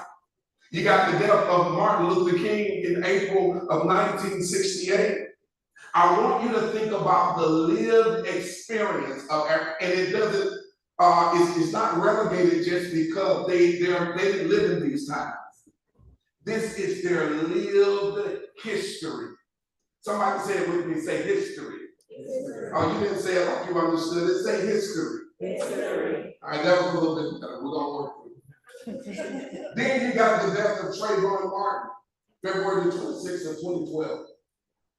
Interesting thing about Trayvon Martin, in my doctoral program, I got a chance to do some research on the Trayvon Martin case. And one of the things that I looked at in the research was how was the media portraying two marginalized people. When you think about his killer, who was also marginalized, meaning coming from a community that's not the majority, you never heard it in the media. They portrayed him as a white male, but not Trayvon. He had on a hoodie and maybe he was up to no good. This was not a cop who was after him. This was just a citizen in the community. Am I making sense to you? Yes. Then you got the death of Eric Gardner, July 17th of 2014. And pardon me if I get a bit emotional. I'm a father who's raising boys who could have been in any of these categories. You got the death of John Crawford, August the 5th of 2014. You got the death of Michael Brown on August the 9th of 2014, age 18. You got Tamir Rice, November 22nd, 2014, age 12. Somebody say 12. Never got a chance to graduate high school, never got a chance to join a D9 organization, never got a chance to work in corporate America, never got a chance to be a father, age 12. Walter Scott, April 4th of 2015. George Perry Floyd, Jr., May 25th, 2020. Ahmaud Arbery was just running, exercising. You know how you go downtown and you see people running. Nobody thinks they're up to no good. They're just exercising. But because of biases, then this played into this untimely death. Ralph Norman, April 13th of 2023, age 16. You have Steve Perkins, September of 2023, age 39. And the list continues. Sit in that for a moment. Think about the names that were missing. Think about them. Think about the names that are missing. Either they look like you or you service the people that look like you. Am I making sense to you? All of this plays into that view of their traumatic experiences. If you're gonna quote me, drop this: in order to effectively advocate for a community, you must be knowledgeable and empathetic of their struggles. I know y'all like to be on Instagram, TikTok. If you're gonna quote me on that. I'm gonna say it one more time for the people in the back. In order to effectively advocate for a community, you must be knowledgeable and empathetic of their struggles.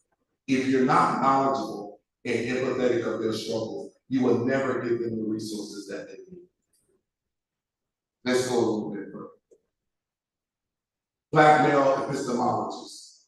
This refers to the distinct way that African American males come to know, understand, and interpret the world based on their unique lived experiences, their cultural heritage, their social positioning, and the historical context. Understanding that their way of seeing it is a base of knowledge. So when you go and engage them, you must understand how they think.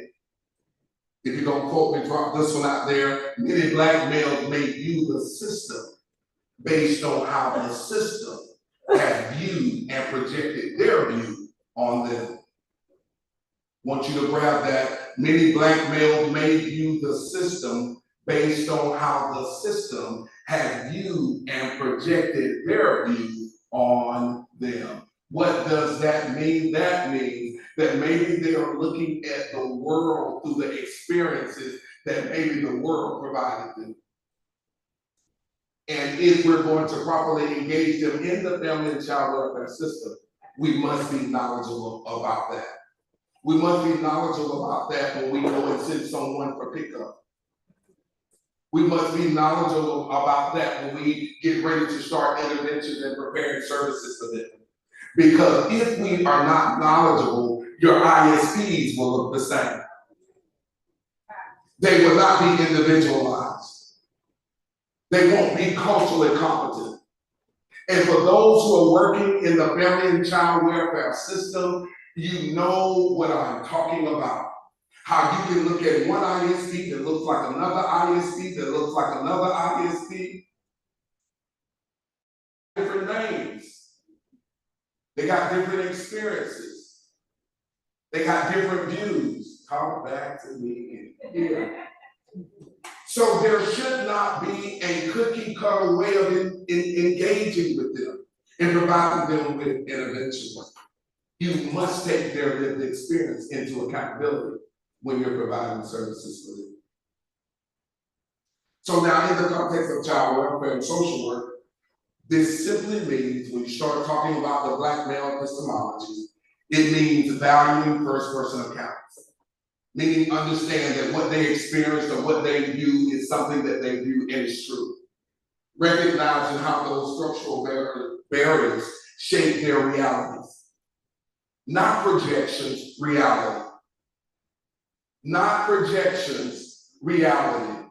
I'm gonna say it one more time. Not projections, reality. The reality of it is it's hard for them to find jobs. The reality of it is that there are limited opportunities. The reality for them is that accessing mental health care is difficult. And there are systemic things that stop them from getting it, and research proves it. Right? Then in the family and child welfare, understand that designing interventions and supports that are culturally attuned, strength-based, and reflective of their worldviews. We must be able to provide them those interventions in that area. So when you think about our lived experiences, when a child is separated from their family, their experience can seem like death. So all social workers must have an understanding of their traumatic experience before the child can be engaged in services and intervention. If you don't, I teach this to my students, if you don't properly engage them, you will never assess them. You will never get the information you need to assist them with getting their needs met. So let's look at some key elements of understanding the lived experience of African American males. And I'll go through each one of them, but for those who just really need kind of like some key elements, I want you to grab them. Social injustice. We're looking at our current environment, and you know that it's chaotic out here, right? So we can't act like we don't know that when we're looking to understand the way they're viewing the world. Then we have to look at fatherlessness and how the fact that the seed bearer is not in the home. When the seed bearer is not at home, then the seed doesn't know what it is. You'll catch that when you're driving. Am I making sense to you? Then you have education or lack thereof. Then you have mental health. And then you have those biases that are shaping, or the constructs that are shaping the way the policies are formed. And if you don't know that that's there, you will look at a policy and think that the policy is for them, but you got to understand the look behind it. Which is why, and I'm varying from my notes, is why they don't care much for critical race theory. Because what it does, it looks at the system behind the system, and it exposes that. They're not teaching critical race theory in a middle school. They don't want it there because they don't want the acknowledgement that there's something working behind the scene that keeps the reading scores down. And what critical race theory does, it takes an interdisciplinary approach and brings in all of those views and begin to start looking at it. So social injustice, you know, that refers to that unfair treatment and discrimination that African American males often face in those various social systems. They face it in education, employment, criminal justice, and healthcare. When you look at research, 4% of the psychologists are of African American descent. So for them to find a therapist that looks like them is difficult, right? Or the funding to pay for it also provides another level of barriers for them accessing the services that they need. So these social injustices, it can cripple the growth of African American males by limiting their access to resources. There is nothing more difficult than seeing that the answer to your problem is at your reach, but you can't access it because of your culture or because of the way they view you, right? Those systemic barriers such as racial biases, discrimination, inequalities, they create for Black men hostile environments. So you wonder why some of them are on the defense, is because they're being moved through a hostile environment. When you know policies are not in your favor, you're not gonna be sweet and nice about that. You're not gonna share your full truth if you know that the system that's working against you isn't for you. And you wonder why they withhold information. It's because of that. Fatherlessness. Now, based on some recent research from the census data, approximately 50% of African American boys under the age of 17 live solely with their mother, compared to 16% of their white counterparts. Now, according to this research, children from fatherless homes are more likely to drop out of school, have behavior issues, end up in the criminal justice system, be unemployed, and be at a higher risk of substance and drug abuse. And these are just a few of the pictures. We're not talking about things as it relates to them being suspended more, you know. So now when they're getting into the family and child welfare system, you have to change their school. Now you're understanding that because of this could be a barrier or an experience that they have that's shaping the way they view the world, then that can cause another barrier. Does that make sense? So fatherlessness. And I think we need to start to talk about more fatherhood traumas and how the absence of a father leaves a child sometimes feeling not secure. So they often may feel like they have to protect themselves when they don't have a dad at home. Or maybe that's the system that doesn't let the father stay in the home so they can't get the resources. So now mom can get the resources, but the dad is there, they can't get it. Remember we talked about that construct? Behind the policy, it looks pretty on the surface, but there's some constructs in behind the scenes. Then education. If a black male is not proficient in reading by the 4th grade, they only have a 20% chance of graduating from high school or grade level. I live this, and I'm watching this in real time, locally, where I am working with a young man who is not reading proficient on the 3rd grade level. And guess what he had to do? Because he was not proficient, he was not able to go to the next grade. But because the school or the policy that says that, they didn't take into account that he had changed schools 7 times in 2 years. He was displaced from mom and dad. Or daddy had the speech impediment. So he may can read the words but can't comprehend them. I'm living this in real time. I think it was former President Obama who said during his speech that more than half of all black children live in single-parent households.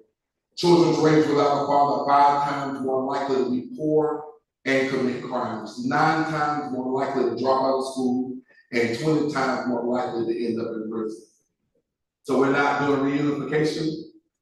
That's not the goal in family and child welfare, right? Oh, y'all quiet in here. Family and child welfare's goal is reunification.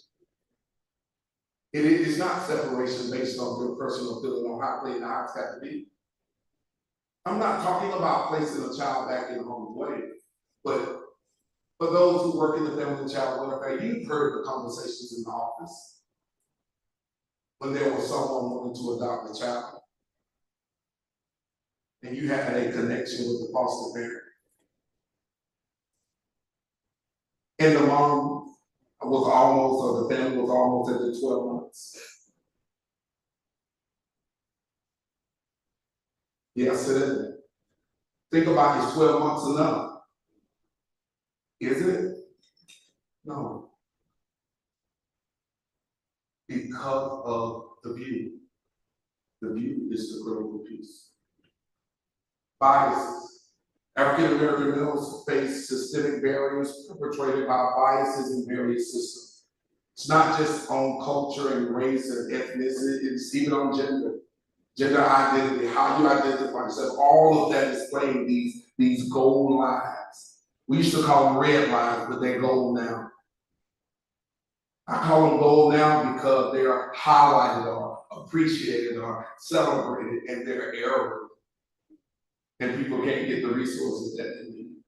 So these biases are based on race, gender, and other social identities can result in discriminatory practices in education, employment, criminal justice, healthcare, housing, and other systems. Biases manifest as implicit or explicit attitudes. They show up as stereotypes. You know how they think that we all look alike. And because they came from all on the north side, then everybody on the north side is broke, don't have resources, or don't have money. Or maybe the north side and south side wasn't your issue or your thing that you can identify. Maybe it was the family. Well, you know, they all came out of the Johnson house. And, you know, the Johnson house, they got this thing that all of the sons have this, or all of them are arrested by this. All of those are biases. And if that prevents a person from getting the services, that causes a problem. And ode to mental health. And yes, we're at a family and child welfare conference, but we must talk about African American males. They experience mental health disparities due to the impact of these social injustices. We talked a little bit about it, how they need to access the resources, but maybe their insurance won't pay it because they don't have the resources, or the co-pays are too high. But there are policies that can be expanded because there are some issues with interpretation of these policies.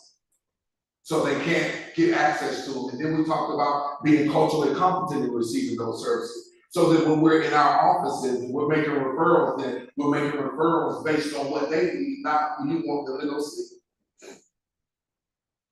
Making a recommendation on what they need versus what you want them to have. And here is the problem. What if they don't know a list of Black therapists or African American therapists, or how you want to word it? What if they don't know where those therapists are? Do you have a resource list? Do you bring that in front of them? Do you ask them? Do you have a counselor of choice? And I can tell you more than not. I've been doing this for over 20 years. I've seen supervisors and caseworkers just pick a name because it's easier to put on paper because you're so burnt out.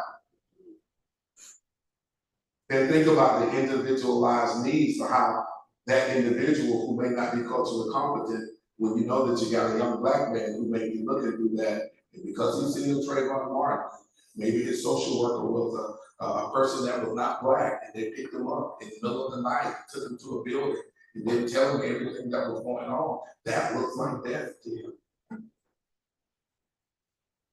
Are you tired of that? If you don't slow it down to educate them,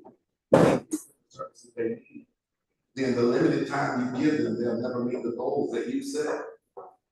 Wait a minute, did I say you set? These are supposed to be agreed upon goals. Are we educating them enough to make those agreements?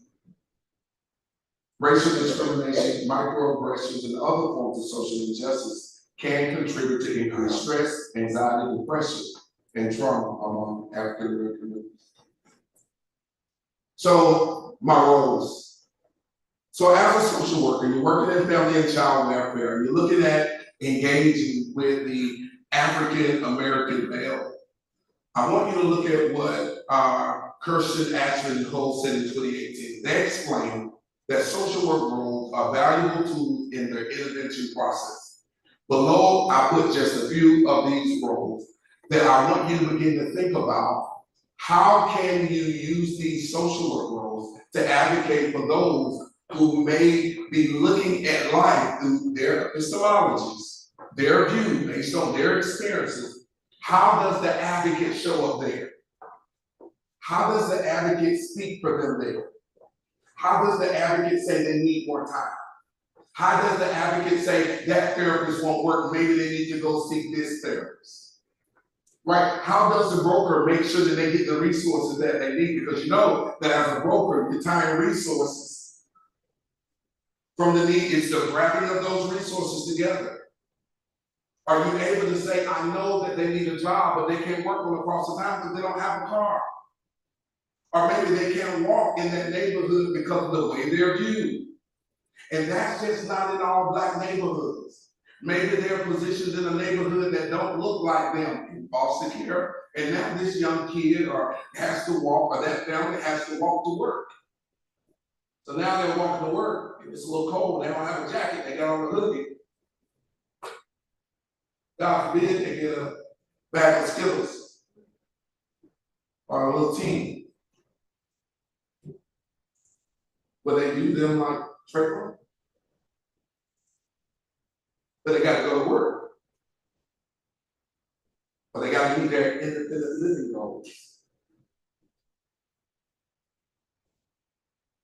The enabler, the educator, are you slowing down to teach them what they need through their view? Speaking in a language that they understand. Not going in there with your overly scholarly words. Speaking to them and they don't understand what you're saying or writing. Because we know that there's some reading deficits, right? But you're giving them a resource list to read, you know they can't read. That's not helpful, and it's not good practice. Then analyst and initiator, when you see that the services and the policies don't work, are you willing to stand up and say it? Are you willing to initiate a conversation to make sure that your clients get what they need? Black men need people who will initiate good policies on their behalf. So you got to be willing to speak up. Then you got facilitators. And there's some other roles that I didn't put on here, like research. Or when you are using and you're doing your academic scholarly peer review articles and you're looking at them through an eye that gives you great perspective. And not just taking the opinion, but you're really critically analyzing, do they have a bias when they wrote that? Because if you notice some of the data, and I am so grateful for this PhD program. Because when you start looking at that, I don't read no peer review article the same. I now look at it from a critical eye. I want to know who the authors are. I want to know if they're grounded in their work. I want to know if they're pulling data from a community that they're saying they're writing about and presenting it in a form. Because if you're not, then as a scientist, it can be misleading. Am I making sense to you? So some frameworks to consider: RABT. Rational emotive behavior therapy is one of those that I absolutely love. It's created by Albert Ellis. It falls in the line of the cognitive behavioral therapies. As explained by Hayes in 1995, it is necessary to note that when working with African American males, cognitive behavior therapy intensities focus on the distinctiveness of the clients while encouraging them to have control of their own thoughts. And remember, that control piece is important because of their lived experience. You wouldn't want to use a therapeutic perspective or framework that doesn't guide them and allow them to make decisions, because it can look more like the historical trauma that they experienced. Or maybe it wasn't Trayvon Martin that we're looking at, or George Floyd, or maybe they were knowledgeable about what happened at Tuskegee. In that study, how they medically took some things and just didn't be honest and used them as tests. So just making sure that we're using frameworks that support them. In the strength perspective, a lot of my students talked about this today. This strength-based approach assists males in developing a mindset of developing, we're focused on positive capacity development.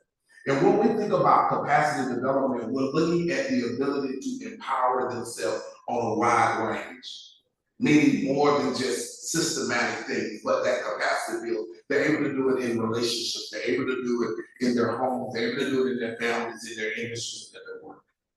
So the strength perspective is another great perspective to consider. And then culturally responsive mentorship. This is probably where I'm going to really lay my hat at, because this deals with either formal or informal relationship building with African American males. They have a tendency, we have a tendency to grow in environments where we feel safe and where people understand our stories, where people understand our difficulties of matriculating to get to this. These are great interventions. So if you're working in foster care, have you considered having a young man to enter into a mentorship program? Maybe he doesn't need counseling. Maybe he just needs a mentor. Maybe that can be either a mentor, and not just a mentor to get good grades. What about a mentor to do life? To be able to manage how they do what they do on this road that's hostile. Providing a culturally competent mentor gives them the understanding of their experience. It gives them this group, this connectivity. I happen to run a mentorship program here in the city called the Focus on the Future Mentorship Program, where we work with young men ages 12 to 18, and to date, every young man who entered my program has graduated from high school.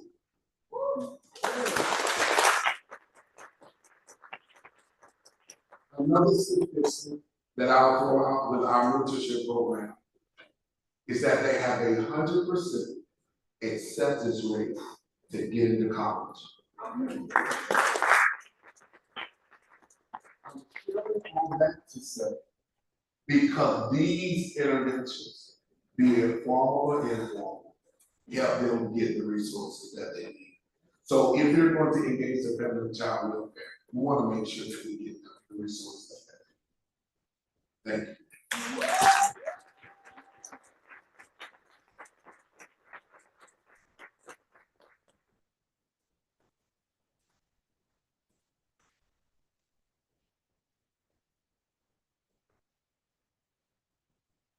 Yes, let's give him another round of applause.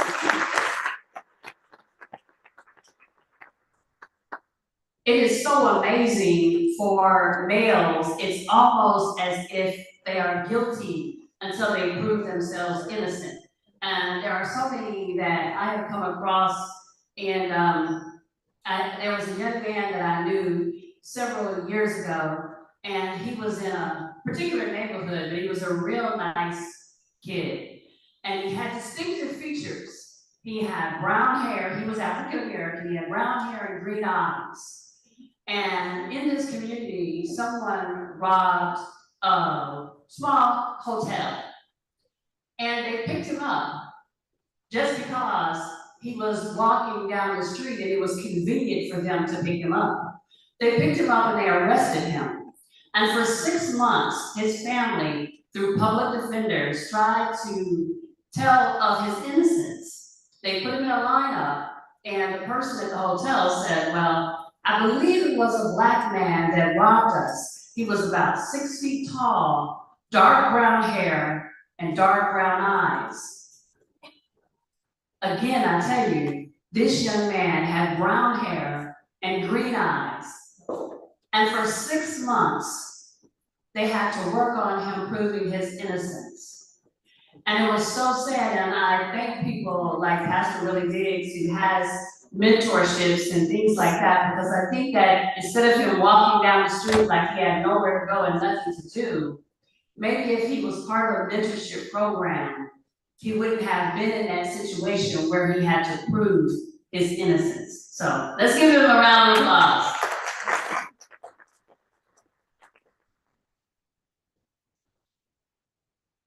Okay, we are going to take a short break before our next presentation. So you can get up. I think we still have some refreshments, some drinks in the next room. So if you can get up and take a break, we will resume momentarily.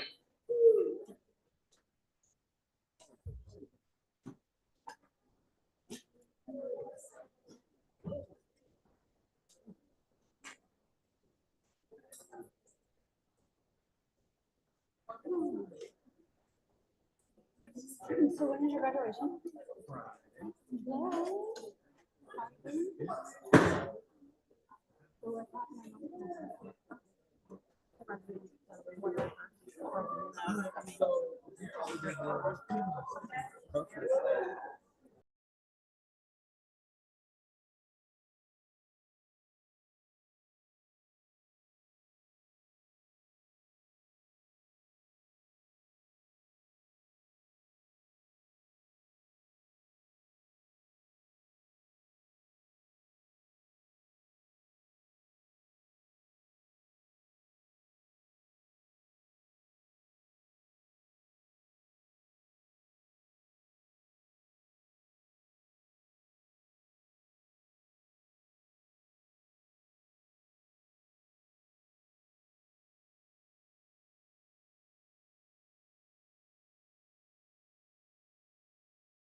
Now it's on.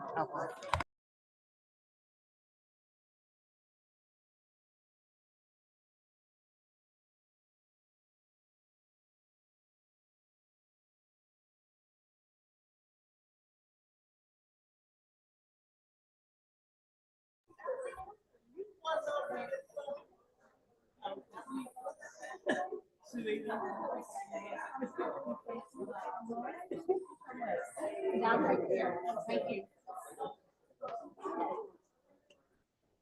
All right, so you let introduce Dr. Ashley and we'll get started.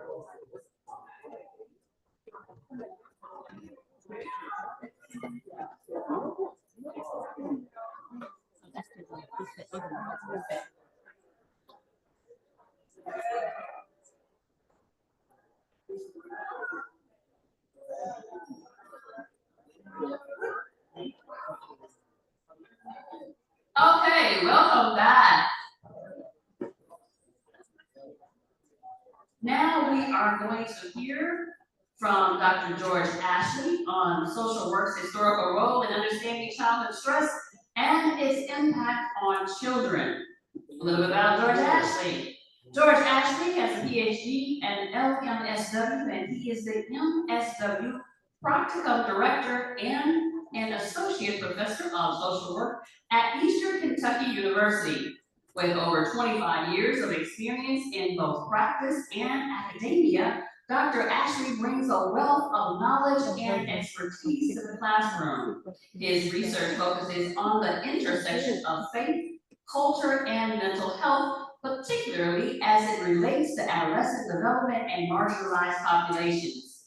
Dr. Ashley is dedicated to promoting social justice and empowering individuals and communities through his teaching, research, and service.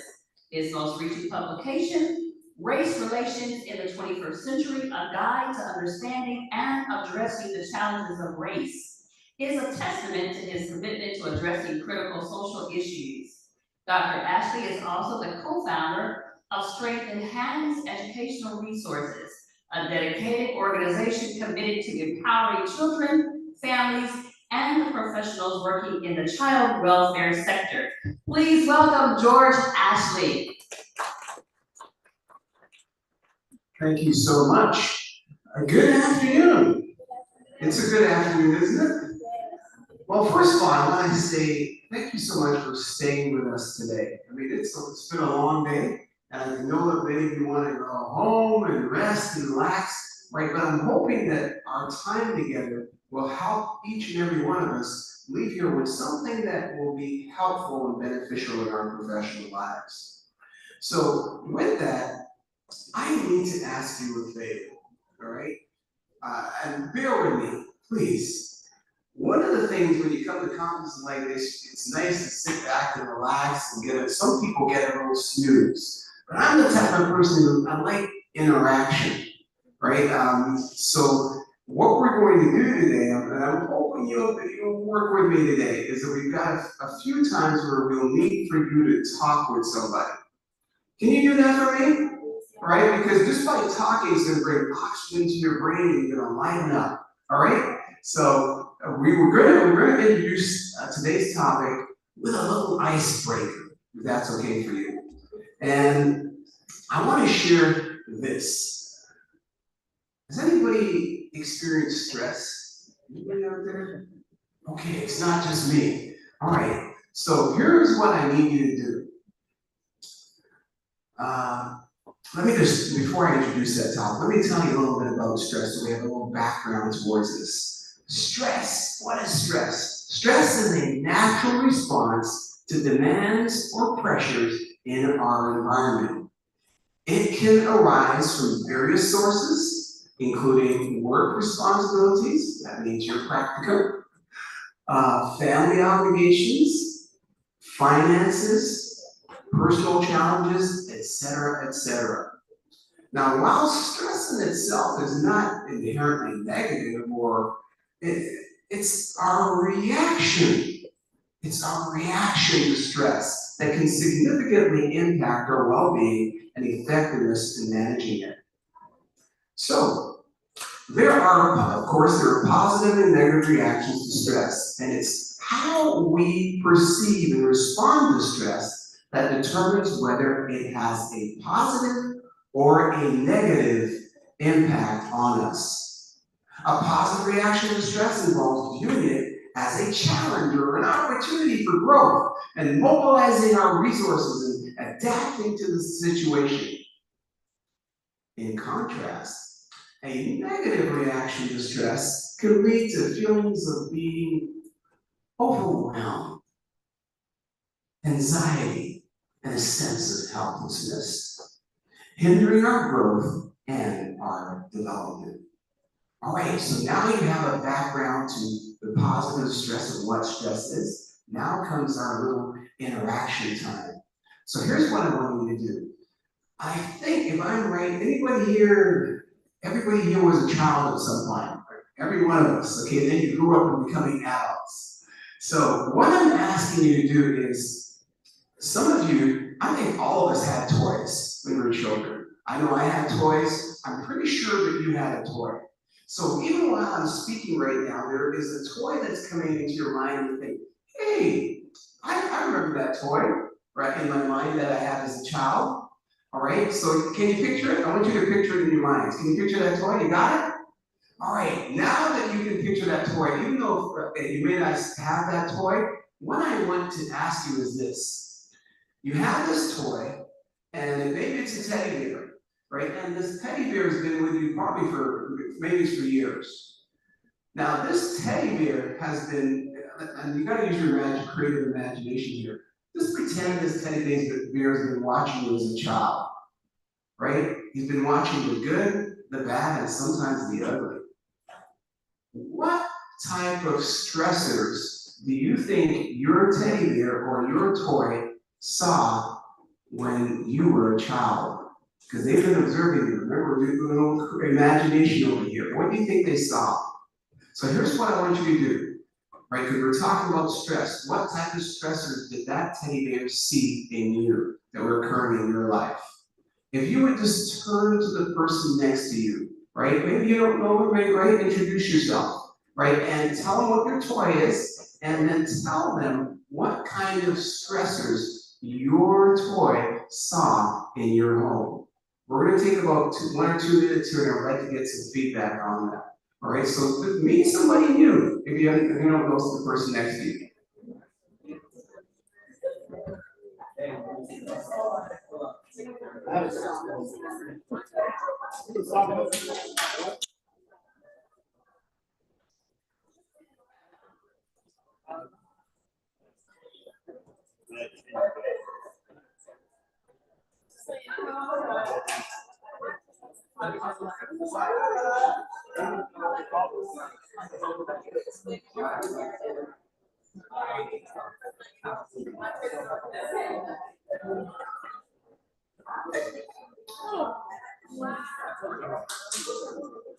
I'm gonna give you about 1 more minute, and then I'm gonna come and ask somebody to watch your toy was.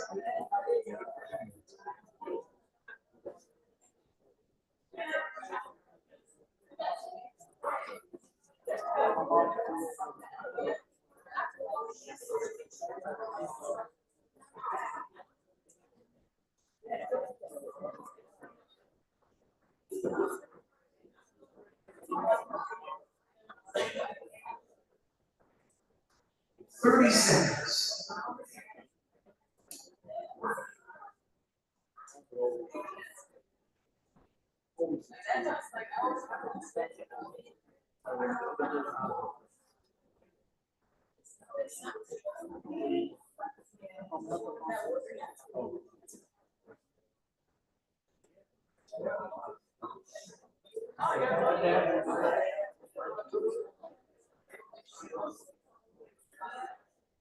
All right, give me a 10-second countdown here.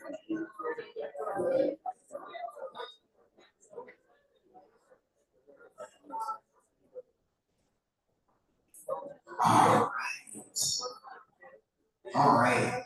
I can see some people having a good time, right? I am going to ask, please, is there anyone, if someone here would share with us in terms of what the toys and what were some of those childhood stressors that you saw in with your partner or the group that you're in? Now, unfortunately, I don't have a rolling light, so maybe I can just ask you to stand. Right? We have a volunteer. Now, this is the class I just make myself a volunteer and pick out somebody. All right, so, yes. Okay. Hi, my name is Star since I'm a short major, graduated senior at the Luxuries Alabama Inn. Yeah. I talked about my bear, Baba. Baba the bear, yes. Baba the bear, he was a sheep. My grandmother gave him to me when I was like 5. As a child, I a lot of childhood trauma. So I would say that bear saw me have anger, rage, a lot of emotional challenges of just being a young child trying to maneuver through my trauma. And I also spoke to my bears because I lost a sibling at a very young age and I didn't have anybody to talk to. So I would talk to my bears. So, yeah. Thank you so much for sharing that. Being brave enough to share that, right? That's important. One more. Yes. I'm Hannah, I'm a social work undergraduate. Mm-hmm. I had an easy growing up. A beanie? Beanie baby. Oh, a beanie baby. Wow. Okay. And we were a military family, so we did just a lot of moving. Yes, yes. And just that moving itself is stressful, right? In terms of just being the sense of loss every time you're cycling. Remember, I'm going to age myself here, but there's a movie that just showed, The Littlest Hobo. You remember that besides me? Right, the dog that kept on moving from place to place. That's sort of how I felt in terms of just continually making new friends. Thank you very much for sharing. Right, I'm sure each one of us had a toy and stressful experiences that we shared.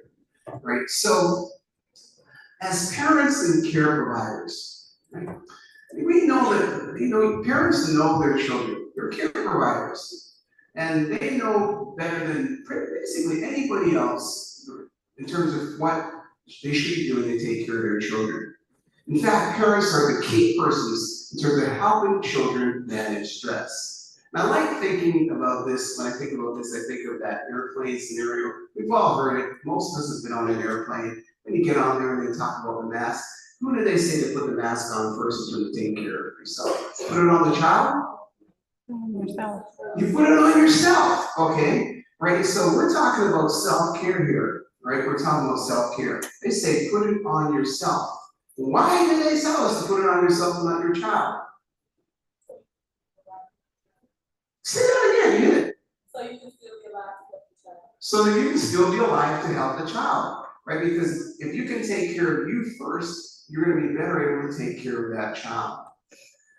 Now, we stress to parents that it is important for parents to take care of themselves, as we do as social workers. If you were a practicums, we're working with child welfare. I'm sure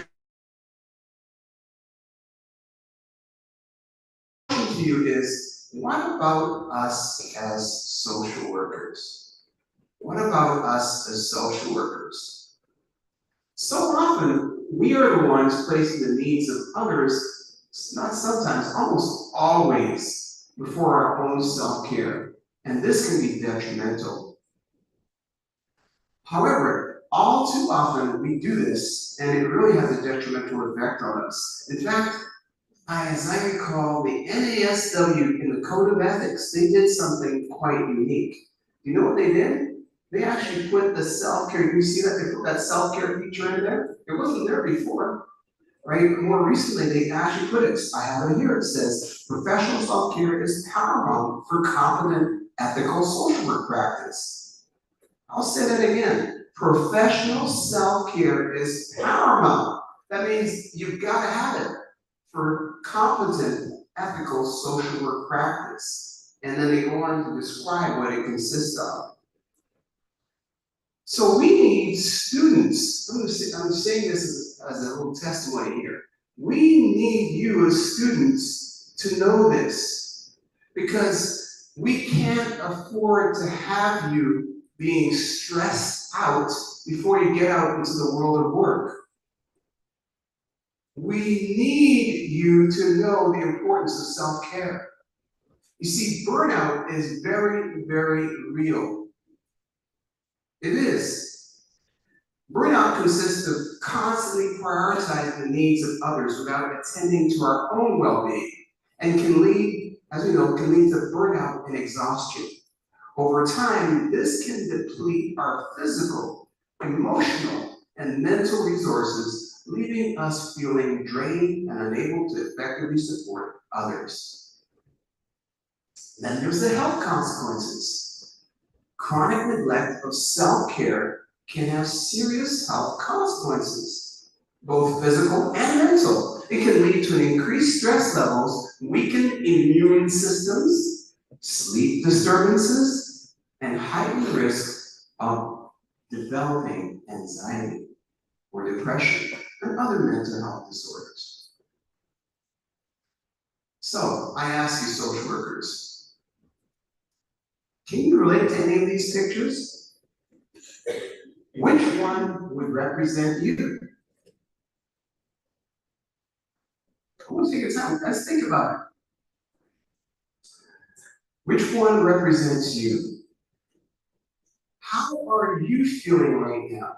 I know we're at the end of the semester, and other things are happening to you, but just because you're in school doesn't mean after you graduate, doesn't mean the problems go away. It doesn't mean the problems go away, right? There's something else awaiting to fill that void. Are we stressed because we are learning something new or about to graduate? Is it change that's gonna make us stressful? Some of us are about to graduate. Or is it that final term paper? Are we feeling overwhelmed because we haven't finished our practicum hours? You see, reflecting on stress, just reflecting and thinking about it, helps us to know what are some of the root causes of our stress. And some of the times, we do not take time to think about it. We try to push it under the sheets or under the carpet, just to think about what's happening within us. But we've got to think about it. We've got to take time. So, I'd like to hear some responses over here. What are some things that you do to manage stress? I'd like to hear some response, because all of us go through it. And what I've learned from teaching classes is that sometimes there's something that somebody else needs to know from somebody in this room, and they wouldn't have known this had we not asked this question. So my question to you is, what are some things that you do to manage stress? I need at least 5 responses over here. Yes. Exercise. What do you do to exercise? You go to the gym. Okay, on a regular basis. Excellent. A great form of exercise. I'm going to give you some tips later on, but I want to hear from you. All right? Yes. I go to Big Spring Park downtown to walk. What is it about Big Spring Park? What is it about walking? Do you know what walking does for you? Honestly, like when I'm actually doing something, it helps me not think about stuff, because I'm an overthinker. I think constantly. So I have to do something that's going to take away from something, so I won't think. So I'm actually living in the moment, listening to my music, and actually enjoying the sight of the ducks, the waves of the water, and just seeing the grass, just to distract myself. Sometimes I'll read a book. Oh my goodness, that is powerful. Coming to you in a second, I want to comment on that. So many of us spend our time in these walls, the 4 walls, we don't even look up. When's the last time you looked at the sky and seen the clouds? right? Or just looked at trees and what's happening. I mean, we live in a beautiful place here in Alabama, right? Walking is so essential for just re-energizing yourself, right? That's an excellent one. Yes, in the back. Building Lego sets, okay? Why did you say that one?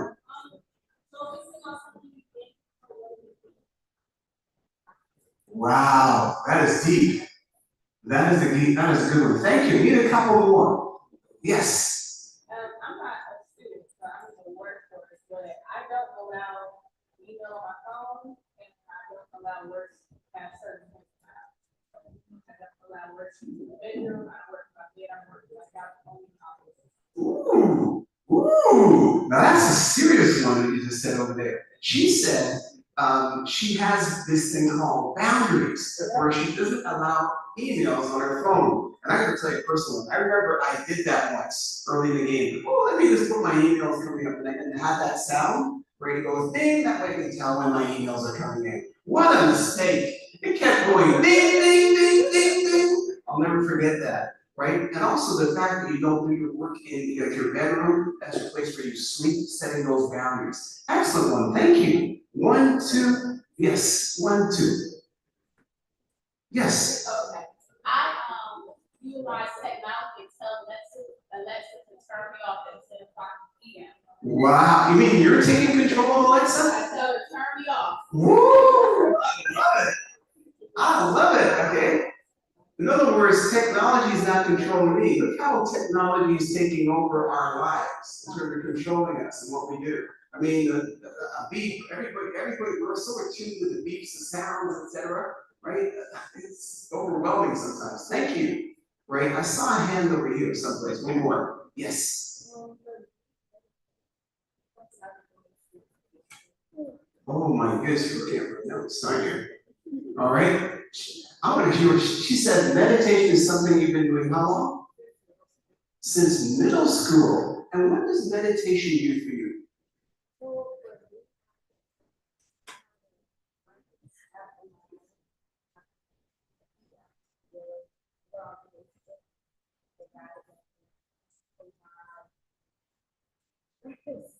Good, okay. She says she has listen to this, she has a mindfulness app on her phone that helps her, right, in terms of just being able to feel at peace. So mindfulness, meditation, right? These are intentional things that you are doing to manage your stress. I love it. I want to make sure you're gonna miss a hand. I know I got 5, I'm looking for 5. Right, great. Right, let me just give you a couple of tips quickly. Right, some practical tips that are essential for a well-balanced life. Number 1 is establishing boundaries. Right over here, where is she? My friend over here establishes boundaries. Right, you saw my notes too. Designate specific times for work-related tasks, just what you're doing, right? And ensure that you allocate time for relaxation, hobbies, and quality time with family and friends. Quality time with family and friends. You've got to fight for this to make it happen, right? So establishing boundaries. Remember, it's okay to say no when necessary in prioritizing self-care. Let's look at the next one. Practice self-care daily. Prioritize self-care as an essential part of your routine and engage in activities that nurture your physical, emotional, and mental well-being. And we've said some of them: exercise, meditation, journaling, or spending time in nature, right? There are a variety of different things that we can do to calm us down and de-stress. And then number 3, seek support and connections. Foster a support network of colleagues and friends. And let me just pause here for a second. If you're at A&M, you have a tremendous network here. Don't take this network for granted. The people that are around you, your friends that you've established over here, don't just say goodbye when you graduate. Make sure that you stay connected. Be intentional. These are the people that you're going to be able to call upon later on in life, right? Perhaps you need a job or a reference. Maybe you're in a stressful situation at your workplace, maybe you're an administrator and you don't know how to deal with something. These are some of your peers that you've sort of grown up with in school, right, who you can call upon, who are going to help you. So don't take what you have here for granted. Make it intentional, right, that you're gonna stay connected, because this is a part of that stress reduction. Some of us are gonna be going to places where you do not know anyone, right? And you may take this job in another state, another place, and you're not always certain about how things are supposed to work. But you've got a network of friends over here who you can call upon without judgment. Because when you call upon the other individuals, right, other people, they may judge you. But this group over here, they're not gonna judge you, right, because you've got this strong network. So remember that, that's very, very important. I think if you take nothing else from this school, make sure that you take your network with you. And then the next thing is practicing mindfulness and stress management, as my friend here said. Incorporate mindfulness techniques and stress management strategies to your daily routine to cultivate resilience, and cope with your work demands. Take regular breaks. Think about this. When you're working on your papers, some of us are working on these papers for 6 hours straight without a break. Do you know that you'd be a lot more productive if you set a timer, right? And every 20 minutes you get up and stretch, maybe jump, look outside, right? Take your eyes off that screen and do something else, then come back to it, right? That's a technique that's proven, right? So in the future, think about that. Whatever task you're doing, don't devote 6 hours, 4, 5, 6 hours straight to doing the same thing. Take breaks. Take regular breaks, center yourself, practice deep breathing. When's the last time you practiced that? Deep breathing exercises, and engage in mindfulness practices intentionally.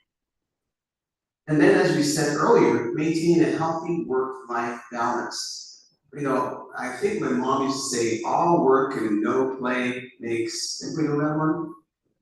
Okay, it's just me, I don't want to say that. She said, all work and no play makes Jack a dull boy. And I'm saying this to you because if you're always working, right, life is not going to be fulfilling, right? You've got to take breaks. You've got to take care of yourself. You've got to recharge. You're the only person that can do this. So make this a priority in your life.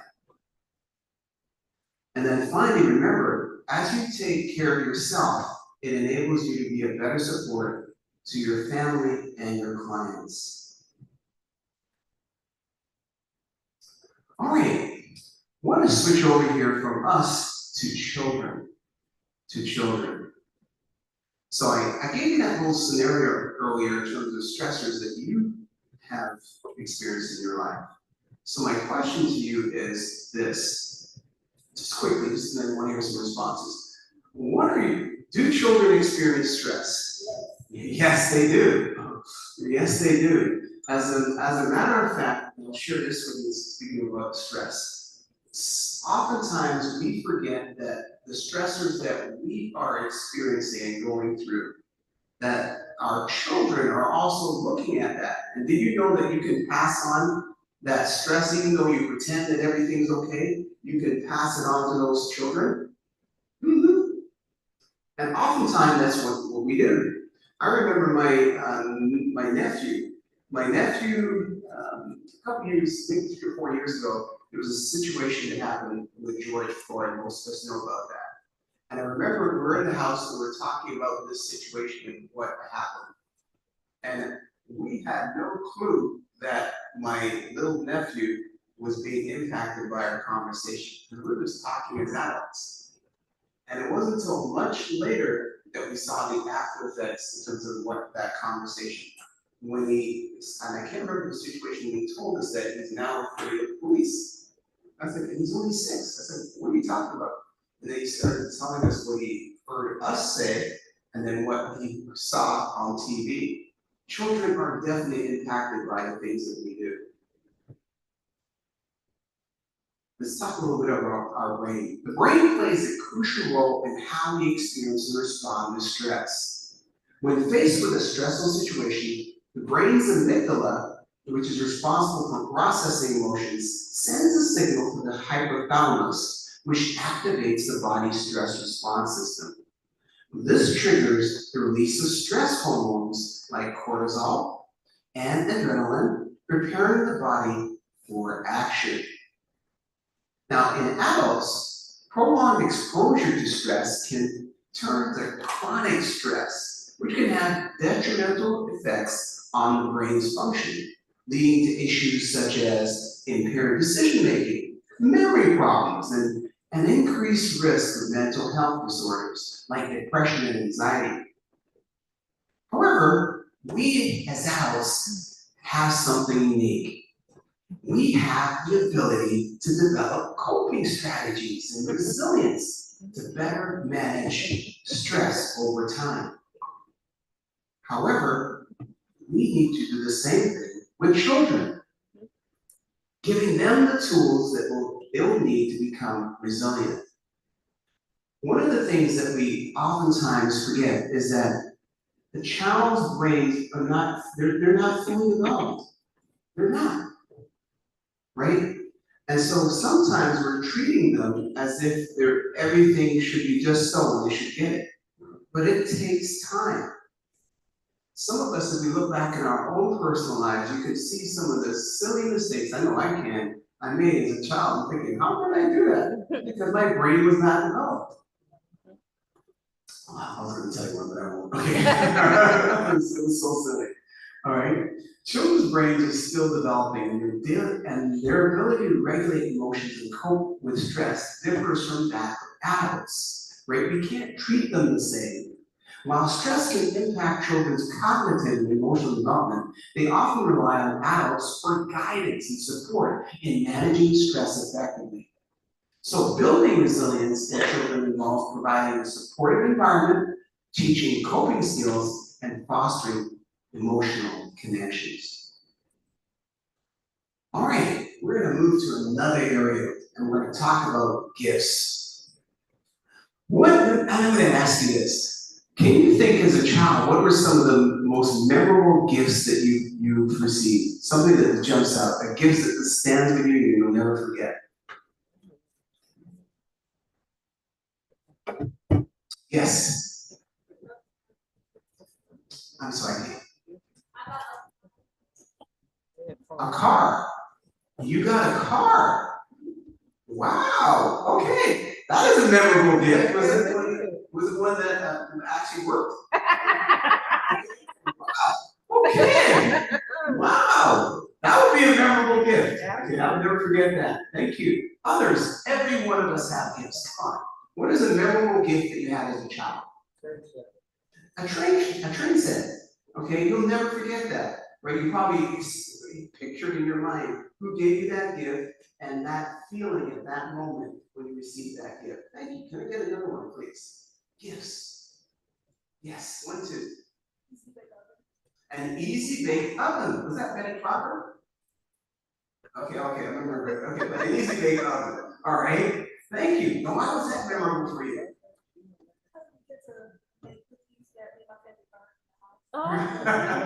Okay, she said we get to make cookies that me and my family eat. I think you said burnt. They're burnt in the house. All right, thank you. And the last person over here. I'm sorry. Oh, first Build-A-Bear. Your first Build-A-Bear. Do you remember who gave that to you? Your mom gave it to you for your birthday. Which birthday was it? Your 6th birthday. Look at the edges, how they just came across. Right? Gifts are very, very important to us as people. They are. So the same thing is true for children.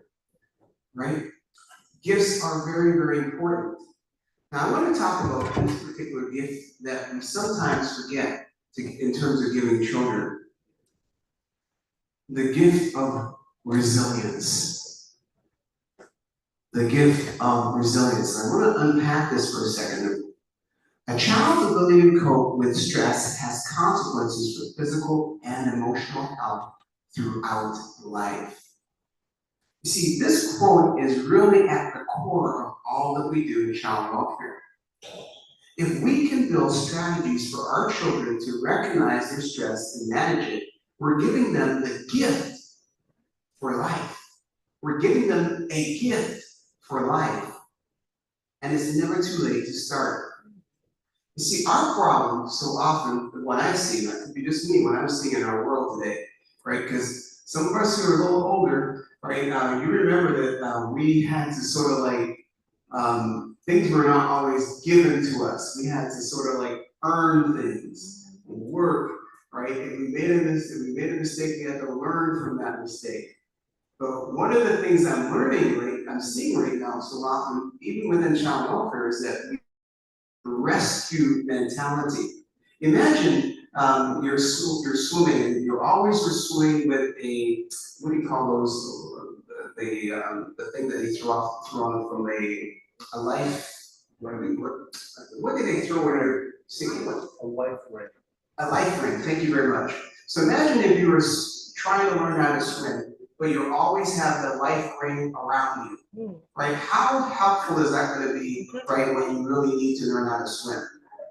Not at all right? But one of our issues that we do is that we're always seem to be trying to rescue people and save them and throw out the lifeline, right? For them. When I say throwing out, I'm not saying in a negative sense. I'm saying that we don't even give our kids an opportunity so often to figure things out for themselves, to come up with solutions for themselves to be able to resolve that problem, right? And because we've had this life back then in terms of where things were not handed to us, and we want to make sure our kids don't have the same thing, we actually do them a disservice. Because hardship, right, produces perseverance. If you didn't have to work at your degree, it was just given to you, it would mean nothing to you, right? It's because you worked hard to get that A, or B, or C. You put in the time and effort, it means that much more to you. Do you know why so often, when I think of us at HBCUs, why we're so joyful at graduation? Right? It's because of what we have experienced and what we've gone through. Right? And when you go through something, right, and you end up on the other side and you make it, it feels that much better. We need to stop denying our children that same opportunity. The rescue mentality. So let's talk a little bit about resilience. Resilience equals stress, because the truth of the matter, I don't know about you, but I look in the world, there's a lot of stress out there. There's a lot of stress, right? And stress is not going to be going away. So resilience equals stress plus support. Now as social workers, right, we're trying to help some of our families, especially adults, because one adult in your family, one adult in your life can make a huge difference in your experience in life. I am positive that there's somebody here right now who has one adult, when everybody else doubted them, that believed in that person, and you're here today because that person believed in you as a child, right? Besides me, I have one, thank you, right? My person, his name is Mr. Walker, right? We're talking about resilience, right? I was at a predominantly white institution, a school. And I remember Mr. Walker saying to me this. He said to me, you have something special in you, right? I'm going to place you over here because I want you to be involved in this, I want you to be involved in that. No other teacher had said that to me ever, right? And he treated me as if I was like a constant A student. I'll never forget that experience, right? He made me believe in myself. The same principle is true for each one of you. Sometimes there's one person that can make a difference in your life. So again, resiliency is something that can be learned, right? It can be learned over a lifetime. And research shows that one caring adult can make a huge difference. So let's quickly look at my time here. Let's look at some strategies to support kids through stress. And I'm going to quickly give you some strategies and then we're going to close up. All right. So, again, we're dealing with people who are working with children in child welfare. So here is one strategy. It's called the stress stoplight. The stress stoplight. In learning to manage stress, we need to know that when we are feeling stress, the feelings that help us to recognize stress can be used as a cue or a sign that we need to change what we're doing. And to help explain this, we can use the stoplight analogy here. So at the red light, a child might feel tense. Their shoulders might tense up. They may have butterflies or nausea. We, as social workers, we can help them identify the feeling. And if they have the verbal ability, state what it is. Is it anger? Is it sadness, excitement, for example? If they do not have the verbal skills, it is our role to help them tease out what's going on inside them. And the red light is a good way to do that. As a social worker or a caregiver, you might say, I noticed that you're breathing heavily and you threw the book. Are you feeling angry? Help them identify what's going on inside them. And then the yellow light. Again, all of us have seen the traffic light principle, so kids have seen that also. So it's something, it's a picture that they can grab onto. The yellow light allows the child to recognize that their emotions are changing and they may be experiencing something that is stressful.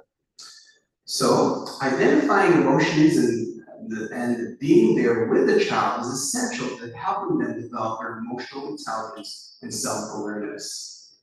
And then finally, the green light. The child can feel their stress reducing. By continuously practicing relaxation strategies, children can learn to move from the red light to the green light, a position where they are more able to cope with life stressors.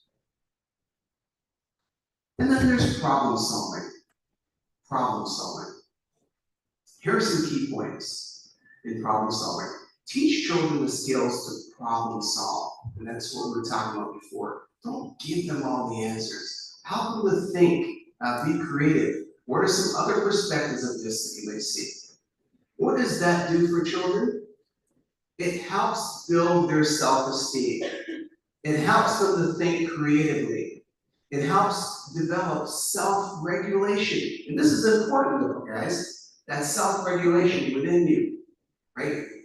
As adults, we can self-regulate, but as kids, we've got to teach them that skill. It helps them to realize choices are available. There are other options, and to deal with problems instead of giving up or acting impulsively. And then there's the ability to bounce back and cope. And I love these statements that are here, right? Because these are the statements we want our children to be saying. We want them to be saying, I can figure this out. Not you can figure it out. Not I'm going to do it for you. I can figure it out. Perhaps there's an situation that's happening with another friend at school. I've seen so many parents pick up go to the school and address this situation rather than teaching their child what are some things that you can do to address that situation. Because by teaching them and helping them and role modeling this, you're basically preparing them for life. But doing it for them is not helping them. I can ask for help. That's another one. If I'm not sure, I can ask somebody.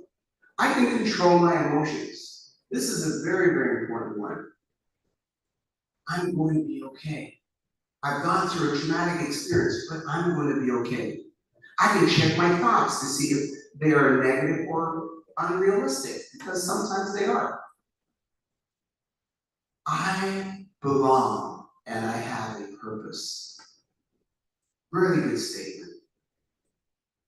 Having a mindset of I am capable increases positive thinking and elevates the endorphin hormones that make us feel better. Our thinking style can impact how a child manages their stress. For example, absolutes of all or nothing, or it's all my fault, I ruin everything, leads to catastrophic thinking and makes it difficult to manage stress. With a negative voice, it can move into pessimistic thinking and all the pervasive mindset of I can't do it. We need to move our thinking to influence the thinking of children to be optimistic in their thinking. I can do it. We can do it together, right? We've got to give them the skills to be able to make that a reality. And then, so as we close, I have just a couple things on the screen over here, but there are a variety of things that we could teach children, right, to help them relax and be calm in stressful situations. I put a couple on the screen over here, right, but there are others that you have in terms of working with children, other relaxation techniques. And one of the things I wanted to share, because I think we've moved away from this as a society, is that first one, when we talk about deep breathing, and there's another thing I want to add to there, which is spirituality. Notice I said spirituality, not religiosity. There is a difference, right? Because for those of us who may believe in a higher power, that can make a difference also in their lives. So I wanted to close here, right, by asking you this question in terms of your work with children. I'm hoping that there are some people here who are working with children, right, and children who are having issues, and perhaps there's some things that you are using with children that we can learn from, right? So anybody working in the child welfare area has a practical in there? I see one person. Anybody else? Right, can I get a couple of things that you have used or you've seen your workers use that you can share with others, right, to help children relax in stressful situations? I would say the red, yellow, and green light, because I've done it before. But I've worked with children that struggle with like speaking when it comes to like, because they're on the spectrum. So some of them are unable to speak when it comes to like, hey, I'm feeling this way or I'm feeling that way. So it was like they had to shade, like I would shade in red, yellow, and green. And I would show the differentiation of red, I'm angry. Green means I'm really good, and yellow, I'm neutral, but I don't know really how I'm really feeling. So I went with that, and then I showed like different like flashcards, and like the flashcards would explain different differentiation, like I have to use the bathroom, or like I have to step away, or something like something's bothering them. So you have to meet them where they are. So with the child, no matter what the situation is, I would say try to meet them with a couple. Beautifully stated. I love it. Okay, I love what you just said. Someone else, thank you. Other techniques that you've used that can help children. Maybe at least one more. I'm going to share one with you.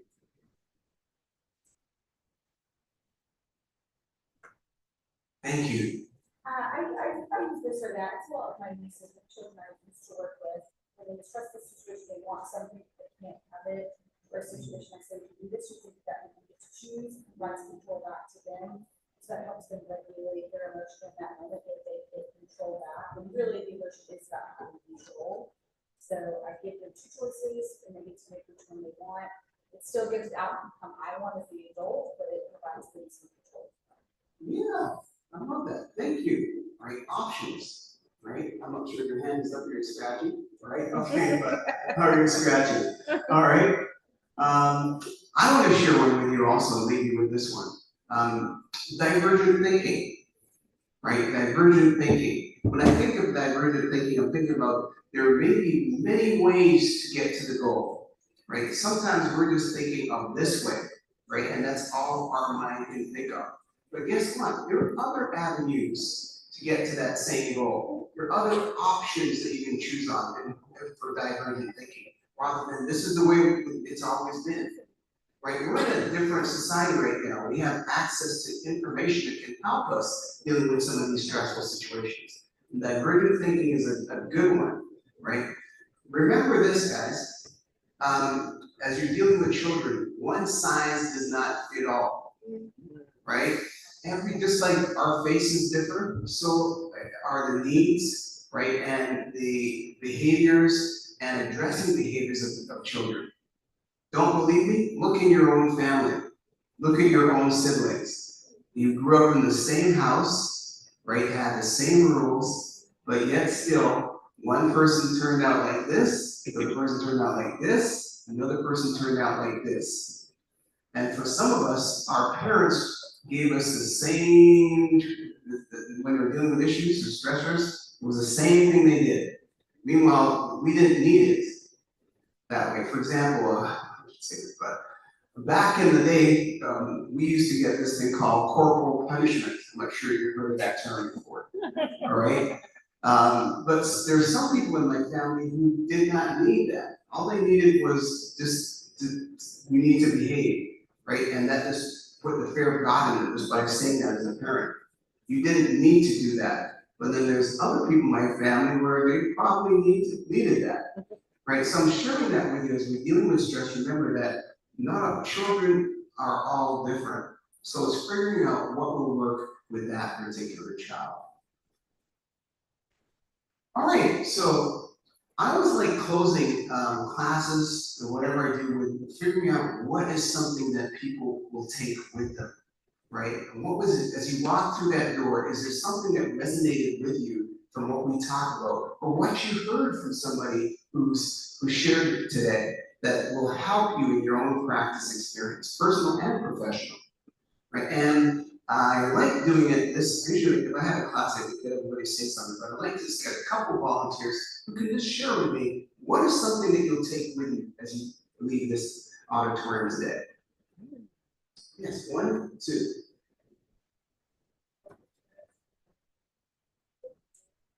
Okay, different ways to cope with stress. Thank you. The importance of boundaries. That was a good one that you said there earlier. The importance of boundaries in your personal and professional life. Good one, thank you. Others, what is it that you will take with you as you leave this room? You need at least 4 or 5. Yes. Take biases out of it. Ooh, taking biases out of it. Can you unpack that a bit?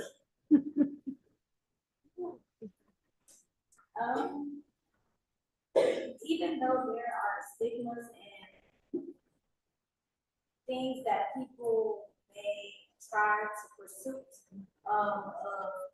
whoever, where I work in my internship, I work with all types of children, children that live at risk youth, and just keep it at that. And I learned that I have to keep my biases out of it, and as a social worker as a whole, we have to keep our biases out of it because we can implement those behaviors. I hope I answered your question. You sure did. I understand exactly what you're saying in terms of biases. Because all of us have biases. Every single one of us. That's how we go about navigating life. Because we have biases. But it's when those biases interfere in terms of what is real, what is truth, right, that we've got to check ourselves, right? So that's a very, very important one. Thank you very much for sharing that. Very, very important. I need 2 more, right? Yes. The this or that technique that you gave, right? I told you, it's powerful. We can learn from each other in this room. Thank you so much for sharing that one. All right, 1 more. Come on, somebody taking something with you today that you want to share. 1 more. Yes. The power of choice.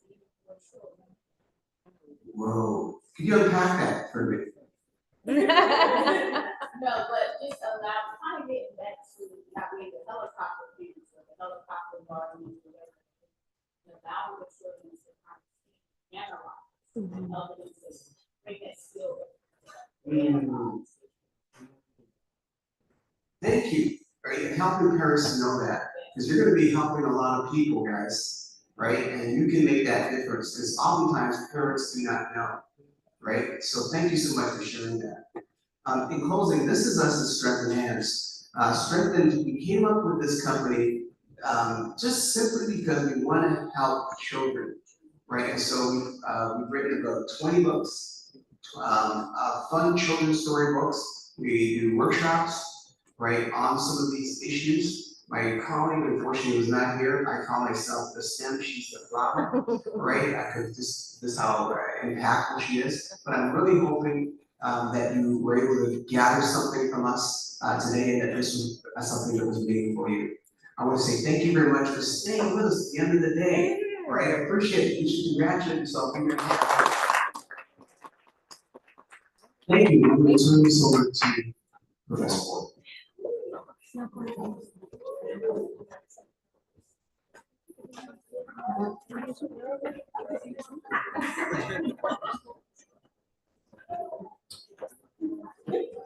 All right, how is everyone feeling?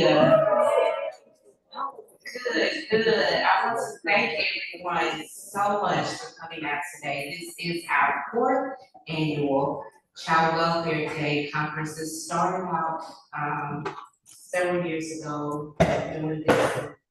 We reimagined it and it's grown to what it is today. We could not do this without the assistance of our wonderful students, our esteemed leader, our wonderful faculty and staff. So I just want to thank everyone. I want to thank Jerry Mark for wonderful food. Thank our presenters for always coming and supporting us. Our vendors, thank you. Everyone who came through Zoom, we appreciate you all. We just hope that you all got something from this today. If you have any feedback, please put it. The evaluation is coming up right there. Any questions, comments, concerns? I did ask our presenters to stay after, so I do have a couple of them here. If y'all want to ask some questions, if not, we are done. Any questions, comments, concerns? None? None? What? Okay. Thank y'all so much. Thank you so much.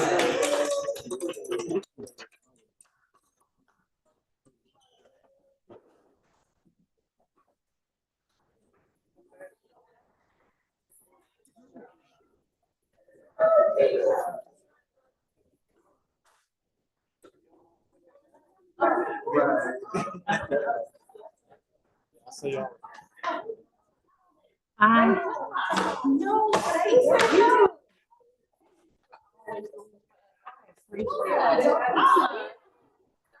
you.